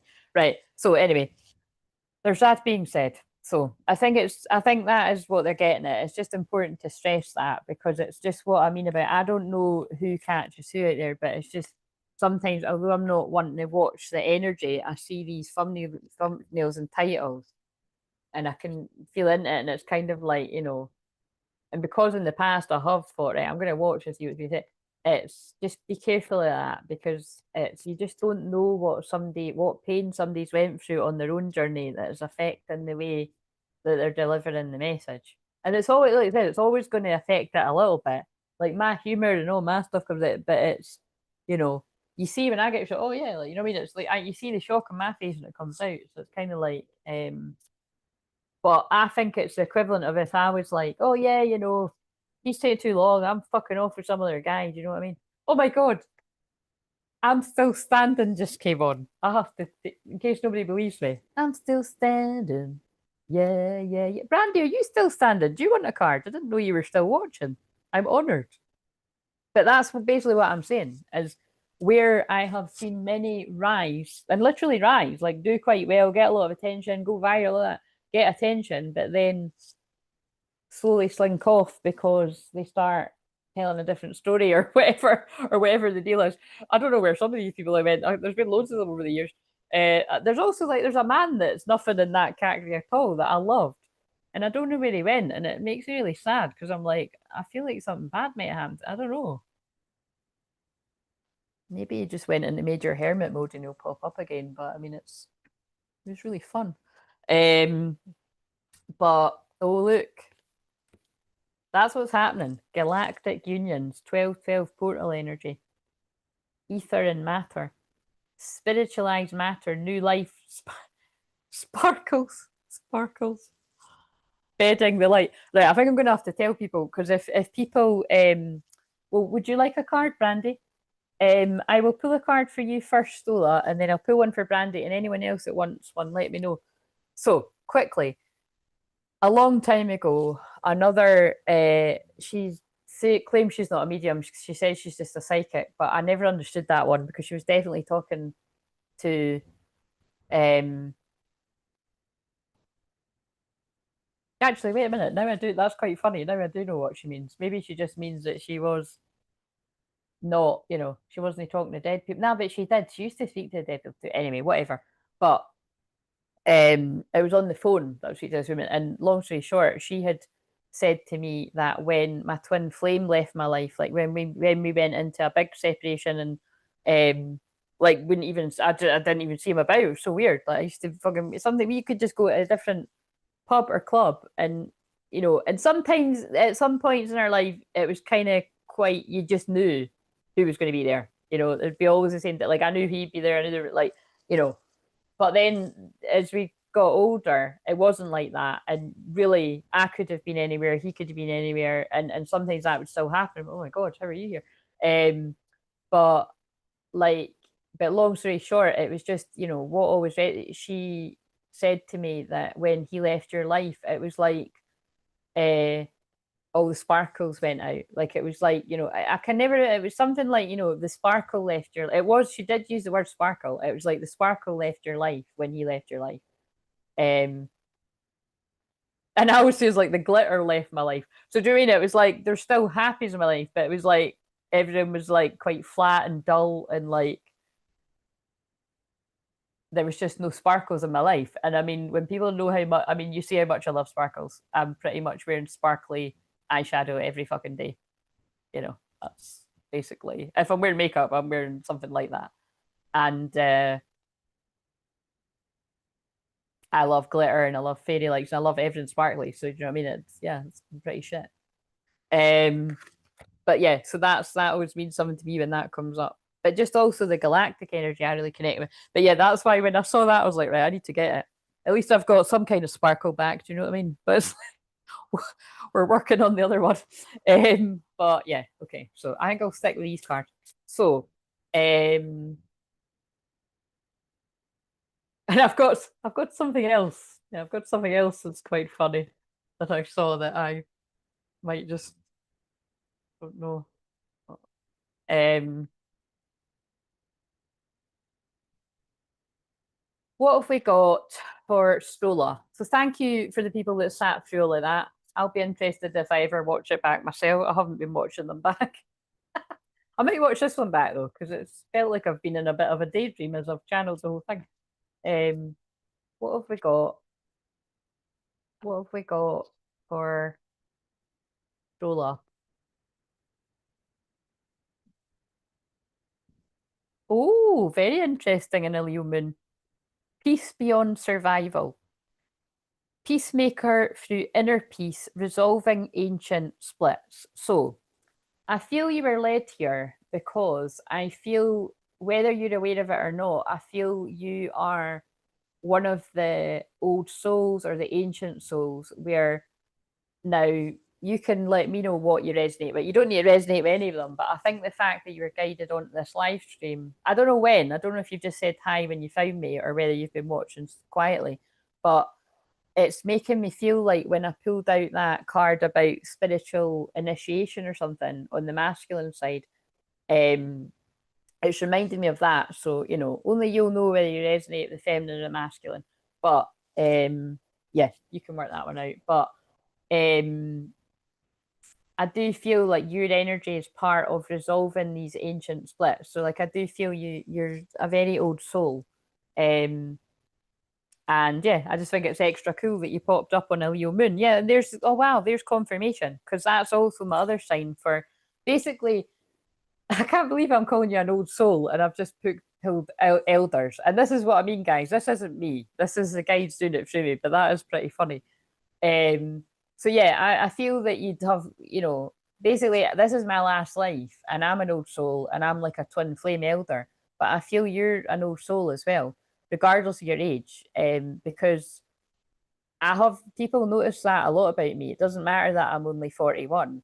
Like, people that are like 20, 30 years can also feel, if they're in tune, that I'm an old soul, you know. And that's why, you know, I get people that are a lot older than me coming to me for sessions and that. They're not like, oh, yeah, what are you going to know? You're only 40. Like, they respect, you know, and that's quite rare. So I'm proud of that. Spiritual mentoring, equality, stability, wisdom, experience, and counsels. So I feel they just really wanted you to hear that it's like, however old you are, you're an old soul with a lot of wisdom, and I think you just needed to hear it. You know, it's like, but so yeah, it would be interesting to know whether you've always felt like this or whether this something like new is awakening and stirring in you, because there's different things happening to different people right now. You could really connect with, oh my God, yeah, big new earth energy. You could really connect with dragon frequencies as well, because the dragon frequency is really awakening big time. Inner and outer journeys, believe in yourself, big shifts. That's what I was feeling. Like, I just feel you really needed to hear that, you know, that it's like you are a wise ancient soul. And we see you. You could have connections to Lemuria as well. And definitely New Earth energy, because my other sign of New Earth is dolphins, because dolphins were my favourite when I was little. And I just always connect it very playful. Actually, this energy, very playful energy, like Leo, Moon, Sag, Sun. Sacred gifts, energy senses, pure love is key. So, so you've just felt like that lately. Interesting. Well, that means this is exciting because this feels like you have been led here to, to this, to just to confirm that. And also it feels like a good sign that, I don't know if you heard me saying that we're doing the free 5-day challenge on like Monday through to Friday. And basically it just gives people a bit of momentum wherever they need it in their life. And I explain it as the week goes on. Like, it's better you don't really know too much in advance, basically. Just show up, hear what I've got to say on the first video, and then, it'll unfold.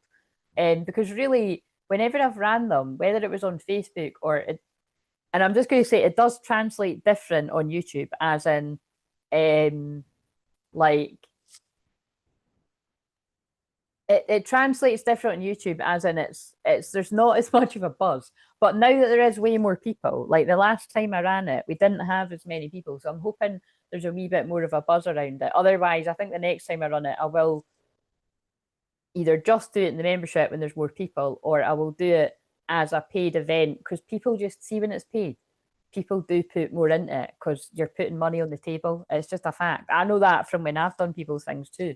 You're going to, well, I was going to say you're going to show up when you're paying for it. Not necessarily. I've paid for tons of shit I never even, it's terrible. I've really done that. Like big, and I'm not talking about wee subscriptions. I'm talking like things that I've paid big money for. But I think there was something more in that. I think it was just to put my energy in it to help. Fuck knows. I don't bother. But that's what I mean about it. It seems weird, but I've not done that for a while. But yeah, look, it's my Lemurian shaman energy. That's hilarious. See, because that's why you've been led here. Shadow dissolving in the gaze of truth, going beyond fear, initiation. Like, I know it was part of my path. I don't question it too much. But it's because my frequency could change the frequency of others around me. And I was in a lot of these kind of stuffy business groups where people weren't seeing through the truth of things. So I think my energy was just meant to be there for a while, shake it up and leave. I don't know why I needed to fucking pay to do that, mind you, but I suppose I couldn't have crept in like but basically like yeah, it feels quite exciting. And I can see you saying, I found out I have a healing hand about a week ago. Oh, very interesting. Well, yeah, it's this is the kind of stuff that's happening to people right now. It's like, things are either reawakening in you or past life gifts emerging. So it's all very exciting. So I hope that meant something to you. I feel, Scott, that's quite funny because I saw an 11 and I've heard something about Scorpio season for you. And then I felt it and I forgot to say it. And now we've got the Phoenix Rising. So yeah, I really do feel Scorpio season was significant for you. So I don't know if you feel like you went through like quite a bit of like a deeper transformation, but usually we all do in some sort of way. But I feel it was, if you've not had your Phoenix Rising moment, I feel it approaching, or you're in it. Radical purification, violet flame, surrendering, resurrection. So hope that meant something to you. Right, let's see. So Brandy, did you say yes? Would you like a card? I will shuffle it until I see you saying. God, my mind just went in the gutter. Our taco chat, that could be taken wrong, couldn't it?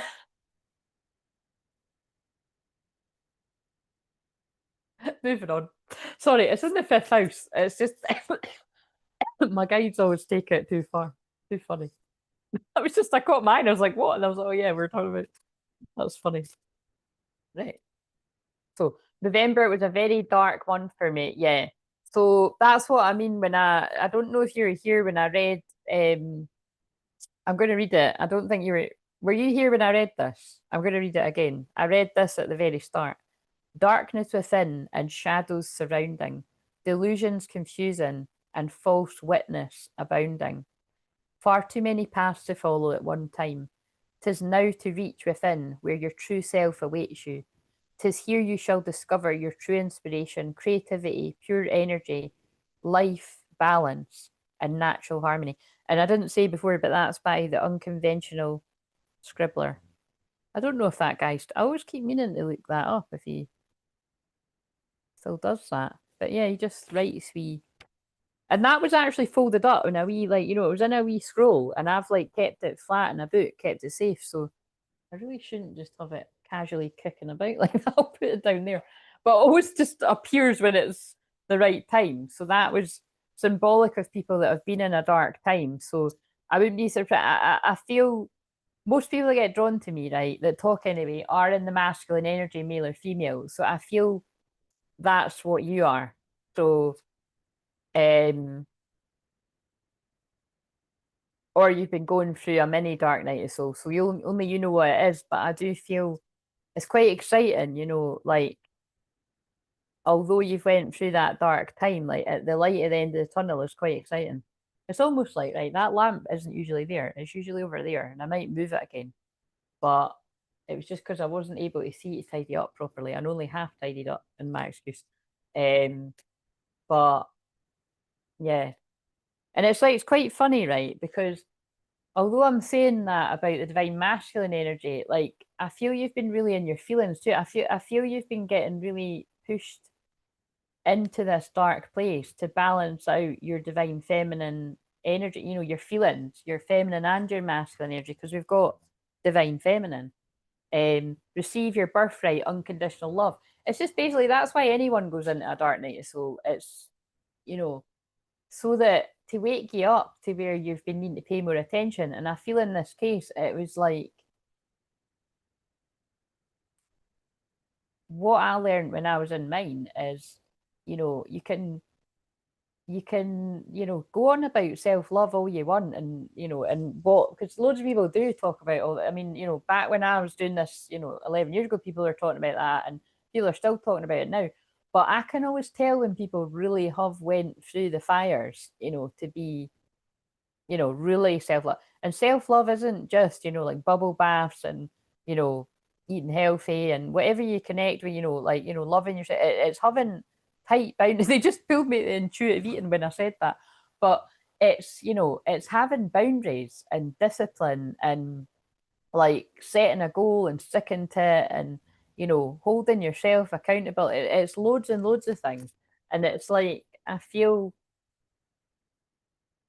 I can feel you have been going through it, and I feel like that's why they got me to read that thing out again. So keeping you in my prayers if you're open to it, and that sounds exciting about the healing hands.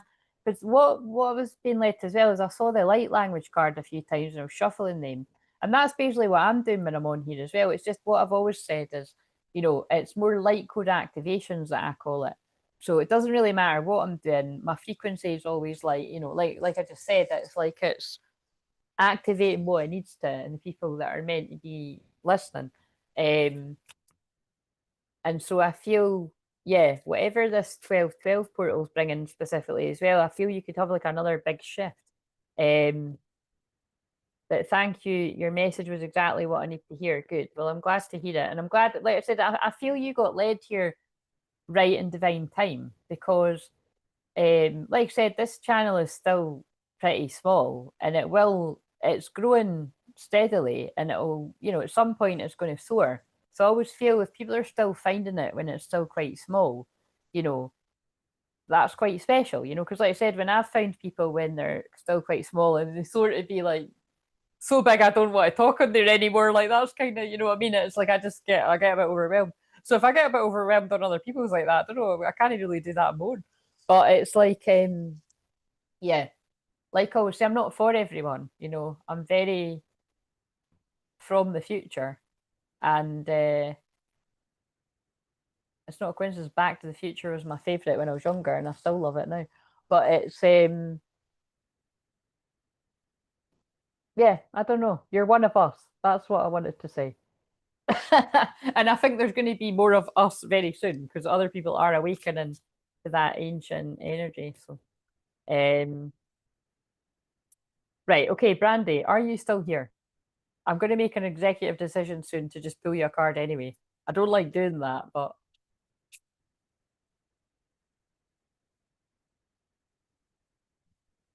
Brandy, are you talking to someone? My God, I'm so fucking tired. Maybe I will be able to go to sleep.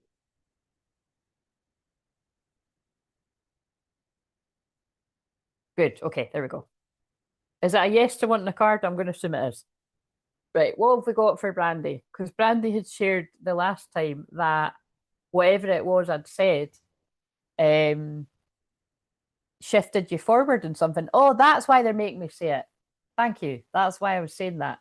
So, and that's what I mean, because it's not just, I'm not just reading the cards, it's the healing and the light code activation, it's blasting it. So you feel it. You know, people sometimes feel it in the moment, but they definitely feel it the days after, whatever. It's like, wow, something's shifted.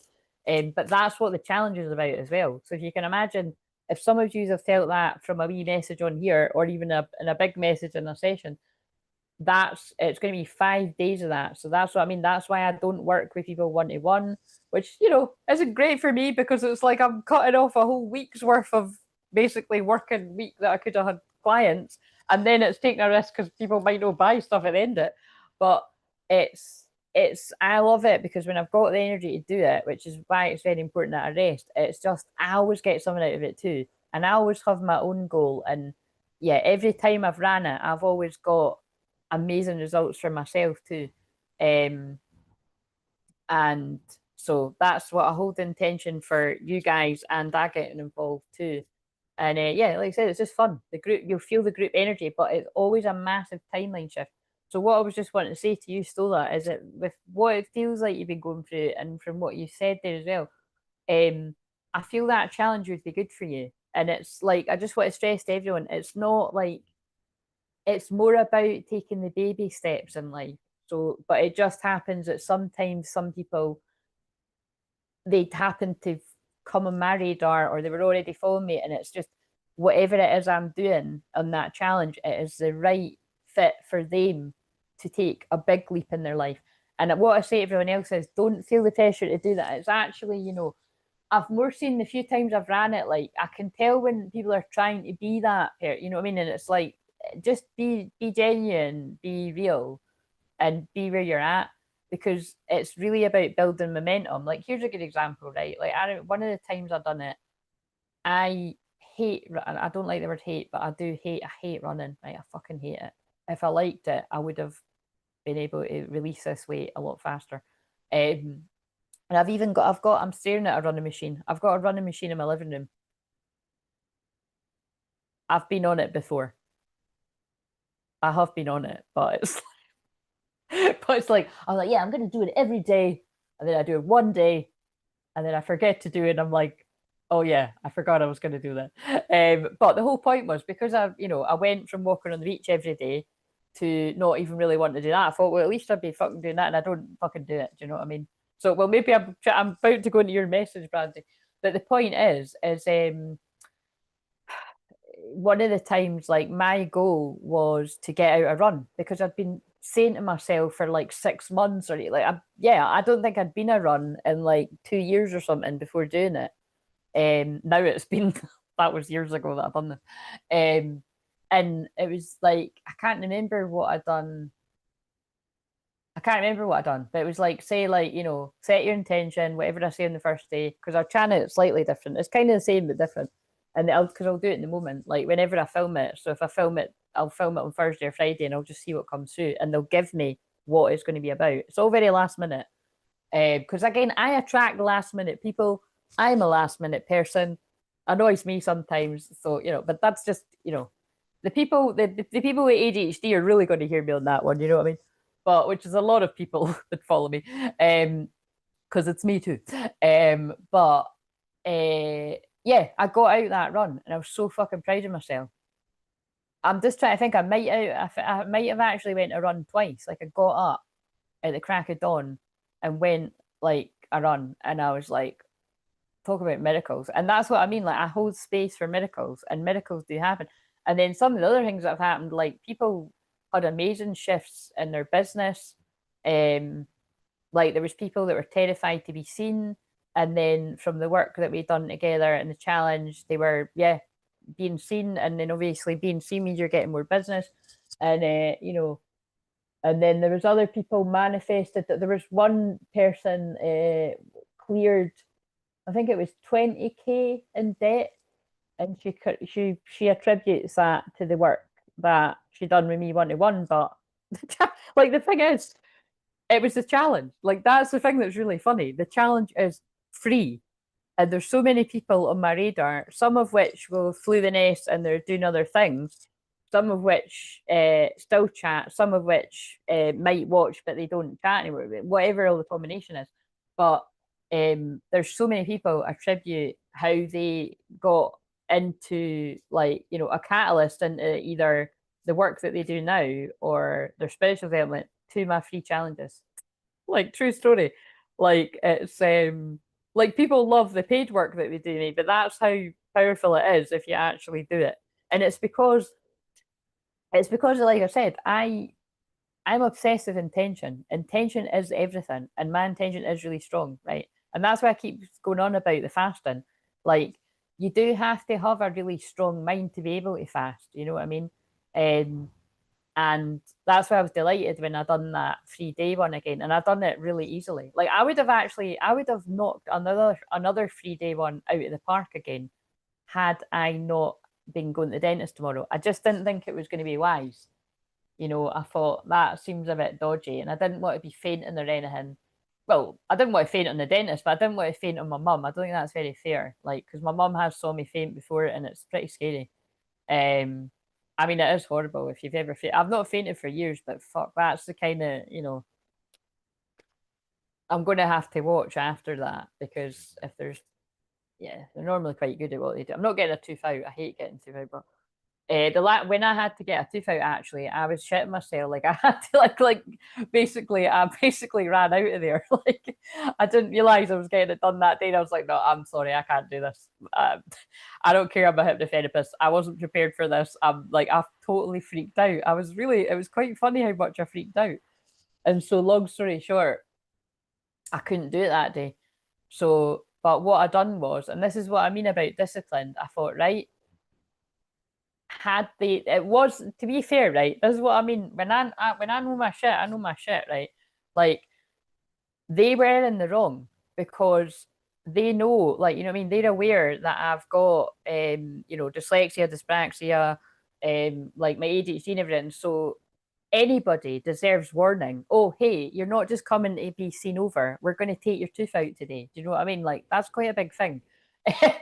Like, but when somebody has things like that, a bit of prior warning might have been in order there. Do you know what I mean? So they did fuck up. Like, they even said to me I could have complained, right? I didn't bother. I lost the letter. So I found something the other day I was meant to send away 2 years ago, and I was like, oh my god, fuck me. Like, it was something else. I was like, that makes sense. I've done that. But what I done was I left that day and I listened to a dental hypnosis every single fucking night until I needed to go back a month later. And do you know that? Hello, Nathan. I'm actually just leaving. I'm actually just leaving soon. But yeah, I went in, no bother. Went in, fucking 2 minutes, whipped it out. But I did feel a past light. Like, I'm not shitting you, right? Teeth are very connected to wisdom, which is quite funny, because that girl that was a bit off the wall, actually, she spoke about a lot of similar stuff to what I do. But she, even for me, she was a bit, but I like, she was very sweet. But this girl on Big Brother, she was the wee couple that fell in love. They're very cute. But anyway, she mentioned that they just showed a clip of it, but she was like, your teeth are very, when you get your tooth out, it's very connected to wisdom and stuff. Like, you know, it's not just a wisdom, like, it's true. Like, I felt all my past life energy. It was weird. It was like I didn't keep it, but I kind of wish I had, because it was like I felt they'd taken away a part of me. And obviously they literally had, but something felt strange. That's the only way I can describe it. It was just like, for a few seconds, I had this flash of a past life. It was really fucking weird. So see if I was ever getting a tooth out again, and I fucking hope that's the last of it. You'd think by this age it's really weird to be getting wisdom teeth out like this late, because that was only like the other year there. I think I would ask to keep the tooth because it felt funny anyway. But the point is, you know, hypnosis works. And if you weren't aware, new people, I am a hypnotherapist. In fact, if you weren't aware of people that have been here for years, I'm a hypnotherapist. But I'm sure people that have followed me years know that by now, because some people miss that because I'm doing all the other stuff. Um, but um, but yeah, dedication, discipline. You know, you'll get something out of it. I mean, because seriously, other people, like, say you've got an addiction, you could set an intention that you want to quit the addiction, and who knows? I'm holding space for miracles. All I would say is, if that works through the free challenge, you better book a fucking session. I'm only joking. But karma with money. Just saying, it's a real thing. But nah, being serious, at least give me a review, for fuck's sake. If you're not going to book a session, you could at least be like, I joined in, I'm no fucking booked a session, but thanks for helping me. Do you know what I mean? Like, that is a good way to pay it forward. If you're not in a place to book a session, it's brilliant to be able to give me a review so that people know how helpful it is for the next time I run it. Because basically, the idea is, if this time round is a success and everyone gets something from it and I enjoy it too, and it's worthwhile for my business as well, I'm not going to go too hard on that one, because if I don't make any money or I don't make very much money, fine. It's just what happens in business sometimes. But if it goes the other way and it's a huge success, my plan is to do it again very soon, as in January. Um, and I've got the themes already mapped out. Like, I'd like to do the one in January about weight release, because it just makes sense in January. Because I was going to do it this time round, but I thought, who the fuck is going to be wanting to focus on that? Well, maybe, see, in a lot of ways, maybe some people would have, because it was the week before Christmas. Do you know what I mean?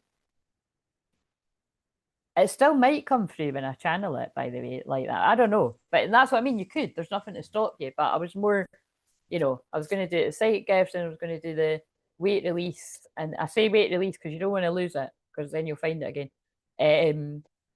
And what was the other one?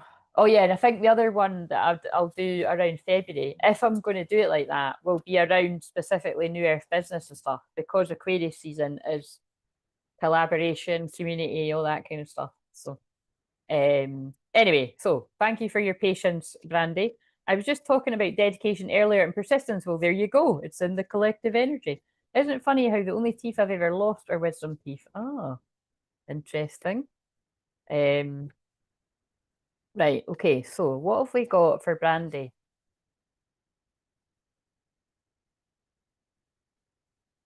Now, Nathan, had you been on earlier, I would have done your cards, but if you watch this from the start, you'll see me saying I was exhausted the last couple of days, and I've been exhausted all of today. So, but would you like a few cards, like what I'm doing for everyone else, and then you can get you and the other people that are, because again, I still can't remember about you. I don't mind doing them again, but I'm like, I don't know. Did you get your cards? I think you might have joined again at the new moon in Scorpio. I think I did. I think I done your. I think I did. I think I done your cards there. But it's free. It's free cards today anyway. But also, just to confuse matters, read that email again that I wrote you and let me know what you're wanting to do, because you need to reply back to something so that I know. Because if you want that towards like a 30-minute one on here, just whenever you want it, just not tonight, then I can do that. I'll do that. I'll need to do it like either when I come back on the next live stream, either Thursday or Friday, or it would need to wait until the 22nd, because the challenge is but yeah, would you like a few cards? I'm going to do Brandy's cards, and then I'll pull you a few cards. And like I said, if anyone, I don't think the girls will watch back this, but I mean, they might. I'll catch up with them. And what I'm going to do is, because the next new moon is the Saturday, and I'll be knackered from doing the challenge, I will either do yours. I think I was thinking I might do your new moons ones on the 22nd. I think, so that we don't fall behind. That would probably be the best thing. But because it's getting near Christmas, a lot of people won't catch me then. So yeah, So if people miss that, then I'll just do it when I come back. It's not that, you know what I mean? It seems really dramatic, but it's not actually. It'll all sort of self out. So. Right. What have we got for Brandy?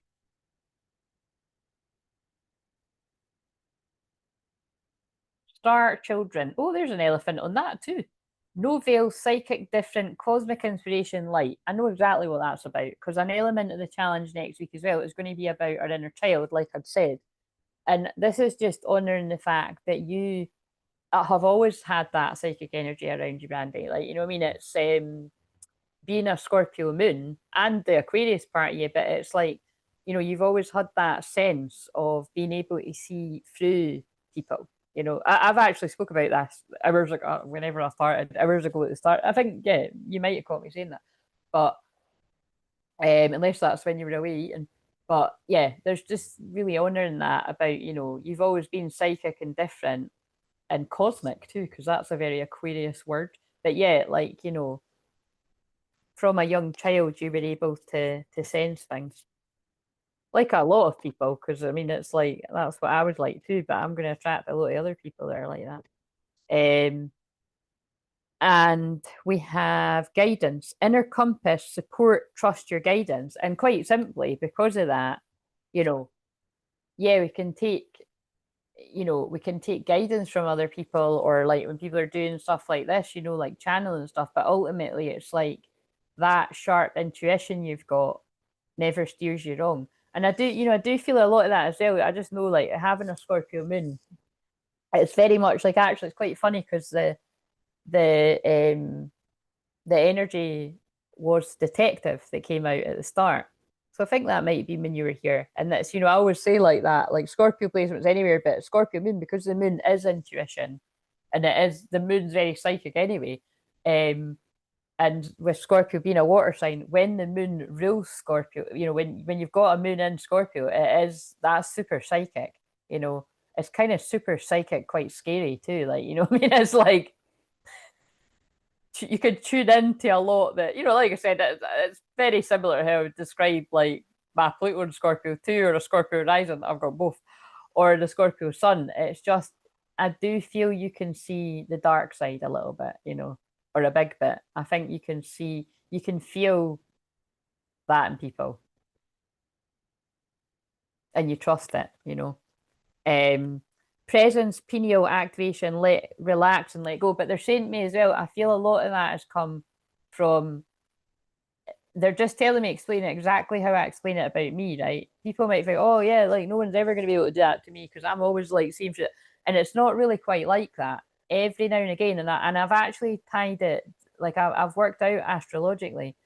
It definitely goes with the Saturn transits. It seems to be like roughly, but it's kind of like scarily on cue every 3 years. Because I used to say it's every 3 years.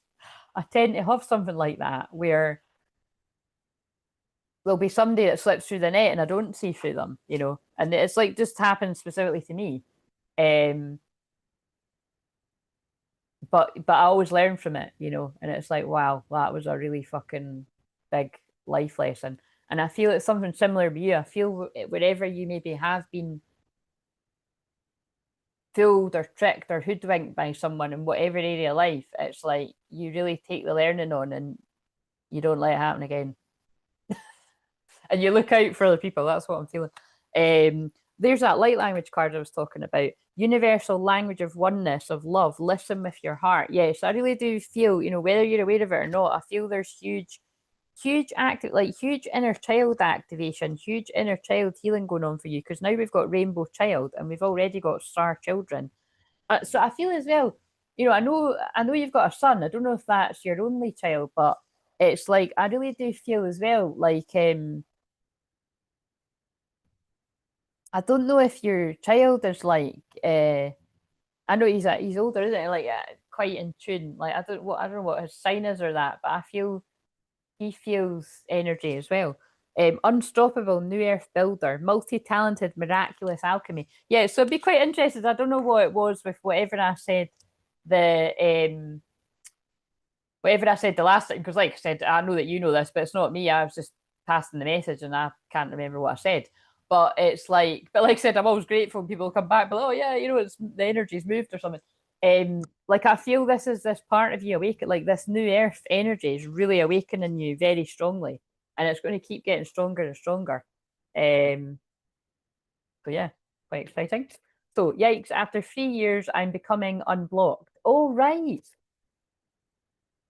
So that's maybe that's why they're getting me to talk about that. So is there something? So do you feel like there is something about that's quite funny, by the way, because like, you know, again, I've obviously already going to big deep chats in here and I've said it cryptically anyway. But like, for instance, like that Saturn and that, sorry, see if I get Neptune and Saturn mixed up, it's understandable because they're both in Pisces, but I'm slowing down, so I don't think I will. Neptune's the one that's been in there for fucking ages, right? Like confusing everyone and having people going down I'm not going to say the wrong path in love, the karmic path in love, and not being able to see the truth and the wood from the trees and all that. But lots of learning. But it's not just in love; it's in lots of different areas. And specifically for me, like um, Saturn and Pisces, like you know, because that's been roughly like here or there 3 years. Like I know where that happened for me. Like, even though I've been doing all of this for people, and it wasn't about the twin flame journey, but it was kind of interesting when when I was like, fuck.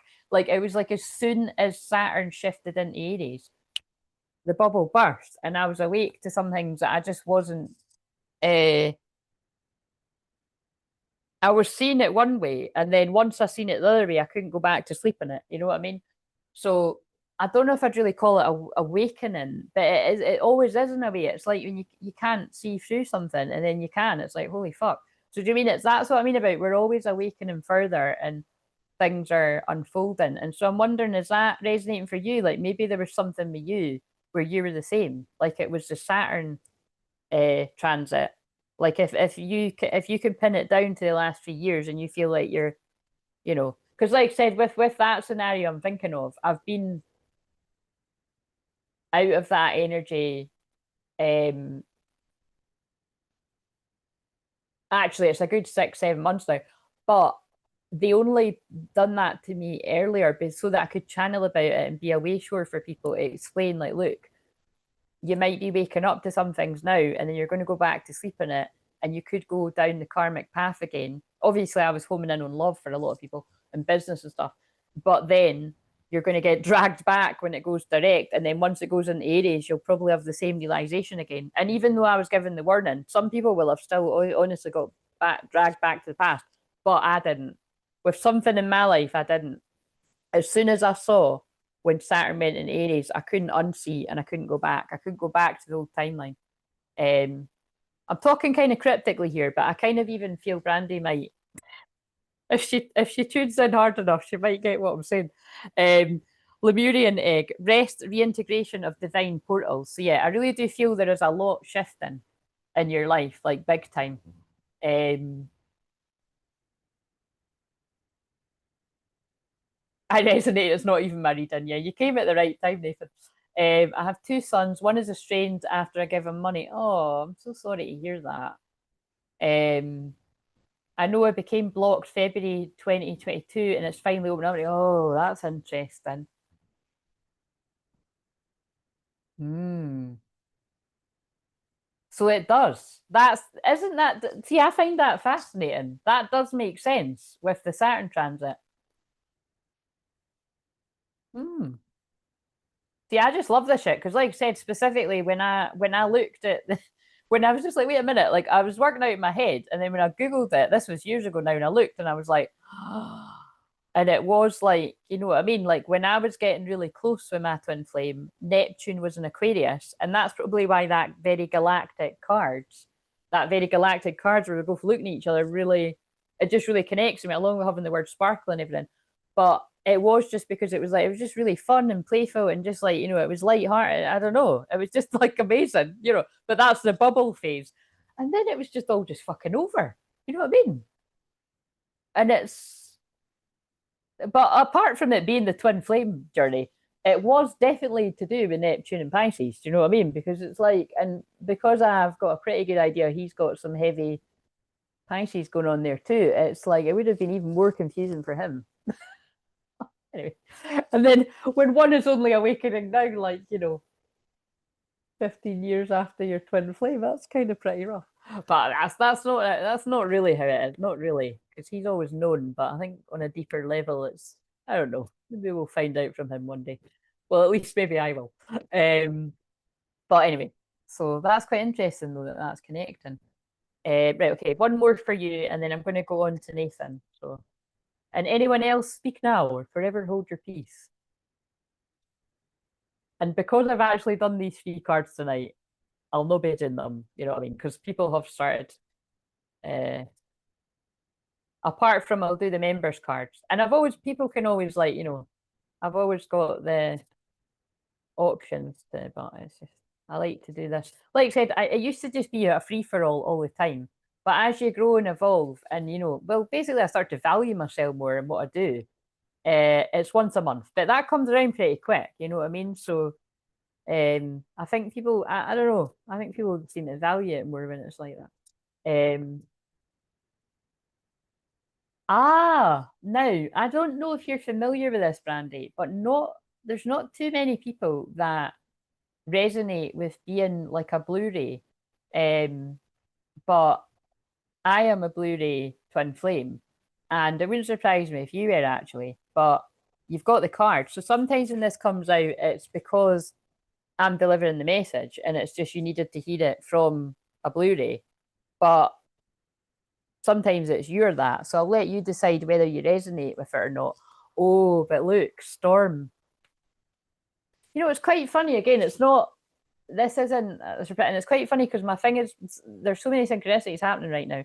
Low battery. Your Mac will sleep soon unless plugged into power outlet. That's always my sign that someone's unplugging from the matrix, right? But it's like, this is feeling very much like where the masculine male and females are at. So it's like I don't know if you think too deeply into that, you know what I mean? Because I know it's like, anyway, it's just it is, you know what I mean? Like, with the way that you see me describe it, it's like the storm, it feels like you're coming to the end of the storm. That sounds like with what you said. Direct divine expression, bridge between dimensions. And that's what I was saying about. It wouldn't surprise me if you do resonate with being in that Blu-ray frequency, because a Blu-ray, we've just, if you're on the Blu-ray, you've just always been like this from a child. And it's people that have been on the swim lane, a long time and very aware of it and stuff like that. And but it's okay to feel it all, cleanse, collapse of the old, realignment. Like, it's quite funny. It's quite a big message. Like, what I feel they're saying is, it's like you signed up to go through all the shit you've went through, to do your part for where you are in the world. And it's like, because you signed up to go through the amount of crap, and I feel you went through a lot of crap, because you signed up to go through all of that, like, it's now be open to receive the rewards. Like, you deserve that. Let's see if it comes out. Like, but that storm card also reminds me of, like, this is now. This is this whole live stream, actually, because like I said at the start, when it's Leo, I usually pick up on people in the public eye, like twin flames in the public eye, or people that are going to be in the public eye, or just big twin flame collective messages. And I mean, I've put in the title Fame. I'm going to put the music thing after, but it was because that song was on. I'm going to live for it. So it's kind of like, but this feels like, shining bright as well. And it's kind of like it feels like whatever, all the different scenarios that have happened to kind of dull your sparkle, there's that word again. It's like, this is your time to come back and shine bright. So bright, they're going to need the fucking shades. You know what I mean? Shine. Don't dim your light. The world needs your unique talents and gifts. Shine brightly. So it's like, yeah, I feel whatever it is that you're describing, like, you feel like you were blocked, or something was kind of, stifled a bit in you, or dimmed. It's like they're turning the dimmer like right up. You know what I mean? And by the way, guys, with that message, that is what I do on my in my psychic school, my awaken, activate, and amplify your clairs if people are wanting a bit of that. But yeah, so that's exciting, Brandy. I hope that resonated with you. But yeah, with that storm card, they're definitely, you know, it's been rough, but it feels like, you know, be prepared for it to get exciting if it's not already. Right, okay, so what have we got for Nathan?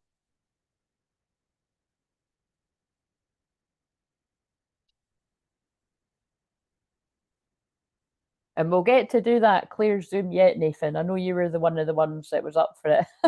There was, like I was saying, there's 3 people there's 3 people in the membership that were up for it. And then like I just needed one more, and then yeah, and then it was kind of like someone was like, "Oh, I can't do it." And I was like, "Oh, I've not got the energy to find like I could have held out for one person, but I've not got the energy to wait for 2 people." So, but it's always meant to be, and like I said, it really was meant to be because I was so fucking exhausted yesterday and today. I just, you know, I would have done it, but it obviously wasn't meant to be. So we'll leave that for I'll just focus on getting my energy back for the challenge, and then we'll do that in January. Right, what have we got for Nathan? And this is that card. That's my favorite card. So, opening the heart, Mary Magdalene and Jesus. So first of all, I feel Mary Magdalene and Jesus very closely around you, and I know that you resonate with them very strongly anyway. And for those of you that are new, I work with Mary Magdalene and Jesus and everything I do with my twin flame work. So as amongst all the other guides that come in, but I know that Nathan's one of the people that really connects with them too, and I just feel they're very very closely around you right now. And this says right to love and be loved, heart healing. So yeah, I just feel there's a huge heart expansion going on right now, and I definitely feel um, over the next couple of days, especially because when that moon goes into Virgo, um, because if I'm remembering rightly, you're a Virgo moon with a Libra rising and a Capricorn. I used to sometimes get, even if I get mixed up for a second, I usually get it, but I'm sure you're a Virgo moon in the 12th. That right? So I just basically feel when the moon is transiting your 12th house, anyway, it's like you, their energy is going to be felt very strongly around you if it isn't already.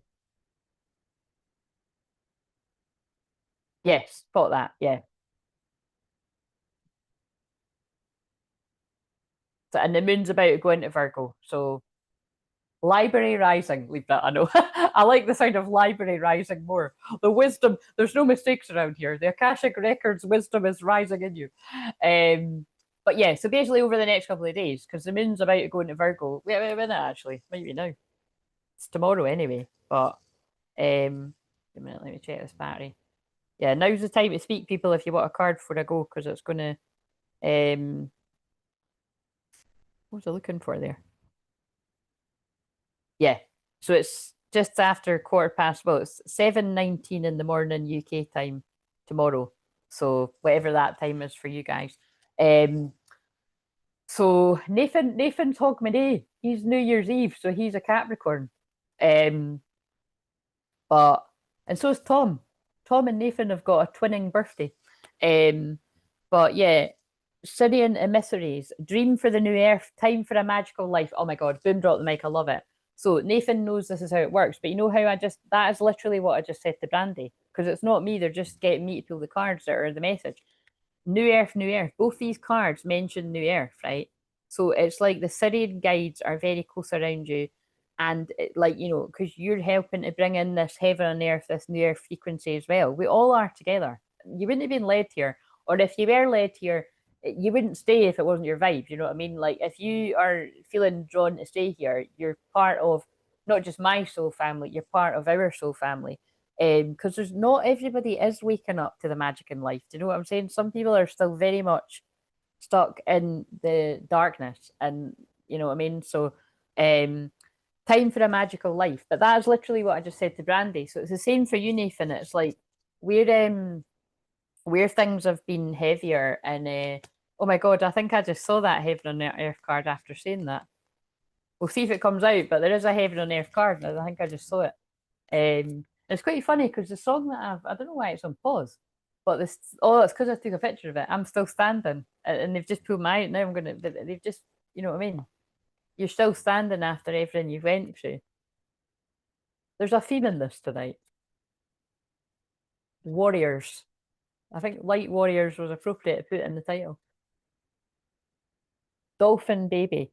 Lemurian origin, flow, timeless, adaptable, free, take your time. Yes, there's a strong message coming through there. There's just a similar frequency to what I've been saying to all three of you, is that like it doesn't matter what age each of you are, because you're all different ages. It's like that old soul kind of energy and connection to being psychic from a child and galactic energy. There it is again, though. Lemurian origin, flow, timeless, adaptable, free, take your time. It's like take your time with wherever you're at. There's plenty of time. And spiritualized matter, new life sparkles, bedding in the light. So now I'm going to be singing that song all night and probably tomorrow. I'm still standing. Yeah, yeah, yeah. Yeah, it is catchy. This is the one I meant. Yeah. So when I was giving that message to, I think it was to Brandy, this is the one I was thinking of. So basically, this is Nathan's message, but take it on board, Brandy and everyone. Honor all of life, exchange of joy without karma or sacrifice. So if you feel like you've always had to sacrifice something to be happy, like that's what's coming to an end. Like, and I feel in the world in general, and I know it's like even it's really quite hard to even say that, but it's, you know, there is going to come a time when that is the case, and it's because if this is really strongly speaking to your heart, like everyone out there, it's like you've already sacrificed so much. Like, you know, like I said, you know, because I've been mentioning it in the last few live streams quite a lot. Like for me, like I've always known that I was, you know, I've just been listening to God and I've just been following my calling, and I've always known that it's really quite unusual that I've been single for like, you know, over 20 years. But you know, the more obviously I got into my calling and I'm doing what I do, I know what it means. But I know what it means on a for a bigger level for what I'm here to do collectively as well. And at the end of the day, I do what I want to do, and I don't really care what other people are doing. I don't really care what's expected of me, and blah blah blah, and all this kind of stuff. It's I do what I'm called to do, you know, and I listen to God, and it is just funny that, you know, the deeper you get into things, it makes more and more sense, and it is just like I do believe what I've sacrificed to get to here it is completely and utterly worth the wait. You know what I mean? For loads of things in my life, because I've no regrets. Like, you know, about any of the way that I've done it, and well, it's quite deep, wasn't it? But it's true, and I just feel like that's. But if you do feel like, oh my God, it just feels like, you know, in order to have this, I'm having to give up that. In order to have this, I'm having to give up that. You know what I mean? It's like that's gonna come to an end. So wherever you feel like that, specifically Nathan, and anyone that resonate with that, like make way for that draining fact to just fuck off, basically. You know what I mean? You can just be happy now. And if you're not allowing yourself to be happy, you're getting in your own way. Oh my God. That's a strong message coming through. Right. What else? Breathing. Ground, feel sensations, purity, clarity, expression. So yeah, it's just like what I've been saying with these solar flares and the strong activations that are coming through right now. It's just very important that you ground Nathan and everyone. You know, just make sure you're getting lots of rest. Make sure you're drinking lots of water. Make sure that, you know, we're all being guided to do different things. If you're being guided to not eat as much, or eat more in some cases, or like, you know, or eat more healthy stuff, like listen to what your body is telling you and your intuition. Because like I said, for some people, like when it comes to fasting and stuff, like you might feel really cold to it and it'll be really great for you. Other people, you got to tune in, like, you know, like, so for instance, I kind of think, see, even I don't know if it was because I knew it was wise to, because I was going to be, you know, getting the, you know, the fill in, that I think I'll start eating again now so that I'm, you know, so I can have my breakfast and blah blah. Like, I didn't even think it'd be wise to just not eat today and then eat in the morning. I thought, nah, like something just told me that that's not very wise, right? Because I think it's common sense as well. But I kind of wouldn't be surprised if, even if I wasn't getting the fill in, if I'd actually stopped like tonight anyway, because I'm very good at tuning in to, you know, and I think it's because it's whenever it gets near the Virgo moon, because it's like that's where my sun sits in the house of Virgo, and that's health and stuff. You got to tune in to, you know what I mean? If like if you're feeling a bit funny, a bit ill, like maybe not, like, you know, it's hard to explain with fasting. Obviously, that your energy is different, but I know because I do it all the time, and I'm like, nah, fuck it, I'm eating. Um, so that's what I mean. Just notice for changes like that, because everyone's different. But definitely, I feel you might be needing a lot more sleep than what you usually do, especially over the next couple of days, because the moon's going through your 12th house, and because that is where your moon is as well. So just really, really protect your boundaries and protect your energy um, the next couple of days, and especially because with Neptune going direct as well. So yeah, so tomorrow, Thursday, and most of Friday, really. I'd protect your energy. And then look, there's that one for you too.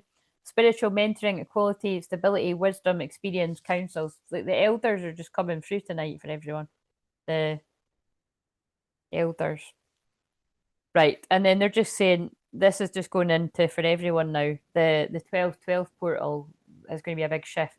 Doorways into the now. Letting oh my god, that's perfect. Letting go of the warrior. And also, tonight, well, it was the 9th, it's now the 10th here. But look, it's a 9 on the card, and we've just shifted from the 9th into the 10th, obviously depending on where you are in the world. But yeah, doorways into the now, letting go of the warrior. And then that connects back to the card I pulled before I went into this. Look, welcoming welcome the divine masculine the now. They'll be here the now. But yeah, welcome in the divine masculine now. Doorways into now. Now is what I'm seeing. Letting go of the warrior now. So there's a need for people to be dropping the defenses, and definitely it feels like the divine masculine. We will rock you just come on as well. We will rock you. Whatever that means in your scenario. But actually, if you think about it,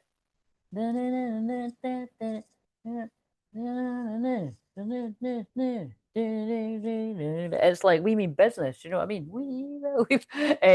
But yeah, doorways at now, letting go of the warrior. I feel if you've been prone to being very defensive in life, it's time to let go of the warrior. Like where you're headed, you're not going to be needing that. You're going to be around softer energies where it's not needed. I feel that I'm speaking to a lot of the masculine male. If you, oh no, no, no jumper, you just got caught on the, oh shit. Wait a minute. We have a dilemma. It's caught on the, oh fuck. Wait a minute. Can I take the lid off? There we go. Fuck's sake, man. I'll just cut it. Bit annoying. Right, I fucked the lid. I've done something here. I've fucking taken this. I'll fix that after. I'll fix that after. Right, let's do some charms because I keep forgetting about the charm. What have we got here? Wait a minute, actually. I'm going to pull myself some cards. What do I need to know? Or anyone connected to my soul? Which is only one man.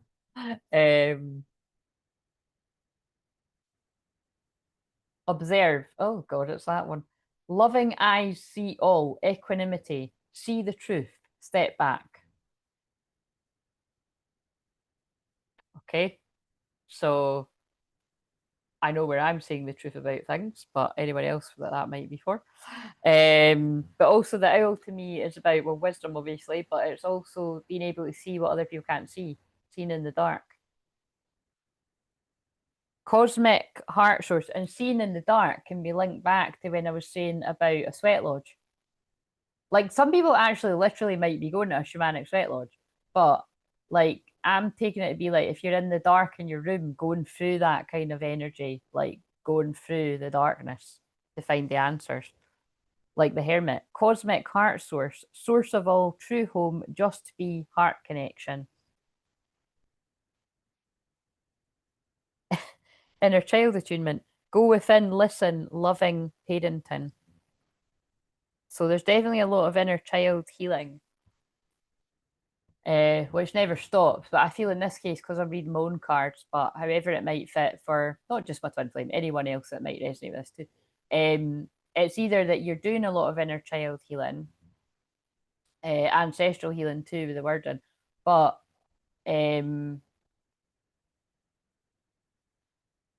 those of you that are parents focused on being the best parent that you can be as well. But for me, this is actually it's like the inner child attunements that we'll be doing next week actually, because like I said, I'm going to be basing it around inner child healing. It's like a mixture of inner child healing, creative gifts, that kind of thing. Emergence, celebrate sensuality, joy, right to enjoy, truly live it. Right, boom, drop the mic. I'm ending it there. That's perfect, and that always happens, right? Whether I'm doing my cards, usually in the membership, I'll do it, or if I occasionally, decide to do it in here, it always ties together what I've just said to however many people I've just read for, because that's what the message was: is wherever you've had to really sacrifice to be happy, let go of that. We're letting go of that. You just deserve to be happy just because, and especially because you went through so much. And so that makes sense. We've got to celebrate, which makes me want to sing celebrate. It would be so nice. Actually, I wasn't going to sing that, but that's because there's a Madonna song on right now. It's the Suddenly Seeking Susan song on, so we might have Susan's being significant here. But it's oh my god, I said Susan somewhere else in that? This is weird. I said that must be somebody must be called Susan watching this, or that's significant. I was actually going to sing oh my god, why the fuck have I forgot Cool in the Gang? Celebrate good times, come on. That's this energy. That should be this energy. Like Leo Moon, Sag Sun. That should be what we're feeling. But I think we're more feeling the square and the weird shift of Neptune right now. But anyway, we'll be feeling this next week. Celebrate sensuality, joy, right to enjoy truly living. And we really will, because for the most of the week it will be the Sag Moon, and I am a Sag Moon. And that's why it's not a coincidence. When I've ran it before, it's been really good when it's been the Sag Moon. I better pull some. It's going to cut me off itself. We're only 2%, but let's get some.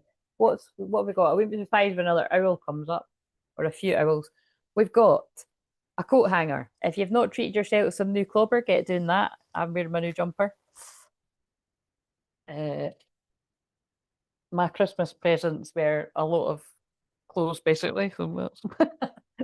But and jammies and stuff. Oh, there's that owl. Just said it. So yes, discernment, bird messages coming, anchoring in the new earth codes, anchoring in divine love, particularly seeing the people that have been holding the energy to anchor in these divine codes.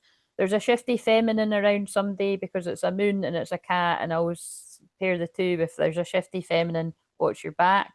There's a little fairy on the moon. Somebody feels like you're unattainable.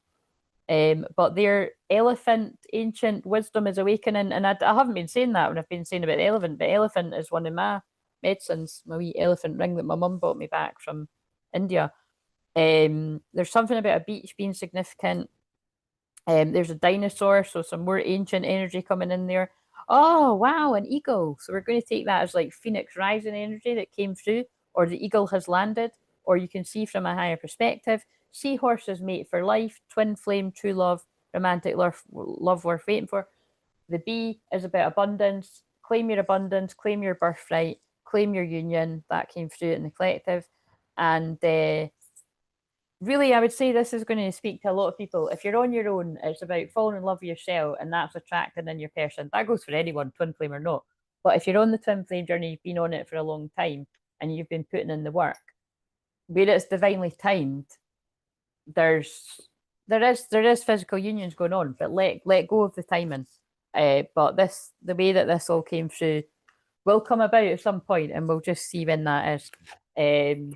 I've been loving your lives. Good. I'm glad to hear that, Brandy. That definitely means you're meant to be here. And the thing is, you know, it's not when you're saying that you felt blocked. Like that's what I mean about that. So I hear that a lot. That it's like, you know, I just think people couldn't stay shut off to wherever they felt blocked or whatever words people want to use, especially if you were very in touch with that before, because it's I live and breathe it. So it's like but I'm glad to hear that. But yeah, I do think there's something, wherever that relates in your life, it's definitely like similar.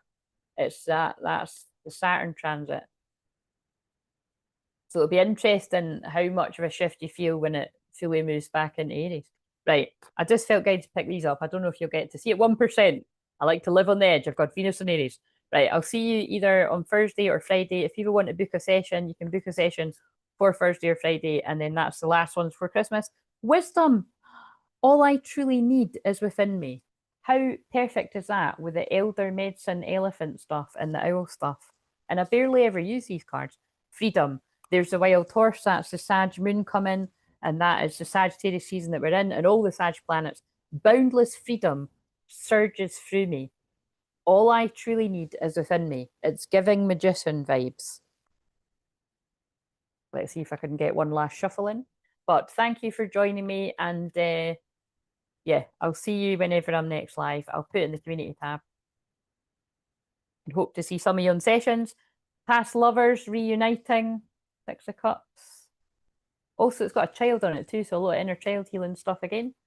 And heartbreak. It's too painful to be apart. There's an offer coming. Ace of Coins. Be open to the abundance that the universe has to offer you. I just shuffled 78 cards and the Ace of Coins came out again. For some people, this opportunity is you and your twin flame. For others, it's abundance, picking up, coming out of competition, lovers, a choice. That's a sexy lovers card, guys. That's a good one to end it on, a Leo 5th house. What does it say? Love, harmony, relationships, alignment, choice. Well, it looks like those pair got an alignment. I want the wee romantic card. Oh my God, 3 times! 3 times in a row, the Ace of Pentacles. Oh my God, I think we need to put that in the pen. Oh, look, there's the King of Swords in reverse from the start.